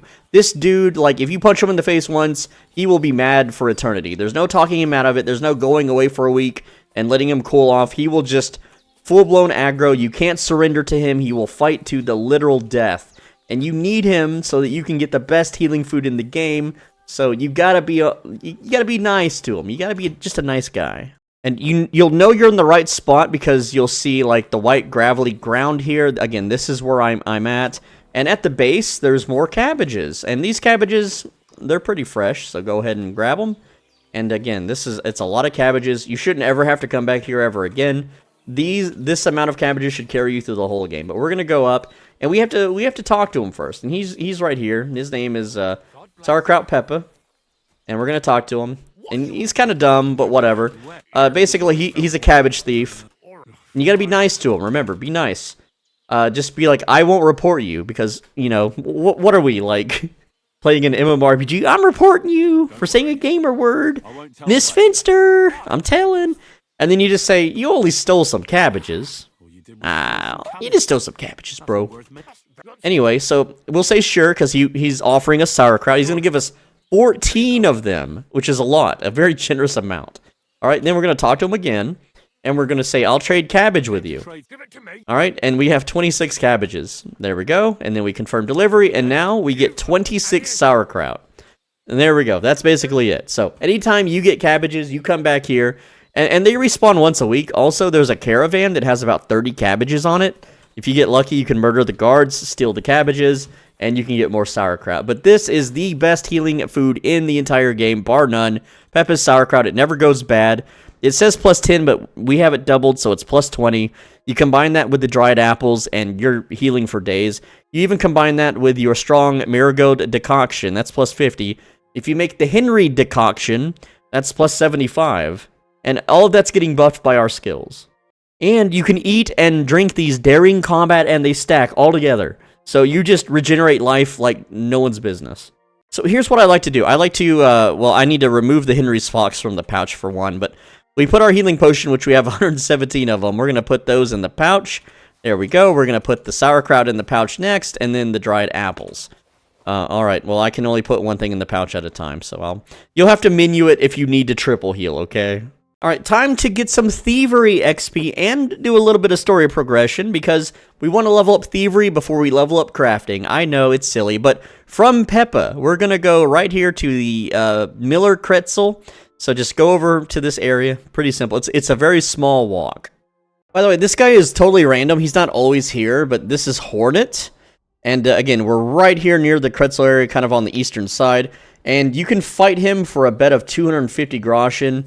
You can also have him teach you something, but, just, it's not worth it. It's more worth it just to bet the money and get it. And it's an easy fight. You just clinch kill him real quick. See, he's all bloodied up from my fight. I just beat him up. His gear is okay. It's worth about a couple thousand, but it's not really the best in slot or anything. Yeah, you encounter him, and when you see him, like, a week later, you can bet him again. He'll forget about the fight. And, again, you just rinse and repeat, and it's just free money. He's just a free money guy. Also, remember, anyone named Bandit is just a bad guy, so you can freely kill these people and take their loot. Like, this guy is just a walking loot pinata. No one's gonna care if I murder a bandit. And how do I know he's a bandit? Well, somehow I have a sixth sense that, just looking at him lets me know what he is. Alright, So yeah, I'm just gonna take everything so I can mass repair it. That's what we're doing right now. And again, oh, another bandit. Uh-oh.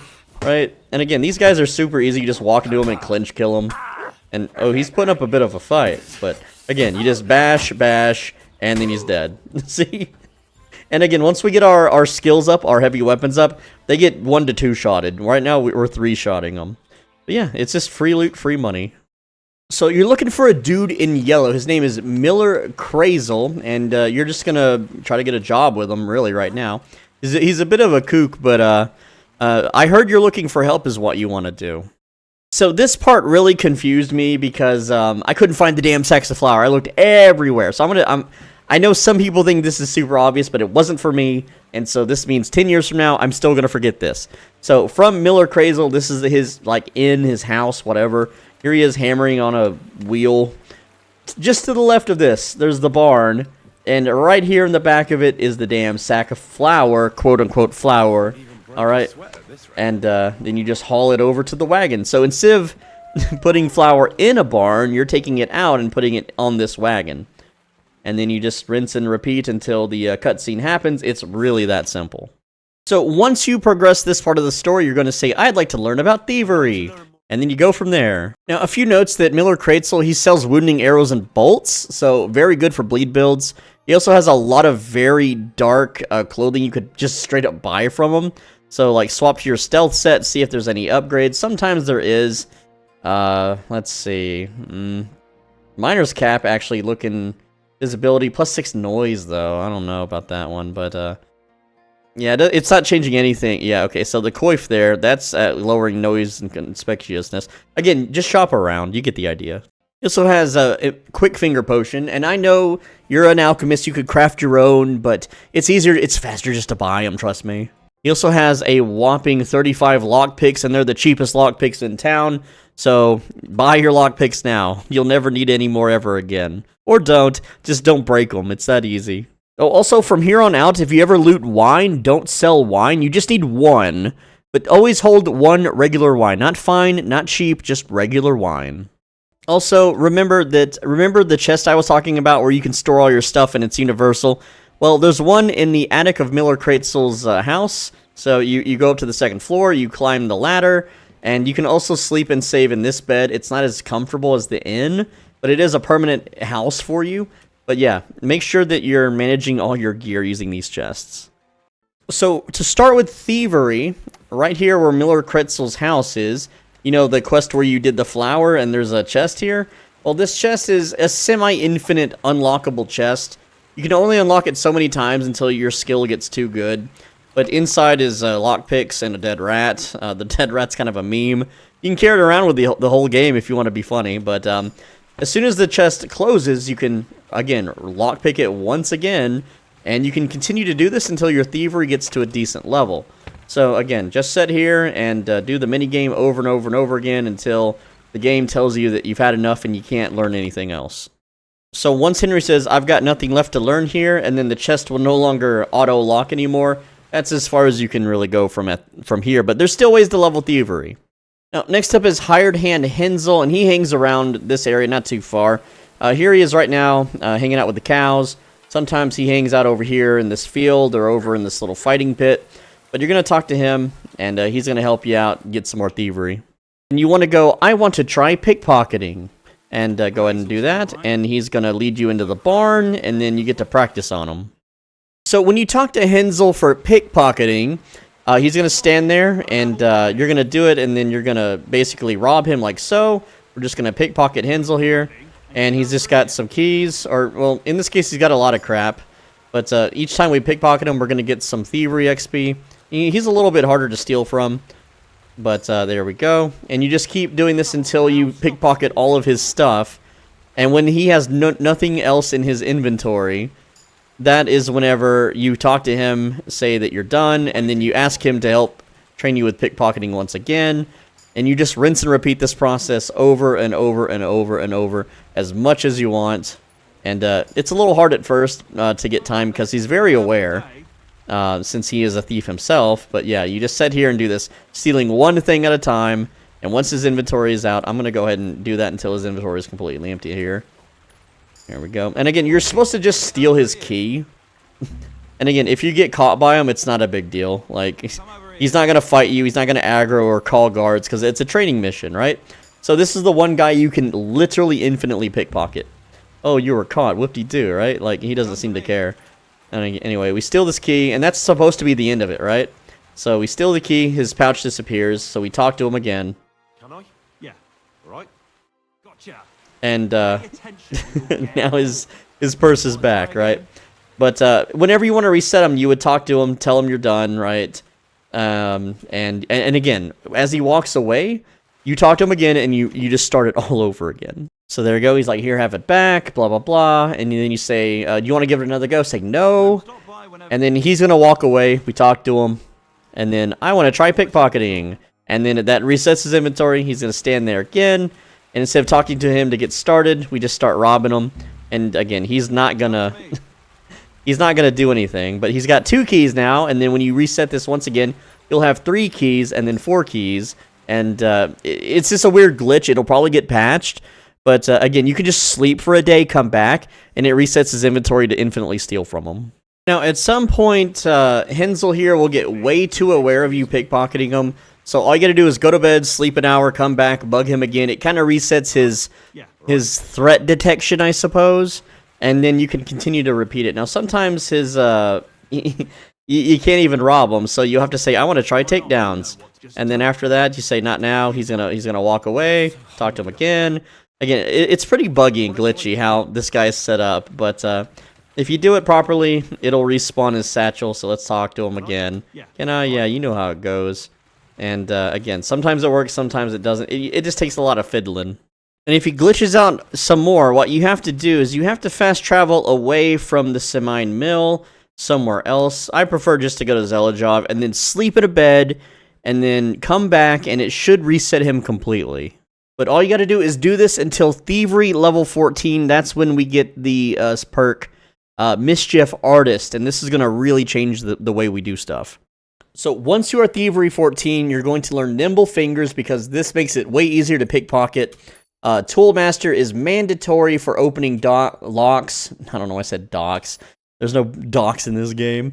Then you also want Back Alley Skirmisher. This is a 10% damage buff when you use a one-handed weapon by itself, no offhand. And then you also want Mischief Artist. This is a +3 to pickpocketing, thievery, stealth. The stealth doesn't matter because we're stealth 30. But the +3 to thievery is huge for getting those extra hard things opened. Alright, so go to Zelajov Inn, sleep until 1 AM or past 1 AM is fine. And we need to level thievery to 18 before we do anything else in the game. And here is literally the best way to do it. So, at night, you're just going to fast travel to Zelajov right down here. Let me get out of the inn so I can show you. Well, I don't need to show you how to fast travel. I think you kind of figured that out by now. But Zelajov is going to be our playground for thievery. And again, we're just going to be unlocking doors.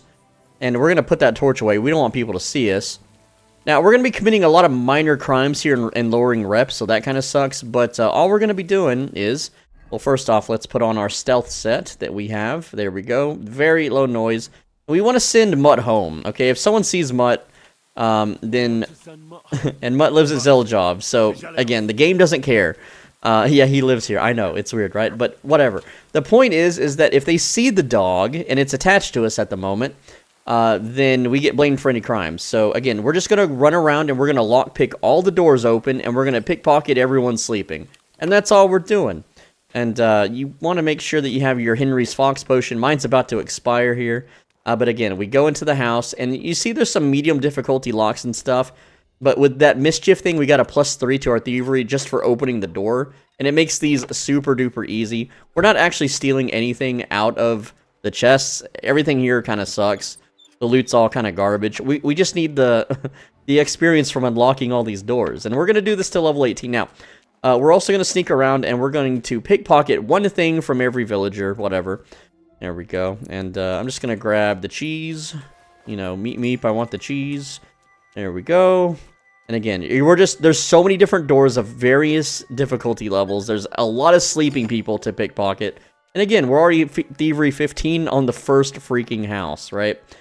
And you can see, again, all of these are things we can unlock. You can do this every single night, and no one's going to care because, you know, we're just stealing, like, a piece of cheese from them or something.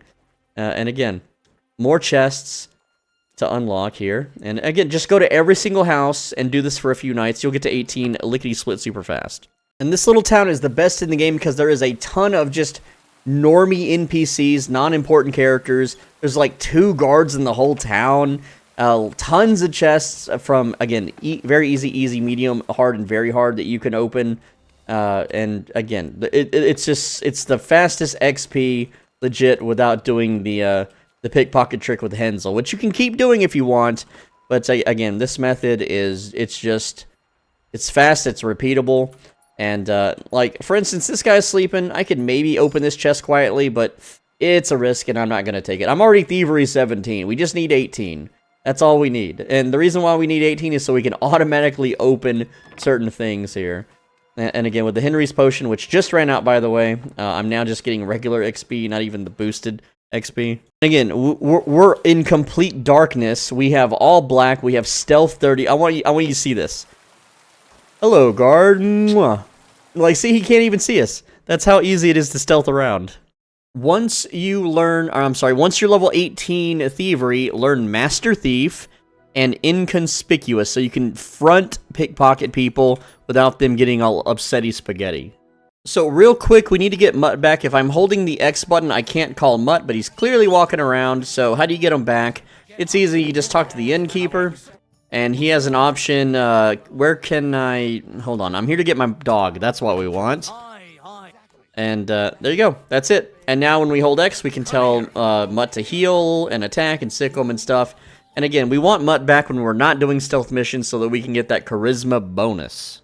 Alright, so now it is time to go to Takov, and we're going to do the very first Blacksmith Radovan mission so we can start leveling our crafting up to get better weapons and, yeah, lots of good stuff. So, when you come here, make sure you come here during the day. You're going to talk to him, and you're going to tell him, I'm here about the job.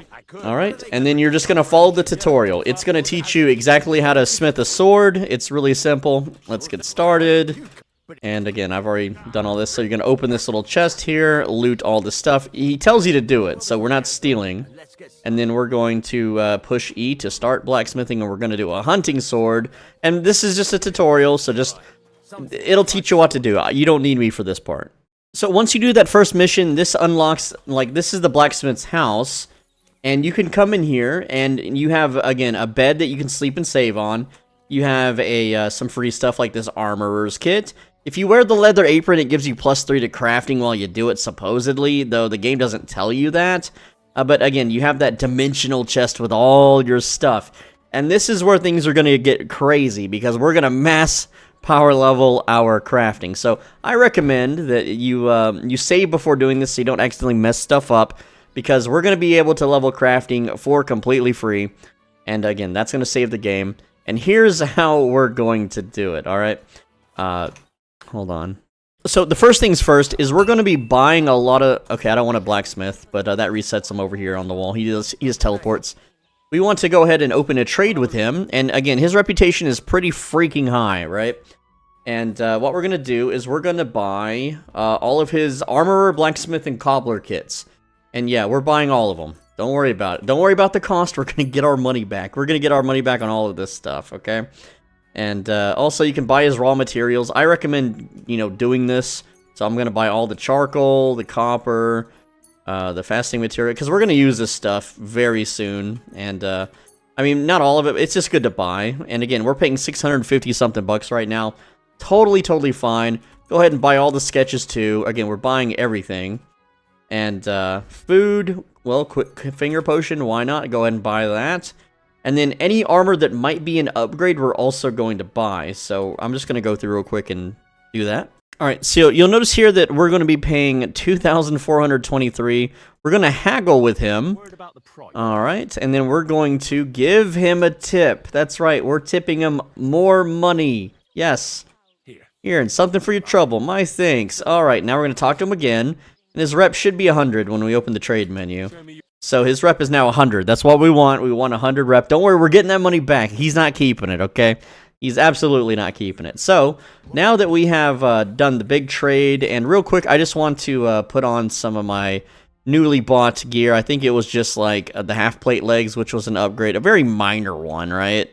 Whoop-de-doo. And then the Brigantine legs, which was, again, I guess another upgrade. It doesn't matter, right? So there we go. That's our upgrade, and that's our set. And now what we're going to do is we're going to go to our chest, and we're just going to grab everything out of it. Every single freaking thing. We're going to chug our Henry's Fox Potion so that we get the the 50% XP bonus. We're down to 7 of these, and we know how to make them. So, again, it's no problem. So now it is time to mass level craftsmanship with all that crap we've been hoarding so far. We're going to go to our inventory, and then we go to other, and we're going to be using all of those kits to repair as much crap as we can ourselves. And again, we have a lot of kits because we just bought a whole bunch from him.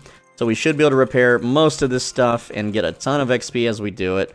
There we go. Go to the blacksmith's kit, do the same thing. You get the idea, right? I don't have enough weapons, so I haven't killed enough bandits. Cobbler's kit.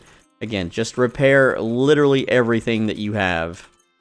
Alright, and yeah, that's it for now. So that puts us at craftsmanship 15. Awesome stuff. Alright, and there's a few things we want to learn. So here's the 4 things we want to learn. We want to learn locksmith so that we have a +3 to our thievery. Again, we're stacking thievery up right now, okay? Bowyer for that plus 10% damage when we repair a bow. It's the same as sharpening like a sword, but it's for the bows. And then we want keen eye so that when someone else repairs our stuff, we learn from it. Very good. And then helping hand, you can do this one. It's going to make the repairs by craftsmen 20% cheaper. We're going to get our money back, so it doesn't really matter. It just makes this next step easier because we're going to max craftsmanship anyway. It's totally easy to max out, right? And so what we want to do now, because we have 100 rep and we work for this blacksmith, we can literally enter his house, and you guessed it, we can rob him. So we're going to go into his room now. And he's got a hard-to-pick chest here, right? This is a hard chest. And we should have the thievery level to easily pop this sucker open. Yep, just go ahead, get in there. There we go, we got it. First try. And then you just go down. You don't need to steal his stuff. There's no reason to steal his stuff. Except his money. We're going to steal all that money that we gave him. It's ours again. Groschen is not considered a stolen good. It's not something that guards confiscate. So, you know, we have all of our money back and what he originally had, and we're about to give him this money again, okay? You know, we still have that inventory just full of crap and that Henry's potion. So now we're going to ask him to do a bunch of repairs. There we go. We're just going to do repair all. That's 2,902. This is why we got the helping hand perk. Without helping hand, I wouldn't have enough money, and I'd have to make multiple trips back and forth. So there we go. We're going to confirm it. And now our craftsmanship, as you guessed it, is level 20. Yeah, it's that easy. So now, with that done, you want to learn the most important one, Martin's Secret. This is how you craft Henry quality gear. This is how we make the best weapons in the game, okay? Then you want to learn totally legit so that stolen stuff, you know, loses its stolen flag faster. And then 7 league boots so you have more stamina when sprinting. Everything else just lowers the damage your gear takes, which we don't want to do because we want our stuff to get damaged so that we can max out craftsmanship. Though we don't need to. We have all the main stuff at this point. We have the damage buff, the thievery buff, etc., etc. We're good to go. We don't even need to level this anymore. And then after you're done giving him money to repair all this stuff and learning from him, you can just take your money right back out of the chest as if it never happened. And yeah, so we still have our money, but we're way better off now. And again, it's not a stolen good. We're totally fine. And all this crap that we have, we can now sell it legit to him if we want, or you can just never sell to him because you can just take his money. Like, what's the point? But all this crap we're hauling around, we're just going to stuff it back into our dimensional chest. And just a quick note, Blacksmith Radovan is really good at selling ammo, so you should definitely buy piercing arrows and piercing bolts from him and just max it out, of course. Like so, there you go.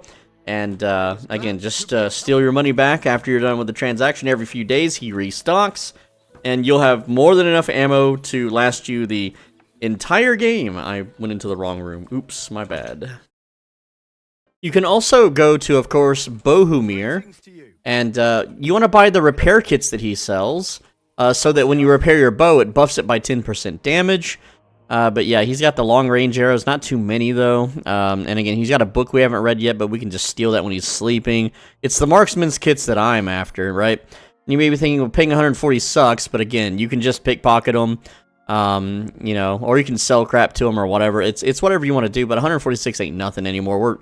We're freaking loaded, bro. So again, I'm just gonna go ahead and get those repair kits because I want to repair the bow here and the crossbow, and we need the kits to do that. And where are they? Marksman's kits. There we go. So again, just slap those there. Now they're both damage buffed. As you can see, they have this little up arrow next to them, making them strong as heck. Alright, but we need more repair kits, so we're going to Troskowitz. That's right, going to Troskowitz, getting those repair kits. And you know where to buy them. You know the tailor, which is near the inn. You know where the, this is the carpenter and the general store, all right here in the center of town. Alright, so let's upgrade that weapon now that we can craft, and to do that we need to go to the butcher, believe it or not. So this is the butcher's building right here, and we're going to go ahead and go in. Well, not to the main sales floor, we're actually just going to rob them, okay? So what you want to do, swap to that stealth set you have, and I wouldn't run, but we're going to go ahead and go up the stairs, and right now we're not trespassing, but if we go into this little room here, there we go, and then we just go here to the right. There we go. And then right here in this dresser is the Toledo Steel. And that's what we want. Also, I think they have some pretty cool, like this is a nice charisma stat boost, like head cap or whatever, but you don't need it. It's not something we need. Anyway, so we just stole the best steel in the game. And now what we're going to do is we're going to go, it's about right here in the forest. And so there is a shack on the left side, about in the middle of this little forest region. Again, this is north of Troskowitz. It's called the Overgrown Dugout, and inside there is a medium lockpick chest. You can open this if you want the skill, but if you just open this jug here, there's the old chest key, and then you turn around, and then you can get a leather apron. We already have one, but we want the Executioner's Axe. You get coin, sword, pommel, steel, 51 grosh, and blacksmith's kit. Good stuff here. And then we're going to open our inventory, go to books, and learn the Executioner's Axe. You can see it needs a Toledo Steel and 2 iron. Well, we have that, so all we got to do now is go craft it. Now, I recommend, if you're not used to crafting in this game, is that you go into your little blacksmith hidey hole here, you sleep for 1 hour, and then you save the game, just in case you mess it up. But crafting axes is the easiest thing in this game. We're going to go ahead and click this to start blacksmithing, and then we go to the Executioner's Axe. And again, this is the easiest thing ever. It is not like crafting swords. You literally just heat up 1 slab of metal and then slam it a bunch. You don't even have to flip it. It's so dummy easy. Like, we just heat this up until it's sparking. Again, you don't have to do it perfectly, but you can wait till it's straw colored or wait until Henry complains. It doesn't matter. Like, you can mess this thing up so bad, it's still gonna be Henry quality good, right? There we go. It's technically good now, but we're just gonna keep, doing it. There we are. It's overheating. Maybe. Again, there he is. Oh no, I'm burning it. It's fine, bro. It's totes fine. We're gonna slam this bad boy on the anvil. And again, you have like a 360 degrees slamming, but we're just gonna set here, and as soon as the hammer leaves the screen, we let go of left click, and I don't know what it is. It's probably a trigger button or something. On consoles. I don't have a console, I can't help you guys. But again, you just kind of scoot it around and hammer it, and that's literally all you do. And you'll be able to do it without having to reheat this sucker. You just sit here and just doink it, left and right. You don't need to flip it. You don't need to hit the bottom part or the top part, right? It's literally that simple, and I can skip this part. See, it's already taking shape. It's already getting there. I don't even need to skip this. You can just watch the whole thing. It's really, really fast to craft. Henry quality, first try, no problem. And again, you don't need to flip it, even though the game is like, well, you should flip it and make it, even. See, even Henry's like, it's almost done, bro. And again, there we go, easy, super, super quick. And then I'm just gonna speed this part up. There we go, boom. And that noise is my computer, okay? Henry quality, you see that little weird ilm symbol? That means we did it, okay? And then all you gotta do is take that sucker right here to the sharpening wheel, and then we're just going to Push spacebar a bunch. I don't know what it is on controller, and we're just going to wiggle this as it sparks, and there we go. Now it's razor sharp. We stop it, and that is our best in slot axe for the whole almost the whole game. There's a better one on the second map. But you can see here that this is a plus 29 to slash and a plus 14 to blunt. Also more defense. It's worth a lot more too. And yeah, that is our main weapon. It is a freaking awesome weapon here. Check that out. It's got the little cross. So now you're like a holy axe warrior or something. I don't know. Alright, now it is actually time to level some combat skills. And to do that, we're going to be killing sheep and cows. And yes, killing sheep and cows is way faster than killing bandits. They die in 1 to 2 hits. They give the same XP as killing a human. And they give survival XP, which we need a little bit more of to max out our bow's potential so we can mass slaughter as many humanoids that aren't fully plate face covered, okay? It really will speed up the main storyline of the game. But here is the map for... This is for Zelejov and Trauskowitz. And just in case you need honey, you can see the honey spots. But we're just going to go to each cow and sheep spawn, kill them, and run all over the map. Then we have... this is the Trotsky Castle, where there's 2 sheep spawns, 2 cow spawns. Nothing too crazy here. And then we have this Samine area with... this one's the most butt-puckering because there's the most people around. So I usually just don't even bother with this one. But it is something you can do if you're in the area. There is 4 cow spawns and 1 sheep spawn. And I also mark cabbages and honey and stuff just in case you need those for later on. But essentially, the way mobs spawning works is as follows. Cows and sheep will come back every 12 to 24 hours... under the circumstances that you leave the area and sleep in a bed elsewhere. So, let's see, like right in here, there is, yeah, there's the sheep area right in here. I haven't explored it yet, and you can see the clouds are covering it, but if I go kill these sheep and I sleep in this area, the sheep's rotting bodies will never go away and they will never come back. But if I fast travel here, and then sleep in a bed 1 hour, and then 12 to 24 hours pass while I'm doing other stuff, and I come back here, all the sheep will be returned. As far as named NPCs go, it is 7 days. If I kill the shepherd here, he will come back to life in 7 days. And yes, they come back to life. It's weird. I don't know why. And they forget that you murdered them too. It's like it never happened, okay? And then guards and hired hands is every 3 to 7 days. Bandits, like these bandit camps, is every 1 to 3 days. So, again... we just do a pass around the map with our Henry Fox potions, killing sheep. We're going to be in the high 20s for our heavy weapons and warfare. And if you want more info on this route, then all you have to do is check out this video here, the actual best way to grind combat XP. It is 54 minutes long, but it shows the entire run, entire route, and you can find it here under any of the descriptions. Best way to farm combat XP, just click that link right there. And all I'm going to do in this run, though, I'm not killing all the bandits and cows. I think I'm just going to go around and kill all the sheep, and we'll see how many levels I get doing that, because it's way faster and more time efficient. So starting off, I am at Warfare 17 and Heavy Weapons 11. Let's see how many I get. And again, this is all I'm doing. We're just running around, and we're just going to slaughter sheep. Again, each sheep counts as a full-blown kill, and without the Henry Fox potion, it is... 23 XP per kill. You kill them in 1 shot. It's the exact same XP you would get killing a humanoid or a bandit. And although when you fight other enemies, they can block and fight back. Every time you hit them, you gain 3 XP by default. Every time you block or dodge, that's 3 XP. But again, this is 23, and it's actually 35 due to the Henry's Fox potion. So yeah, you can see that going to every single sheep area is just way faster for leveling. It's just so much faster. And you may be thinking, well, I'm committing a crime. And yeah, I am committing a crime, but there's no witnesses, so there's no one to tattle on me.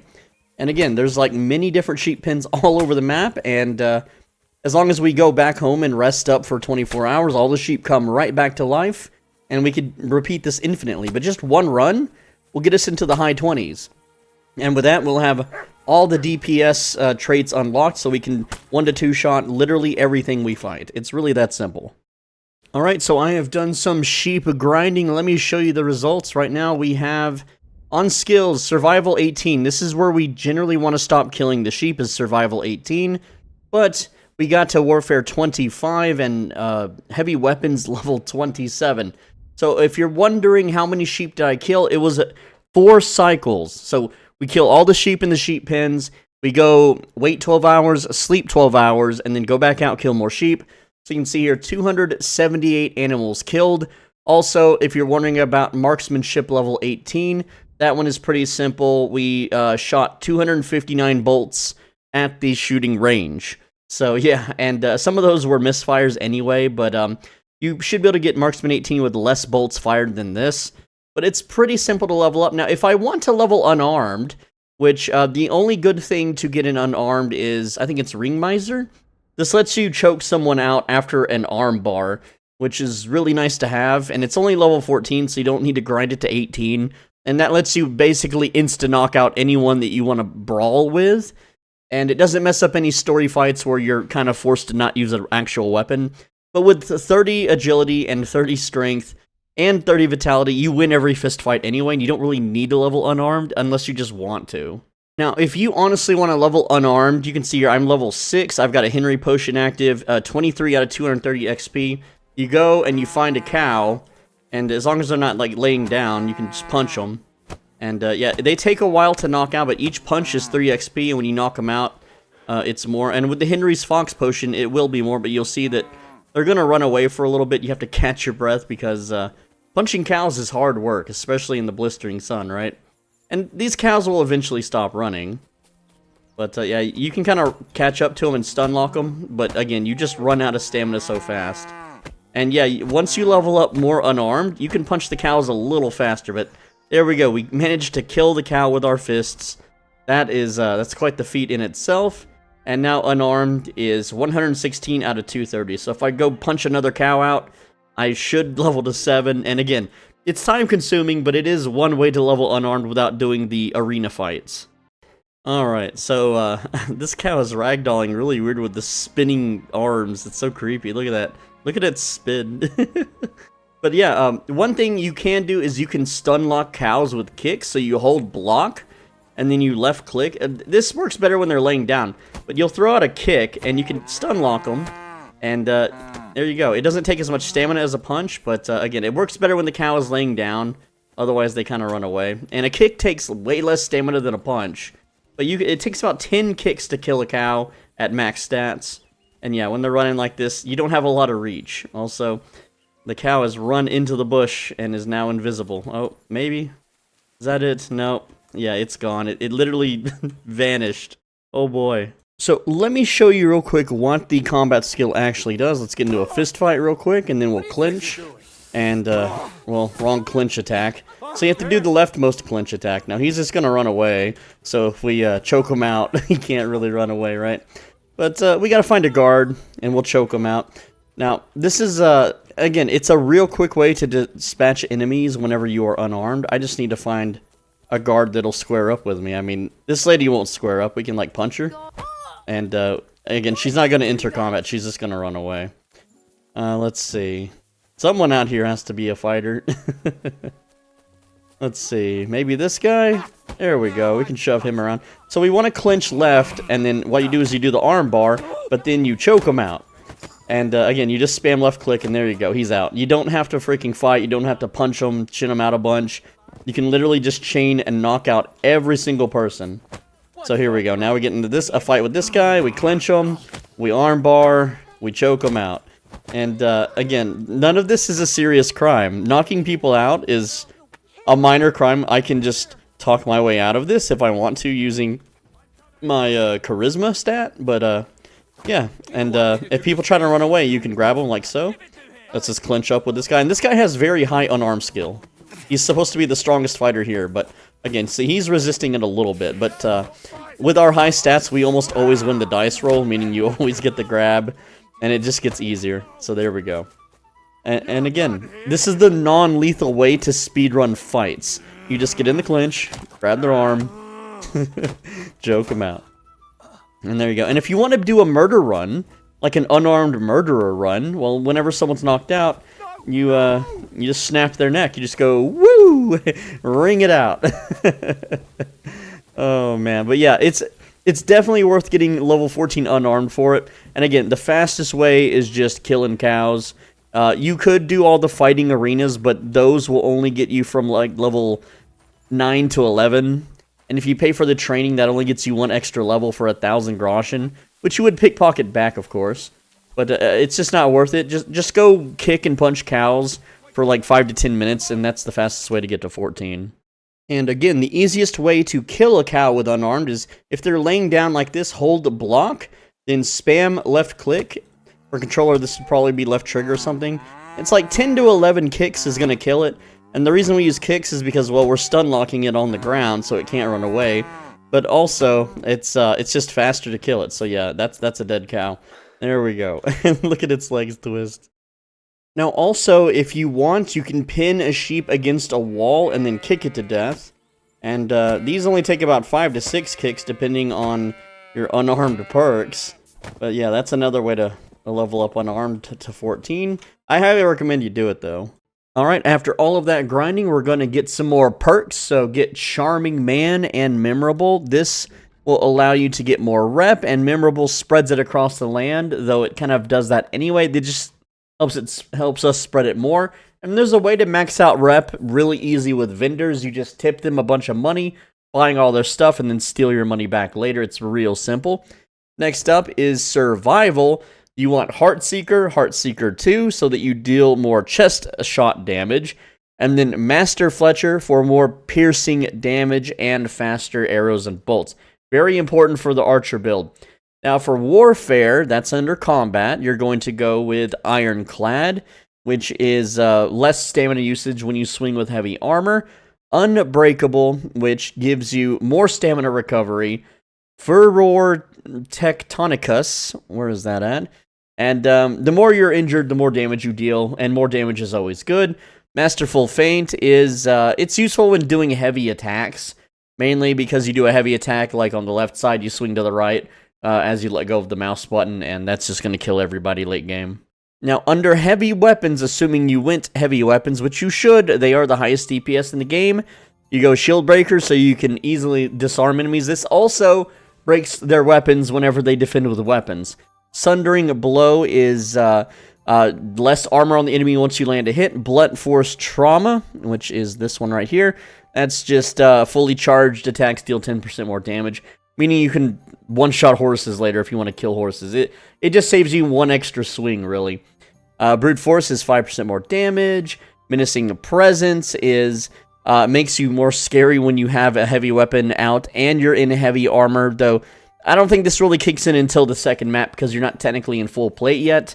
Hack and Slash is more damage the more hits you land, so when an enemy's out of stamina, this lets you finish them off much faster. Sundering Blow 2, here it is 20 additional armor reduction when attacking. Brute Force 2, 5% more damage. We always like more damage. Aim to Maim, it makes them bleed out faster when you're using axes. Now, late game, you switch to a mace, so this becomes useless later, but it's good now. Green Knight is when you're comboing with an axe, you deal 20% more damage, which you won't land too many combos, but technically the clinch attack is a 2-hit combo, so therefore the second hit of the clinch increases that damage. So there you go. It's really not much, but it's something. And then you have Onslaught, which is when doing a combo with a heavy weapon and a clinch attack is a combo, it takes less stamina. But clinch attacks don't really take stamina anyway. Now, for unarmed, hold on, let me close this here. Unarmed, we do definitely want Ringenmeister. That's, again, I showed you that already. That's how you choke people out from an arm bar. Then Sandman helps you choke people out faster or stealth kill easier. But we have max stats, so this is kind of redundant. Kurzkampf is 10% more damage during the clinch. So the arm bar, it still hits and deals damage, but if you fail to choke them out, you're still dealing more damage. Belligerent Brawler is more damage at the first strike in combat, which should be your clinch. Evening the odds is just 10% more damage. You'd love to see it. So here is my recommended stats for you. Level 28, main level. You want Strength, Vit, and Agility, all 30. That should have been done in the pig pen. If not, you should have done it leveling your weapons by now. Speech, at least 10. Alchemy, 16 for those Henry box potions. You want Craftsmanship, 16 for the Henry quality gear. Drinking is completely pointless in this game. You don't need drinking at all. It's only there to level up if you want to have more fun in some cutscenes, really. The only, like, really useful thing is, like, towards the very end, there's Cheers that heals poison when you spirits, but who cares? You already have potions for that. And then if you want to do, like, some kind of drunk melee build, it's really redundant. It sucks. And getting addicted to drinking takes 42 in-game days, by the way. You can level up drinking 1 to 30, like, really quick. You just drink, like, it's like 30 or 50 schnapps. But then you need 42 passing days because you're going to have a massive stat reduction. Like, when you're full-blown alcoholism max level, you lose 10 in every stat. It's awful. Just don't drink. Just don't do it, kids. All right? But, yeah, Horsemanship 16 so you can get a Head Start 2. Houndmaster 10 so you can get the, what's it called? Charming Companion giving you that +3 Charisma. Scholarship 14 for Fundamentals of Medicine 2 for better healing. Stealth 30 because that's easy to get. And I'll show you what Stealth 30 does in a bit. Survival 18 so that we get Heartseeker and Master Fletcher, really, Heartseeker 2. Thievery 18 so we can open every lock in the game. And also automatically open those easy locks. Warfare 24 is everything that we need for our build. The other remaining things like Steadfast against all odds, Rock Solid, we don't use. So those are redundant skills. And then, of course, heavy weapons. You want at least 26. This uses all of the axe-related skills. Bonebreaker and Concussing Blow will get late game. We're going to eventually get these, but they're for maces. Unarmed 14, so we can choke people out when we armbar them. And Marksman 18, so we can one-shot enemies, but also slow down time with Eagle Eye, making the shots easier to land. Now, if you're wondering how stealth works, let me switch to the stealth set that we have. You can see here our noise level, conspicuousness 21, 21, and visibility 20. Well, when I enter stealth, as in I'm crouched down, you'll notice that my stats are now conspicuousness 0, noise 5. Visibility is still 20, right? So just keep that in mind. That's what Stealth 30 does. It really lowers your conspicuousness and noise. Conspicuousness is really how people know that you are the one that did the crime. And while there are slightly better gear upgrades for our stealth set, absolutely there are. You don't need them. It's redundant. It's pointless. There's one stealth mission later in the game, and we have more than what we need to be able to do it easily. Alright, we have some final prep work to do before we start the game. The first one is to max Charisma. So, what I did was I went to the tailor in Troskowitz, and I bought myself it is a red coat here. Let me show you. It is the quilted coat. Now, what I've been wearing thus far was this hunting coat with a charisma of 8, but this quilted coat has 17 charisma. So, it was the best charisma chest piece I could get, but also with the least amount of addition to conspicuousness, noise, and visibility, making it basically best in slot for charisma. And then finally, we need to get some dice, and dice is easy. We're going to be using our stealth set, though, for the dice. And all you gotta do is go to the inn, and it does not count as trespassing, but you're gonna go inside the inn and upstairs, and this takes 7 in-game days to do, but it's worth doing because you can automatically win every dice game, and you just go up here, and right here in this bed is where a gambler will sleep. So again, we're not loitering, we can just literally wait until 1 in the morning. There we go. If we are loitering, well, we have a high speech with that Henry's Fox potion, but it is what it is. So we're waiting for hired hand here to go to bed. He's gonna join innkeeper Betty. There we go, and he's asleep. So once he's asleep, you simply just rob the dice. He has a dice that will always roll a 3, and it looks like it's not here. So just steal something, and then that's gonna shuffle his pockets a bit. There we go. So I stole some keys. And there it is. It's that golden dice right down here. You just grab that. There we go.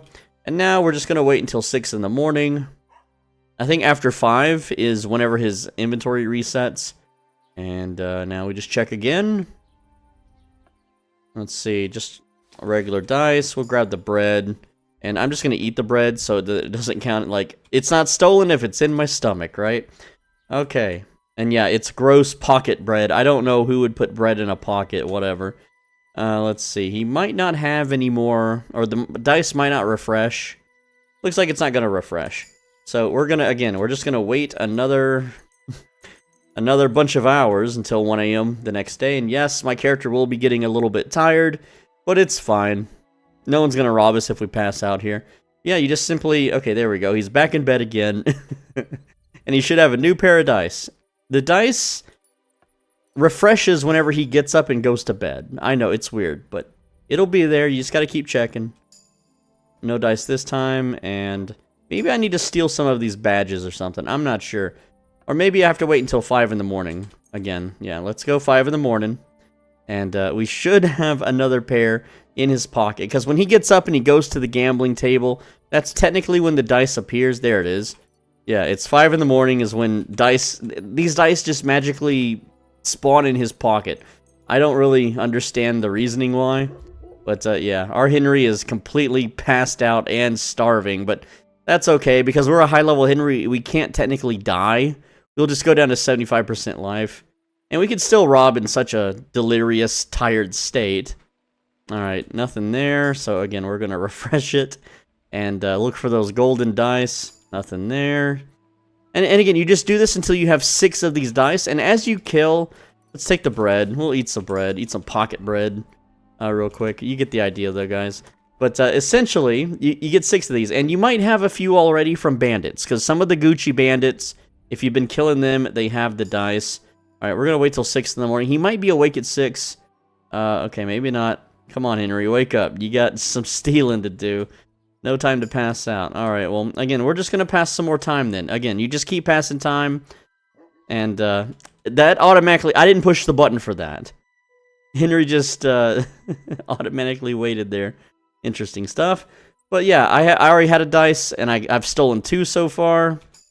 Alright.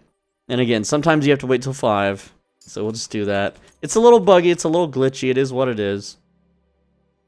But yeah, nothing else is going on in the game world. There's no time limit. It's not like in Fallout, or if you don't get the water chip in time, the game overs. There is literally no fail state this early on in the game. Anyway, ooh, thievery 20, nice. But I'm going to keep doing this and get 6 dice. So here is how that dice works, and it looks like someone's playing a game right now. I don't know if it's going to let me play with them. Play some dice. Yeah, I'll just kick the other guy out without a badge. And you can just farm free money with this. But on the menu, you have to make sure that you select the dice. So we have to select 6 of the Saint Antiochus's dice, whatever, and we're gonna confirm it. It's a Monty Python reference, and you will always roll a 3, always. So there you go. You just hold all the 3s, and then you score and continue, and you do that until you have enough gold points. And as you can see, a victory. Like, the NPCs will never complain, and they never care. Score and pass. There we go. We won because we got over 3,000. Boom. 50 groschen. And you can do this in every town, everywhere where there's dice players. So it's worth doing. It sets you up for the entire freaking game. Don't skimp out on these dice. Then make sure that your save file is, you got plenty of ammo. You've got all your clothes, weapons, armor fully repaired. Everything is fully cleaned. And you are well rested and well fed. Then save your game. And it's time to back up your save. Alright, so let me talk to you about backing up your save file, because as you can see here, all of that grinding took me 17 hours and, well, 17.1 hours. And yeah, we don't want to lose that. We don't want it to get corrupted or a patch happens and then it all goes away. So here's how you do it. You navigate to this folder and you just copy it. Now you'll have like playline 1, 2, 3, 4, 5, 6, etc. But when you get to the folder, and I'll kind of show you how to get to the folder here. You're going to let me show my screen here. So you're going to go to your PC. I don't know what it is on Windows like 11 or whatever, but for Windows 10, you just go to like this PC. You find your Windows program hard drive. Like I have one for storing videos and one for storing games. So this is where Windows is installed. We open that. Then you go to users, and then whatever your username is. I'm Ben, so this is my Ben folder. And then you go to saved games, and then you have Kingdom Come 2. All right, and then you have saves. And then you have playline 0, 1, and 2, which means this is playline 0, this is playline 1, and this is playline 2. I know the numbers don't match. I didn't design this. I didn't code it.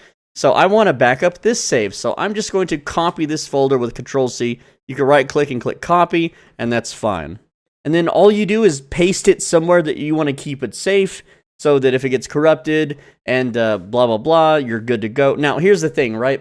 Maybe you want to do an evil playthrough. Maybe you want to do a playthrough where you kill all the townsfolk. Well, you have a backup save, so you can go back and do all the things that you didn't do the first time around. So it's very important that you back up your save after all of this grinding, so you never have to do this ever again. And now it's time to do the main story, and if you skipped the first 3 hours of this video to get here, well, we've already done the prerequisite quests for both Miller Kreyzl, which is where you deliver the bags of flour. We've already covered that earlier, and we did the prerequisite for Blacksmith Radovan. Now, for this video guide, we will be going Miller Kreyzl for his path, so if you clicked on this hoping for help with Blacksmith Radovan's questline, you're out of luck, because this one's way more fun and faster. So our mission is to go here and steal the documents. Super simple stuff. We're going to fast travel to Troskowitz, skipping the random encounter there. We don't really need it anymore. We're already fully geared. There's no reason to farm or kill or loot anything at this point in the game. And all we have to do is loot a chest at night, which is really, really simple to do. And what we're going to do is we're going to go back to our old roots at the old dirty shack here. And we're going to don our stealth set. There we go. And we're going to wait till nighttime. You could also do this during the day. Like, I could just choke this guard out and loot it real quick. But it does cause issues later on. And we need to be in good standing. So we're going to take the proper route, just in case you haven't maxed out your stealth or anything of the sort. And so I'm just going to, wait 9 hours and then sleep 4 or 5. So we are going to wait until after 1 a.m. so that the majority of the townsfolk are asleep. And then we're just going to go loot a chest. There's really not much more to it than that. If you have Mutt with you, we are going to tell him to stay so that he is not going to be seen by any of the townsfolk. And if the townsfolk do see him, they automatically assume that you're nearby. And when things become stolen, they come after you. Or they blame you for it. It doesn't matter. But we're in full stealth here. And normally you would have to pickpocket a guard, which I'll go ahead and do in case you skipped ahead. We're just going to go upstairs here and pickpocket this guard real quick. My thief skill is high enough that I don't need to pickpocket keys. But yeah, we're just going to grab the guard's keys. And this is basically, it's a real simple and fast mission. Alright. So, here is the entrance to the guard's little shack area right here. And again, this is where it's at on the Troskowitz map. Then we just simply go in here. With the guard's keys, we can now open all the doors and the chests. And all we need to do is access this chest here. And I'm going to actually grab the cockerel. But offer of Hermes Trismegistus is what we want. And there we go. That's basically it. Now we just leave. We go get Mutt, and we just leave. So, alright, so this guy saw us, and he's just telling us to leave. He doesn't know anything's stolen. Maybe later he'll figure out something's stolen. That's fine. It doesn't matter. We can use our very high charisma to get out of it. And then we will tell Mutt to heal. That way he will follow us around. And it's that simple. Now we will return to Miller Kreyzl here, and let him know what we did. Next up, you have a quest to find Saltpeter. You can skip everything the game wants you to do and simply fast travel to Apollonia, follow the road curving south, and it's right here. Once you get to this Saltpeter pit, all you have to do is just position Henry in here. He'll taste it, and that saves you a lot of trouble with the Gravedigger and Bonnie and all the other crap. You don't have to do any of that. And, of course, once you're done, return to Miller Kreyzl to turn that in. So, unfortunately, there's no quick skips for the finding a companion. You'll have to go up to the Zelazhov Wagoner's Inn and then talk to the Bath Wenches. After that, we can then go talk to the lady we're supposed to. So, simply talk to Bathhouse Dorothy here and exhaust all the dialogue, and it's a wild ride. Once you've exhausted the dialogue, fast travel to the Nomads camp, and we'll talk to Evelyn, whatever her name is. I don't care what her name is. But I'll show you where to find her because she is a slippery sucker. I tell you what. Sometimes you can find her. Here she is. She leans against this cart. And other times she wanders down here towards the stream where the Kumans are. Where we stole the Kuman bow earlier. So you go down here. And she might get like a scoop of water from the lake. Most of the time, though, she is going to be kind of over here in this part of the camp, where she will be doing all sorts of crazy things. She might be sitting here. Hold on, I'm stuck on something. She might be eating lunch at this table, and she might be eating lunch here at this campfire. And if you need to find her where she sleeps, her bed is right here. And that's where she usually patrols. But sometimes you can't find her at any of those places. And you just have to open your menu and wait 1 to 2 hours. But with that said, and it looks like she's already run off from where she was. So yeah, like I said, she is very elusive, so to speak. So just kind of run around until you find her.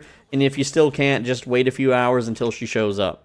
Another way to find her is if you talk to horse handler Mikolai and ask him where you can find her. She will be marked on your map as the letter D here. So if I just follow the map marker, that's where we can find her. Again, these are just easier ways to find her. I know a lot of people get stuck on this step. Next up, you'll need to get wine, and you can buy these from any vendors. I'm just going to buy these from the innkeeper here, and even though it's late, he will still sell them to me. So if you're out late and you need a late vendor, you just need one wine, not fine wine, not cheap wine, just regular wine. She won't accept any other type of wine. Next up, we got to get the dress and the perfume, and that stuff is pretty easy too. Next up is acquiring Mintha perfume, and you have to craft at least a strong Mintha or a Henry's Mintha, but it's much easier to just steal it from innkeeper Betty. Now, what you can do is you can try pickpocketing her keys if you are not good at thievery, or you can just go to her room and steal it, because if you followed my guide, your lock picking is good enough by now. You just go up the stairs. Here's where innkeeper Betty sleeps. Here's her chest. You simply pick the lock. It's a hard lock, but you should be able to do it if you followed along. And then just grab the strong Mintha perfume effect out of her chest. There we go. Very simple stuff. So the red dress we need is at the tailor, and you could technically buy it, but this guy is like super easy to rob from. He just like kind of stands and stares at this shelf here, or like right here, and you just just kind of get right here. You can stealth, and then kind of go around the counter there, and it's right here. It's the Tyrol Brocade Code Tar. I think I said that right. But we're just gonna yoinkage that, there we go, and then just leave. And then be like, see you later. And he won't suspect a thing, because we're gonna fast travel all the way back immediately to the, whatchamacallit, the Nomad's camp, and, okay, well, I can't do it because I was in the air, but, when you're grounded on the, when your boots are on the ground, you can fast travel, making it, we just turn these in. Now, when you turn these in to the lady, it starts the next quest chain. So if there's anything else you want to do, make sure you get it done before you talk to her. Because when you talk to her, you're locked in and you cannot leave, and this story will progress. Now, you can turn in the items. That way, whenever you go back to Troskowitz, you're not labeled a thief. But once you've delivered the items to Enelin, or whatever her name is, you say, we can go to the wedding now, and that will start the inescapable next part of the quest chain. Alright, so I want to explain the wedding skip, and I can't believe that I've seen anyone do this, but as soon as you actually load into the wedding, where you can walk around and interact, there's honestly nothing worth looting or getting here or doing anything, but if you must, this guy here, this groom Balate guy, he's got 400-something groschen on him, and so we're just going to choke him out in front of everybody. It doesn't matter, it's fine. There we go, we choked him out. And then real quick, we're going to loot him because, again, he's got 400 freaking groschen.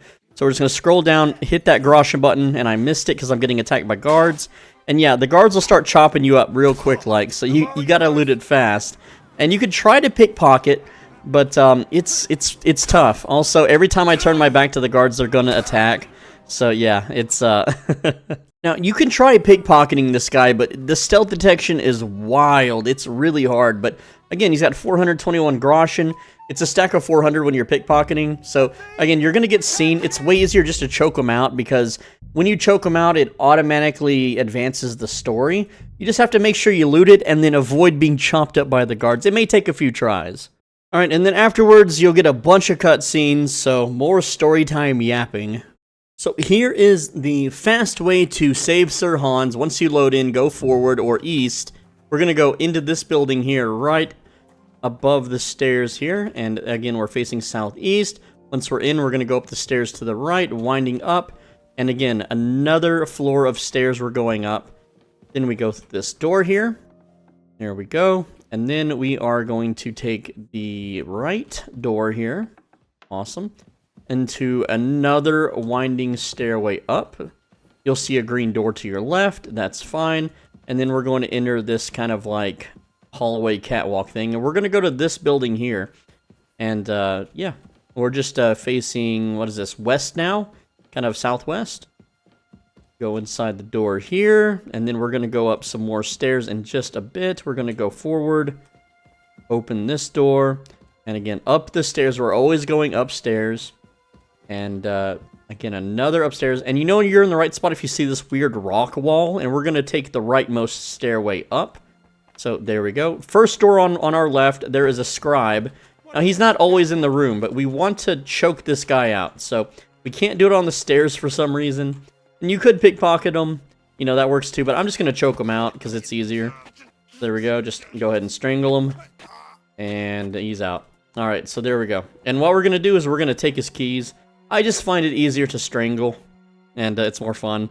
So there we go. We take his keys, and we go into that room. He's normally in here reading a book, and if he's not here, you'll have to kind of come and leave a few times or just load your game. But in his chest, he has the Fever Tonicum, so we're going to go ahead and steal that. And then we're going to go downstairs now, and there he is. And then downstairs once again, but this time we're going to go... This door will be locked, by the way. This will be a locked door, so we're going to go downstairs from that locked door. And then we're going to enter this room and go across to where we see this long hallway thing, right? And I like to take the door on the right. This is just how I do it. You can do it however you want. But we're going to run all the way down. And there's guards sometimes, and they'll chase you, but it's okay. When we hit the cutscene, the guards will leave. And this guy, he has his back turned. But we're going to go towards the northeast to this area here. There we go. And again, these guys don't want us to be in here, and we're just going to run through the room. At the very end, you'll see like a red room, like pink-red walls. We're going to go up the stairs, and there will be a guard guarding this stairwell. It doesn't matter because we're going to trigger a cutscene. So you could choke them out or just run past them. I'm just going to run past them. And then, again, once you're in this brown-looking room, it looks like it's a dead end, but there's actually stairs here. You're going to go through the stairs and then up the winding stairs. And the guards are slow, and we're fast, so it's fine. And up the winding stairs, and then we will go through this door. And we have one more stairway to go. And then we have the tonic to cure Captain Thomas here, so you just talk to him. That's going to stop the guards from trying to arrest us. And you'll have this answer choice. I have something that could help him, so there you go. Once you follow the Chamberlain to your room, you'll have to redo your sets. There's some free loot here, but it's not better than anything we already have. Redoing your sets will take a bit of time. Remember, you have your Combat Charisma set, your Stealth set, and Naked. Now, when you get to the save point that says, wait for Sir Han's meeting is over, or wait until his meeting is over, whatever, you want to load this game and immediately do what I do. So we're going to run straight ahead of this guy who's going to introduce us, and we're going to run straight into the room upstairs here. And we're going to grab some keys off the table. Super quick, by the way. Let's see. Yeah, it's right in here. Okay. So you grab the jail key, and if you have high enough lockpicking, you don't need to do this step. But basically, right now, they're going to have a chat. And we're just going to go in here and have a chat with the prisoners and skip the dialogue. There we go. We need to get more info. Why should I believe you? Who is their leader? It doesn't matter if you lose reputation. We can always get that back. How do they take the fortress? I want to hear it. Success. There we go. And now we can go ahead and just walk right out. No problems. And now this guard's going to come and stand right here. And we're going to stand right behind here. Okay, wait. He doesn't want me behind there. That's fine. But there's a few people we want to rob in this area because they are loaded with money before we leave. All right, so first up is the archer guy here, and we're just going to pickpocket him. So we're going to get like right on the edge here and rob his money. And there we go. And the reason why is he's got like 400 groschen. So let's see. Yeah, that 400's right there. We have 4 and then 4.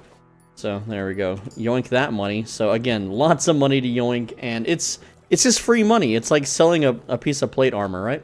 Next up is Guardsman's work here. We're going to go ahead and rob him. And ooh, his timer ramped up fast there. What the hell? Yeah, he's going red a little too fast, so we gotta play it cautiously. I think 12 seconds might do. Except I'm not showing any money showing up on him for some reason on these past few attempts. But yeah, he normally has around 400 also, so let's just steal one of his badges real quick, because why not? But his groschen should eventually show up. There it is. All right. So, and then that's no, he has more than that. He's got a pretty big pile of money. All right. So if you get caught, guess what? You just use your nobility. So you say you surrender. This is pretty obvious stuff you should know by now. And then you say, "Do you know who I am?" And we'll pass that. Real easy. They'll all chill out, put their weapons away, and set back down. Now, ideally, you would want to just kill everyone here, but the game doesn't really like when you do that, because for storyline purposes, yeah, they're all bandits, but whatever. All right, so let's get the money again. This time we got the 400. All right, there we go. And then the last guy is right here, Adjutant Michael. So he's got some money on him too. Go ahead and yoink his. Let's see, only 11 this time. I swear he had 400 also, but I could be wrong. Alright, let's check them again. Okay, maybe not. Yeah, but yeah, that's basically it for groschen. And you can explore the area and do the investigation stuff, but you know, we already have everything we need, so we can just you can just wait it out until Hans is done. Also note this guy right here, Groom Peltzl. He is right here on the map. He's near the horse pens. He's got 300 on him as well, so don't forget to rob him. Real quick, let me talk about the game's different endings and how you get to them and how you don't get to them. So, throughout the game, as you make choices, you have a revenge path and an honorable path. The honorable path is not killing innocent people and always doing the right thing, trying to limit how much people die, and not ultimately becoming the bandit that killed your parents in the first game. Now, in order to get the good ending, and I'm not going to spoil the ending or anything, but in order to get the best ending, you can't steal throughout your playthrough. You can steal a little bit, but if you steal more than 10,000 groschen, it's literally over. And, you know, at the start of this guide, we stole way more than that, so there's no way in this playthrough to get the best ending. There's a few okay endings we can get, but at this point in the game, you have to make a decision. Alright, so turning Samin in is technically the bad guy decision, and there's about 4 or 5 more choices in the game you'll have to make that will label you as a bad guy. For this playthrough and for this video, we're going full bad guy mode because that's what realistically a human would do. That's what I would do if I were Henry. It may not be what canonical Henry would do, but canonical Henry's a timid boy, let's just say that. Anyway, I'm just letting you know that unless you restart the entire game and don't steal anything at all, 10,000 groschen worth throughout your entire playthrough, you can't get the best ending, so don't even worry about it. And yeah, you can choose whatever you want, but for this playthrough, we are going full-blown evil mode. So, you gotta learn to appreciate a few of the animations in this game. This guy gets belted and then drowned, there we go. And we got this guard, he's dragging this woman out onto the street. He's just gonna strangle her, just, oh, yeah, just, And then this guy, you missed it because he's already dead. So we're gonna load game. And you'll notice that he gets belted in the face and kicked to death. There's a few other things you might miss if you don't immediately turn around. So, again, he runs over here. This guy, boom, right in the face. Just like, That's what you get, right? For being a traitorous swine. This girl also gets drowned, but up here, there's a guy that gets thrown out a window. Whee! Again, you just gotta appreciate all the chaos this game has to offer. Oh, and if you're choosing the same path and you want to know what to do, you just run in this building and run to the top, and that's where the person's hiding. Also, one thing to note is that while we do have the best saddle in the game, there's another saddle that's exactly the same stats. It just sells for like 100 groschen more, and it's this one right here. And you can kill the horses, and the people don't give a shit. But yes, I know I'm supposed to get naked before butchering, but I don't really care at this point. We don't need charisma where we're going. But yeah, the saddle here is the, I don't know how to pronounce this, Kreyzl saddle. And you also have the Dragon Chanfron. I don't know how to say these words. This is just a courage mask for the horses. And then this thing isn't really that useful. And yeah, so Again, you can kill all these horses and loot these saddles if you want to, but at this point in the game, we don't really need money. Oh, and speaking of money, this guy here, this groom ballotary guy, he's got a couple hundred on him, so we're just going to go ahead and yoink that, because, you know, raw money is good money. Also, just another thing, like, yeah, we could loot all these guards of their stuff, and yeah, there's some good money on them, like these gauntlets and whatnot, but it's the same as farming the bandits. We don't really need money at this point. Also, if you attack anyone in red, even if you strangle them or try to stealth kill them, it immediately turns the entire camp against you and chooses a more good path, I suppose. Though, in my opinion, these guys were traitors anyway and deserve what they get, but that's just me. Also, if you haven't figured the game out yet, you can just kind of squeeze by this dude by kind of shimming around him. That's how you get up here in the first place. Oh, and a funny thing is, whenever we killed the horse, it makes the main villain here, he has to run on foot, but he's such a badass that he just runs, like, faster than the horses. It's kind of funny, it's kind of goofy looking, but hey, it is what it is. Now, at this point in the story, the game wants you to hand over a sword and armor to Hans Capon, which he will not accept because it's too garbage.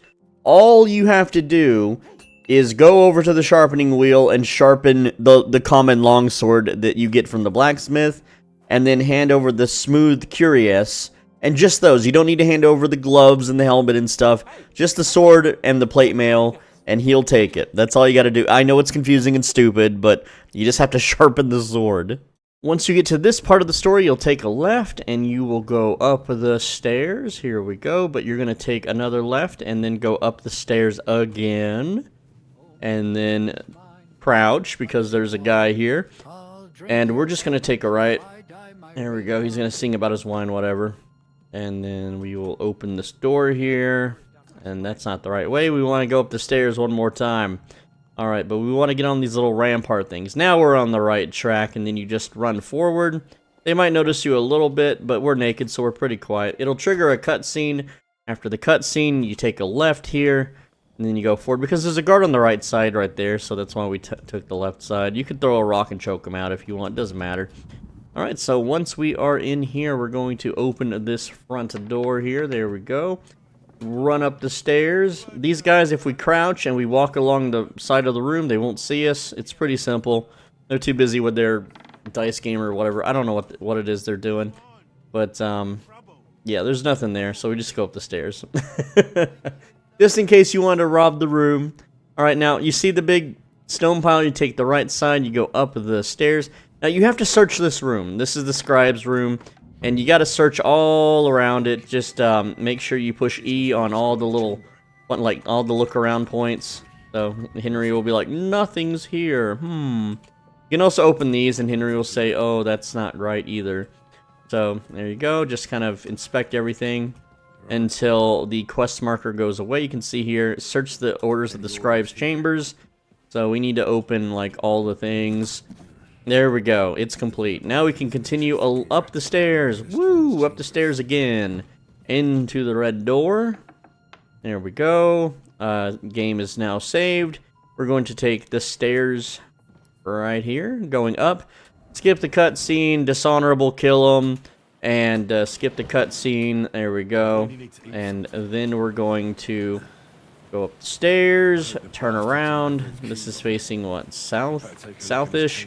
And then we click this chest. Boom! We got all our stuff back. And then we have to search this room, just like the other room. So next up, the game wants you to go find what's his name? It starts with a G. It's not Godwin. Goodwin? Whatever. We're going to take the red door. We're going to go down the stairs. And then we're going to go back down the stairs. Once again, I went the wrong way, though. And now I'm under the stairs. Okay, there we go. Going down the stairs, down the stairs. There's a big rock thingy. Down the stairs. Yes, once again, down the stairs. Now we need to get to the ramparts. So, oh yeah, there's... Oh, this soldier woke up because I got too close to him. Let's chop him up. It's easy. Alright, so down the stairs. We need to get to the ramparts. So, is this the ramparts? Yes, it is. Guard that way. Screw it. Chop him up. He's mincemeat. These guys die so quick. Why can't I chop you, bro? There you go. Alright. So, again, we're just going to run towards the quest marker on the opposite side. Door should be open. There we go. And again, we're just running through these hallways. Boom. There we go. And then we're going to go up the stairs. This is the red room. Sometimes stairs get buggy. Godwin should be right here. Talk to Godwin. We got the keys. You would think he'd know how to lockpick by now with how old he is. But anyway, and then we just go in here. And the chest at the very end of the room straight ahead has the orders. So we just go ahead and loot those suckers. There we go. And then we'll talk to Godwin about leaving. For this part of the game, you are expected to stealth all the way here and meet Micah, but that's stupid. Just run here, just run straight there. All the enemies are mostly unarmored. You will kill them in one hit. They're blind as hell. It's nighttime. You can overpower like 6 to 10 of these dudes at a time, no problem. Also, if you had a problem navigating this maze, all you have to do is put your hand on one part of the wall and then follow that wall around. There's no weird middle divisions, so you won't get lost. You will easily be able to find your way out of the caves. Also, if you're worried about missing any loot, that some of these soldiers might have amazing gear on them, they usually don't. But there is a very rare chance for soldiers that spawn right in this little part of the map where my cursor is circling to have some of the better weapons in the game, but as soon as we get to the second map, you can just buy or steal those. It's not a big deal. And you already one-shot everything anyway, so it's not really an upgrade. So once you reach Kuttenberg, the second map of the game, you have a choice. You can either go talk to Catherine first, or you can, here at the Devil's Den, you can talk to Kubienka about the rest of the band. We're going to do that step later.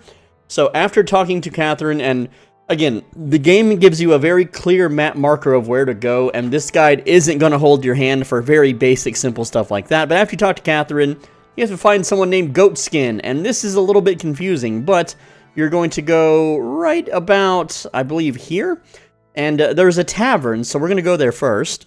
So you're looking for this sign. It's like a, I don't know what this is, a horse or something, but you'll see it right on the map here once you've discovered this area. This is the Black Horse Tavern. Alright, so right now I am facing kind of northwest down this alleyway looking at this sign. This is where you want to be. And so to get to Goatskin, you don't have to do all the other crap like interrogate his girlfriend and go to the pubs and bars and ask around. That's a huge waste of time and resources. Instead, you can go straight to him in the middle of the day. We're going to turn around and we're going to face southeast and just follow where I go. So we're going down this kind of hallway here. And we're going to take a left, not at this doorway, but down this little alleyway.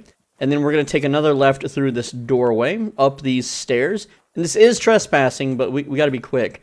We're going to walk, let's see. No, we're going to climb right up here facing, what is this? South. No, this is, I don't know what direction I'm facing. Let me open my map. I got too many map markers. Yeah, this is kind of northwest. We're facing northwest, and we're going to climb up here. And then we are going to walk across this way, and we're going to drop down, climb up the ladder. There we go. All right, and we're almost there. And then we're going to drop down into this alleyway. We're going to climb this cart kind of thing here.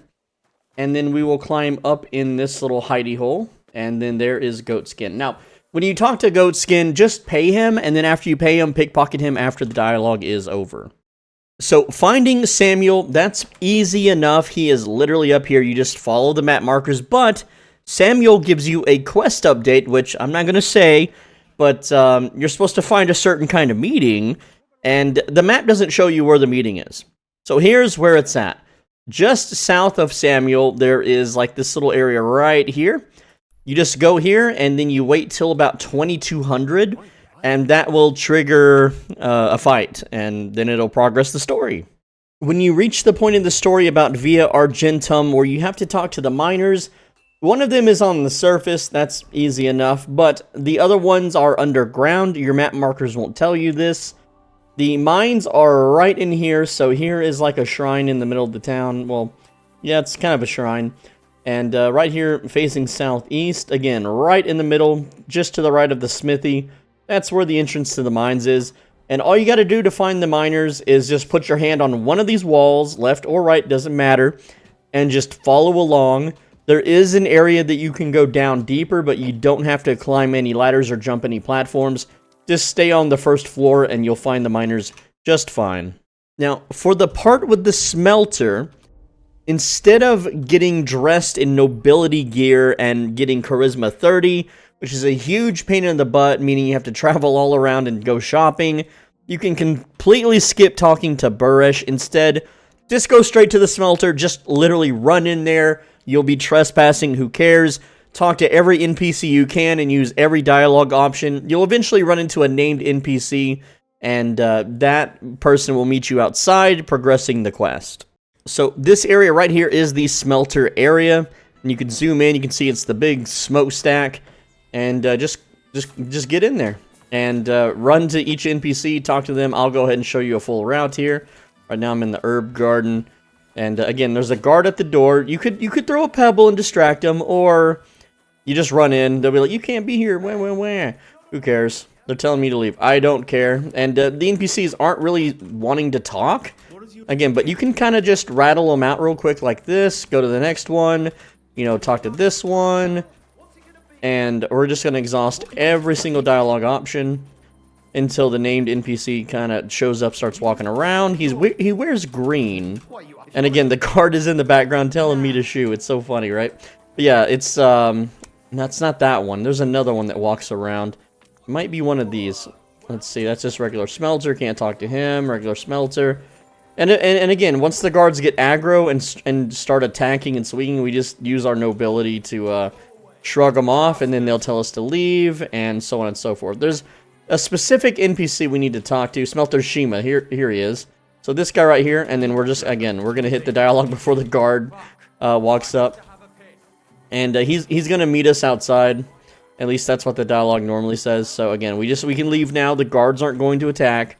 And once we see the rabbit go away, we can now. You'll notice he's on the map, right? So we're gonna wait 1 hour, and then he will be elsewhere outside of the smelting zone. So now he is. I guess he's still there. So we just run back in, talk to him again. Let's see. Is this him? Let's see. Yeah, Shima. Okay, there we go. I'm back. Blah blah blah. Seriously, I'll pay for your beer, but I have to go again. All right. So is he following this time? He might be following this time. Okay, let's speed it up a little bit for YouTube. There we go. He's walking out of town now, and that's my computer. Don't worry about that noise. I just use that to speed up time. Now we can talk to him and progress the story. Now, if you didn't follow my guide exactly and you don't have any of these leveled up, you can just pay them and then pickpocket the money back. It's not a big deal. So the entrance to the secret mint mine, it's kind of like in the corner here. It looks like this. It's like a hole in the ground. You got to go down. There should be someone's horse here. It's funny because it's named Aggro, which is the horse from Eco, if you remember that old PlayStation game. So here is how to do the find the old chapel and find the secret passageway under taking French leave. So from the barn here, the area with the horse salesman, you just follow the road down to the shrine. From the shrine, you'll look to your right, facing southwest, and follow along the road here. You're going to see some, like, the road leads into the forest. So you run in here, and then you're going to position your character right here. So we'll just hold Alt. There we go. Now that Henry has seen that, we can just go straight to the hidden entrance. Let's see. And you're supposed to peek your head through here, look, go there, and then, go on like a big scavenger hunt. But the real way to do it is once you've unlocked this is what your map will look like. Put your mouse against this little forest bushel right here on the map, and then go straight down, past the road, and right about there. And then just run Henry right to that spot, and then you should see like a stone cross on the ground. I'll show you. Now, I'm slightly off from this aiming, so if you want to come out to maybe a tiny bit more from this forest and then go straight down into the very middle, that's more accurate. But when you're here, you're going to see a button prompt for take a look around, which Henry will snap his head over and he will look at this cross on the ground. And then you just dig out the entrance here. So that's all you got to do. And now to explain how to do the Find Sir Hans mission.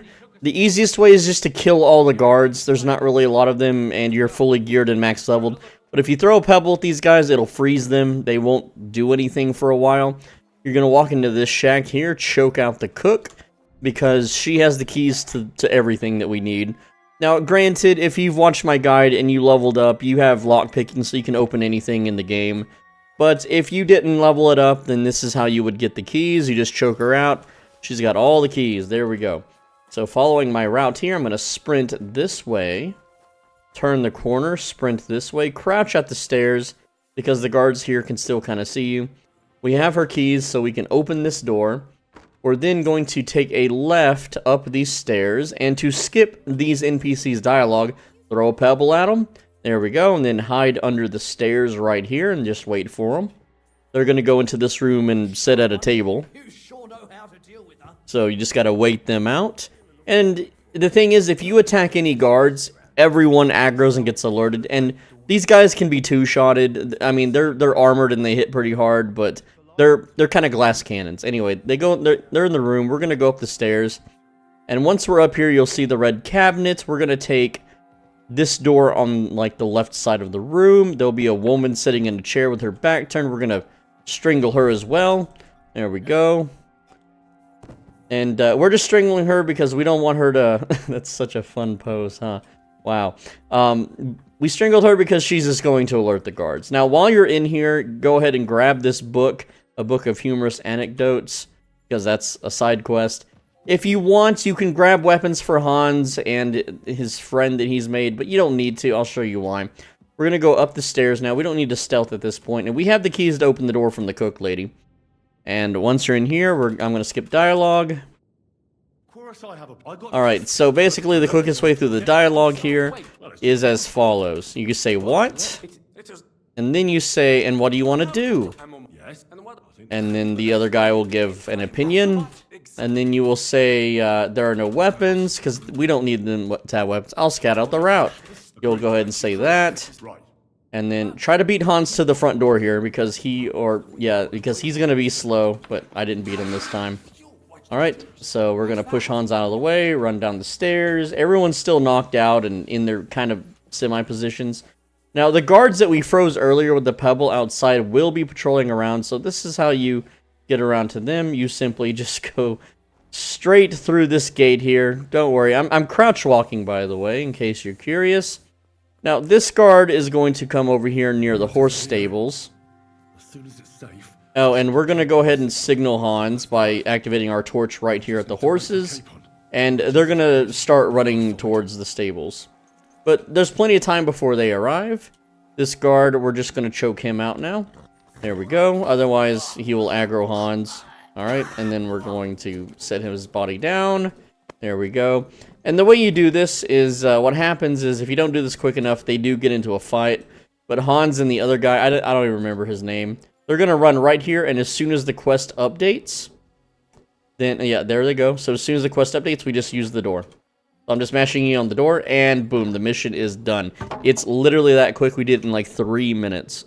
Whenever you get to the King's Gambit, and you have to get some waiter's clothing and a certificate, what you're going to do is you're going to go to the Kuttenberg fast travel right here, which is like a merchant area.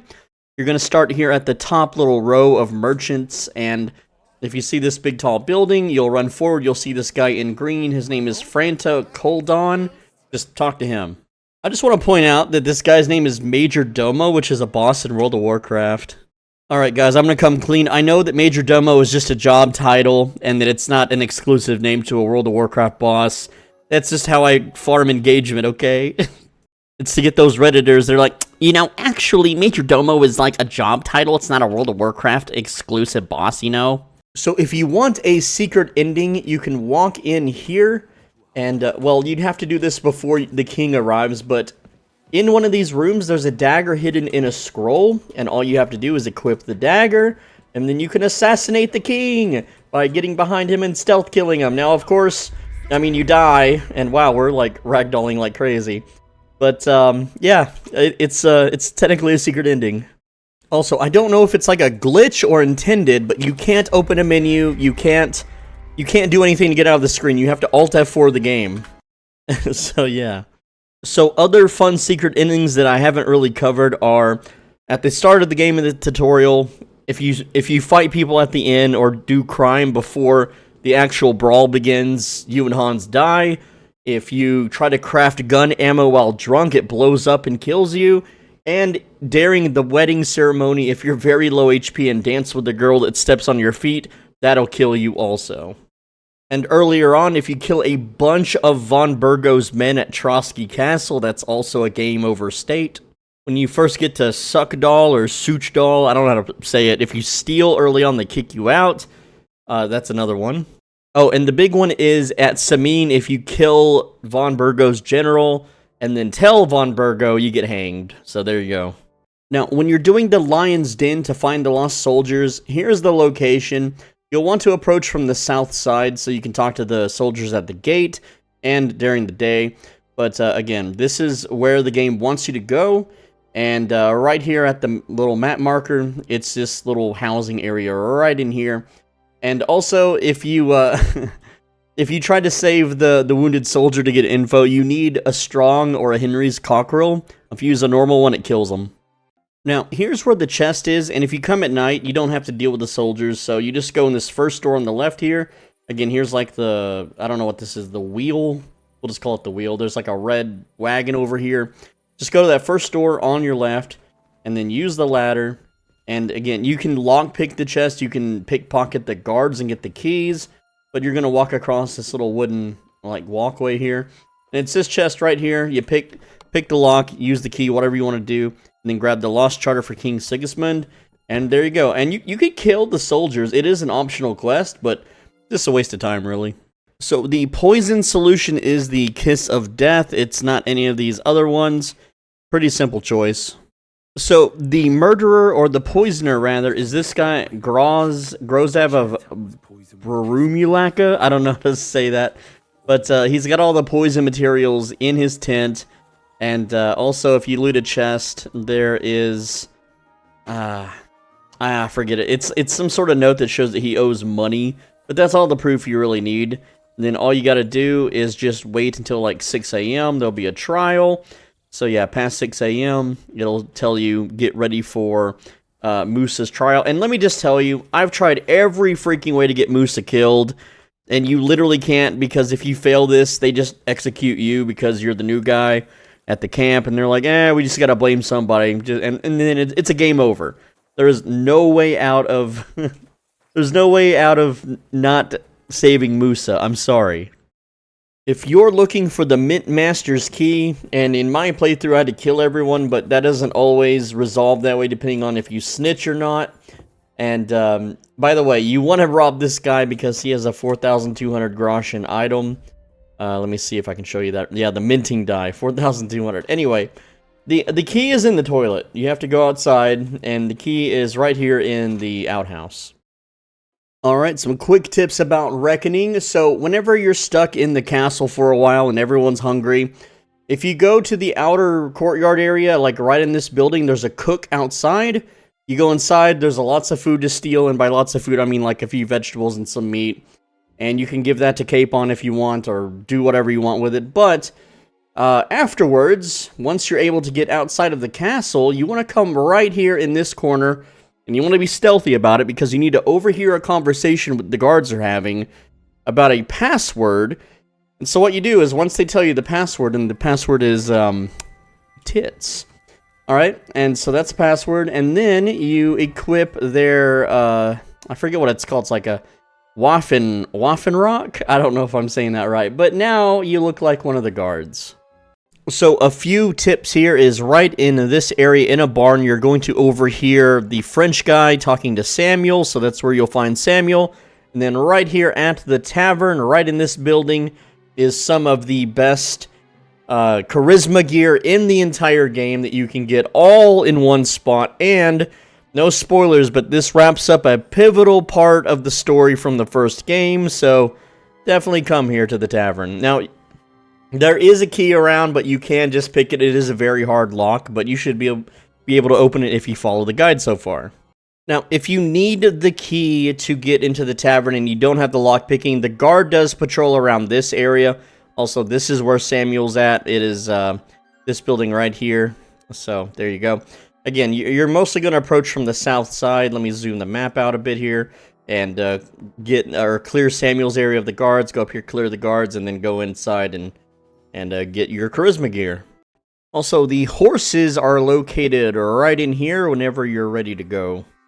Now, allegedly, if you are to kill every single soldier in the Prague camp, then something like this is supposed to happen. However, I couldn't get this to trigger. I've spent an hour and a half searching for anybody to kill, and there is nobody left. I've combed every building, every house, the entire walkable zone, and all I can think of is that either someone photoshopped this, because there's weird spelling errors, like single is spelled single, and but now is not a proper sentence because you don't start a sentence with but. Again, I don't know if this is real or not. I can't confirm this. I can't find this in the game files. I haven't seen this in any videos or anywhere else other than this Reddit post. And again, I have went over and killed every single person in this camp. And my only guess is that I did kite some of the guards way out here into the fields and killed them outside of the quest range. So maybe that has something to do with it. Maybe you're supposed to kill them inside the quest range. I don't know. But I can't replicate that post. So it may or may not be real. Oh, and don't forget to carry Samuel to the horses, because if you do, you get the option to ride out with him. Leave with Sam. You can do that if you want to. Alright, and that is it as far as the main story quest goes. I helped you out with all the confusing, hard, weird parts. I'm not going to handhold you through the entire thing because most of the game's main story quest is on rails, as in it just gives you a map marker, tells you exactly where to go. You don't need my help for that. The game does a good enough job of pointing you in the right direction. But when it has a wide open area of what to do and where to go, and you gotta hunt around and solve riddles and do puzzles, that's when I'm here to help. But with that said, that's the video. Thanks for watching. Leave a comment if you have any questions. Despite my channel size, I read every single comment. I have no life, no friends, no family. So, again, just, why is my weapon unequipped after beating the game? Why did it do that? Give me my damn axe. Oh, jeez. Anyway, but yeah, feel free to just let me know what you think. And we have to get the Redditors out of here, so... Well, we didn't get a lot of hits in, so we'll just murder innocent people here for the outro. There we go. Whole town's going down. You know, I just want to point out that I was a little disappointed that there's no big, hard boss fight in this game. Like, the literal last fight that with a named character is some random guy that's like, I'm the best swordsman ever! And he died in 3 hits, okay? And then we have Eric, who he tanked 5 to 6 hits. And then we have the Hungarian guard at the minting chapel, whatever it was, that took 6 hits as well. And that's it. That's like the hardest enemies in the game. And yeah, it's kind of a bummer, really. But why is this guy unkillable? He's a hired hand. Okay, now he's not unkillable. Maybe it's just because I'm out of stamina or something. I don't know. Okay, he's glitching out. Whoa, what is that? Dude, this guy is tanky for a hired hand. Anyway. Let me know what you think of the video, and I hope you enjoyed this full game guide. I know we spent like half the video just getting powered up for a pretty easy game, but I gotta make sure you guys are strong enough to deal with it. But yeah, that's it. Click the video on the right side of your screen, and if you don't, here's what's gonna happen. You're gonna try a new drink. It'll be something you've never had before, and I don't mean like an alcohol, or maybe it will be an alcohol. I don't know. It'll be something like a cucumber lime mint juice, and you're like, man, that sounds good. You're gonna try it, and it's gonna be the worst thing you've ever had, and then you're gonna need to wash that down with something tastier. So you go to like a soda or a tea shop, and then you try another new drink, and now it's not that good either. So you're gonna get 2 for 2 bad drinks in a row. And if you, again, just click the video on the right side of your screen, and you will avoid this fate. Alright, bonus footage, and this does contain spoilers, and I'm only adding this in because I know that people in my other guide videos complain that I never cover romance things in these types of games. The only times I ever cover to do a romance or recommend a romance is if you get some kind of overpowered item, spell, or ability, and in this game you get nothing for it. But I'm going to go ahead and just spoil all the romance options for you and why they're all garbage. and why you should just stick to the canon of the first game, because in the first game you could technically have, you know, a girlfriend already, and you should just stick with, I think her name's Teresa, whatever. But here's all the options and why they suck, in my opinion. Alright, so option number 1 is Clara, who's been around, and she actually has a boyfriend at the time of meeting her, so why do you want used goods? I don't know. Next up is Rosa, who at first seems alright, and then you learn, oh, it's not her first time. So she's been around the town, as they say. And then she also disappears from the game forever, so you can't, like, go revisit her. And then after that is Catherine, which, spoilers, again, big spoilers, everyone's like, oh, it's the big booba girl at the start of the game. Yeah, it is. Except she's been married and had kids, so why are you messing around with a widow? Next up is Hans, which, canonically, he's not gay, so they just added this in to get that woke paycheck or whatever. Then you have Margaret, which is a pregnant woman that just got shagged by a miller. And then after that, you have the one-night stand characters like the bathhouse maids and Dobravka. I don't know how to say her name, but she's the girl that steps on your toes at the dance. And then you have Widow Johanka in Zernov, and again, Widow is in her title. Like, they're all used goods, bro. Like, it's... Oh, and then Black Bartouche at, in the For Victory quest line. Yeah, but that's also another gay option. Alright, whatever. And then Lousy Mary, again, another bathhouse maid. There's no good gear to get from these. The only thing you get to watch is a cutscene where you make out with the character and then it fades to black and you get a +1 to your stats buff. And your stats should be maxed anyway, so it does literally nothing. Unless you're like, oh, my Henry shagged this girl. Woo, wow, whoop-de-doo, bro. Like, who cares? It's a video game. It's ones and zeros. Go get a real girlfriend. You need help getting a real girlfriend? Join my Discord. I don't know what to tell you. Anyway, that's the video. See you later.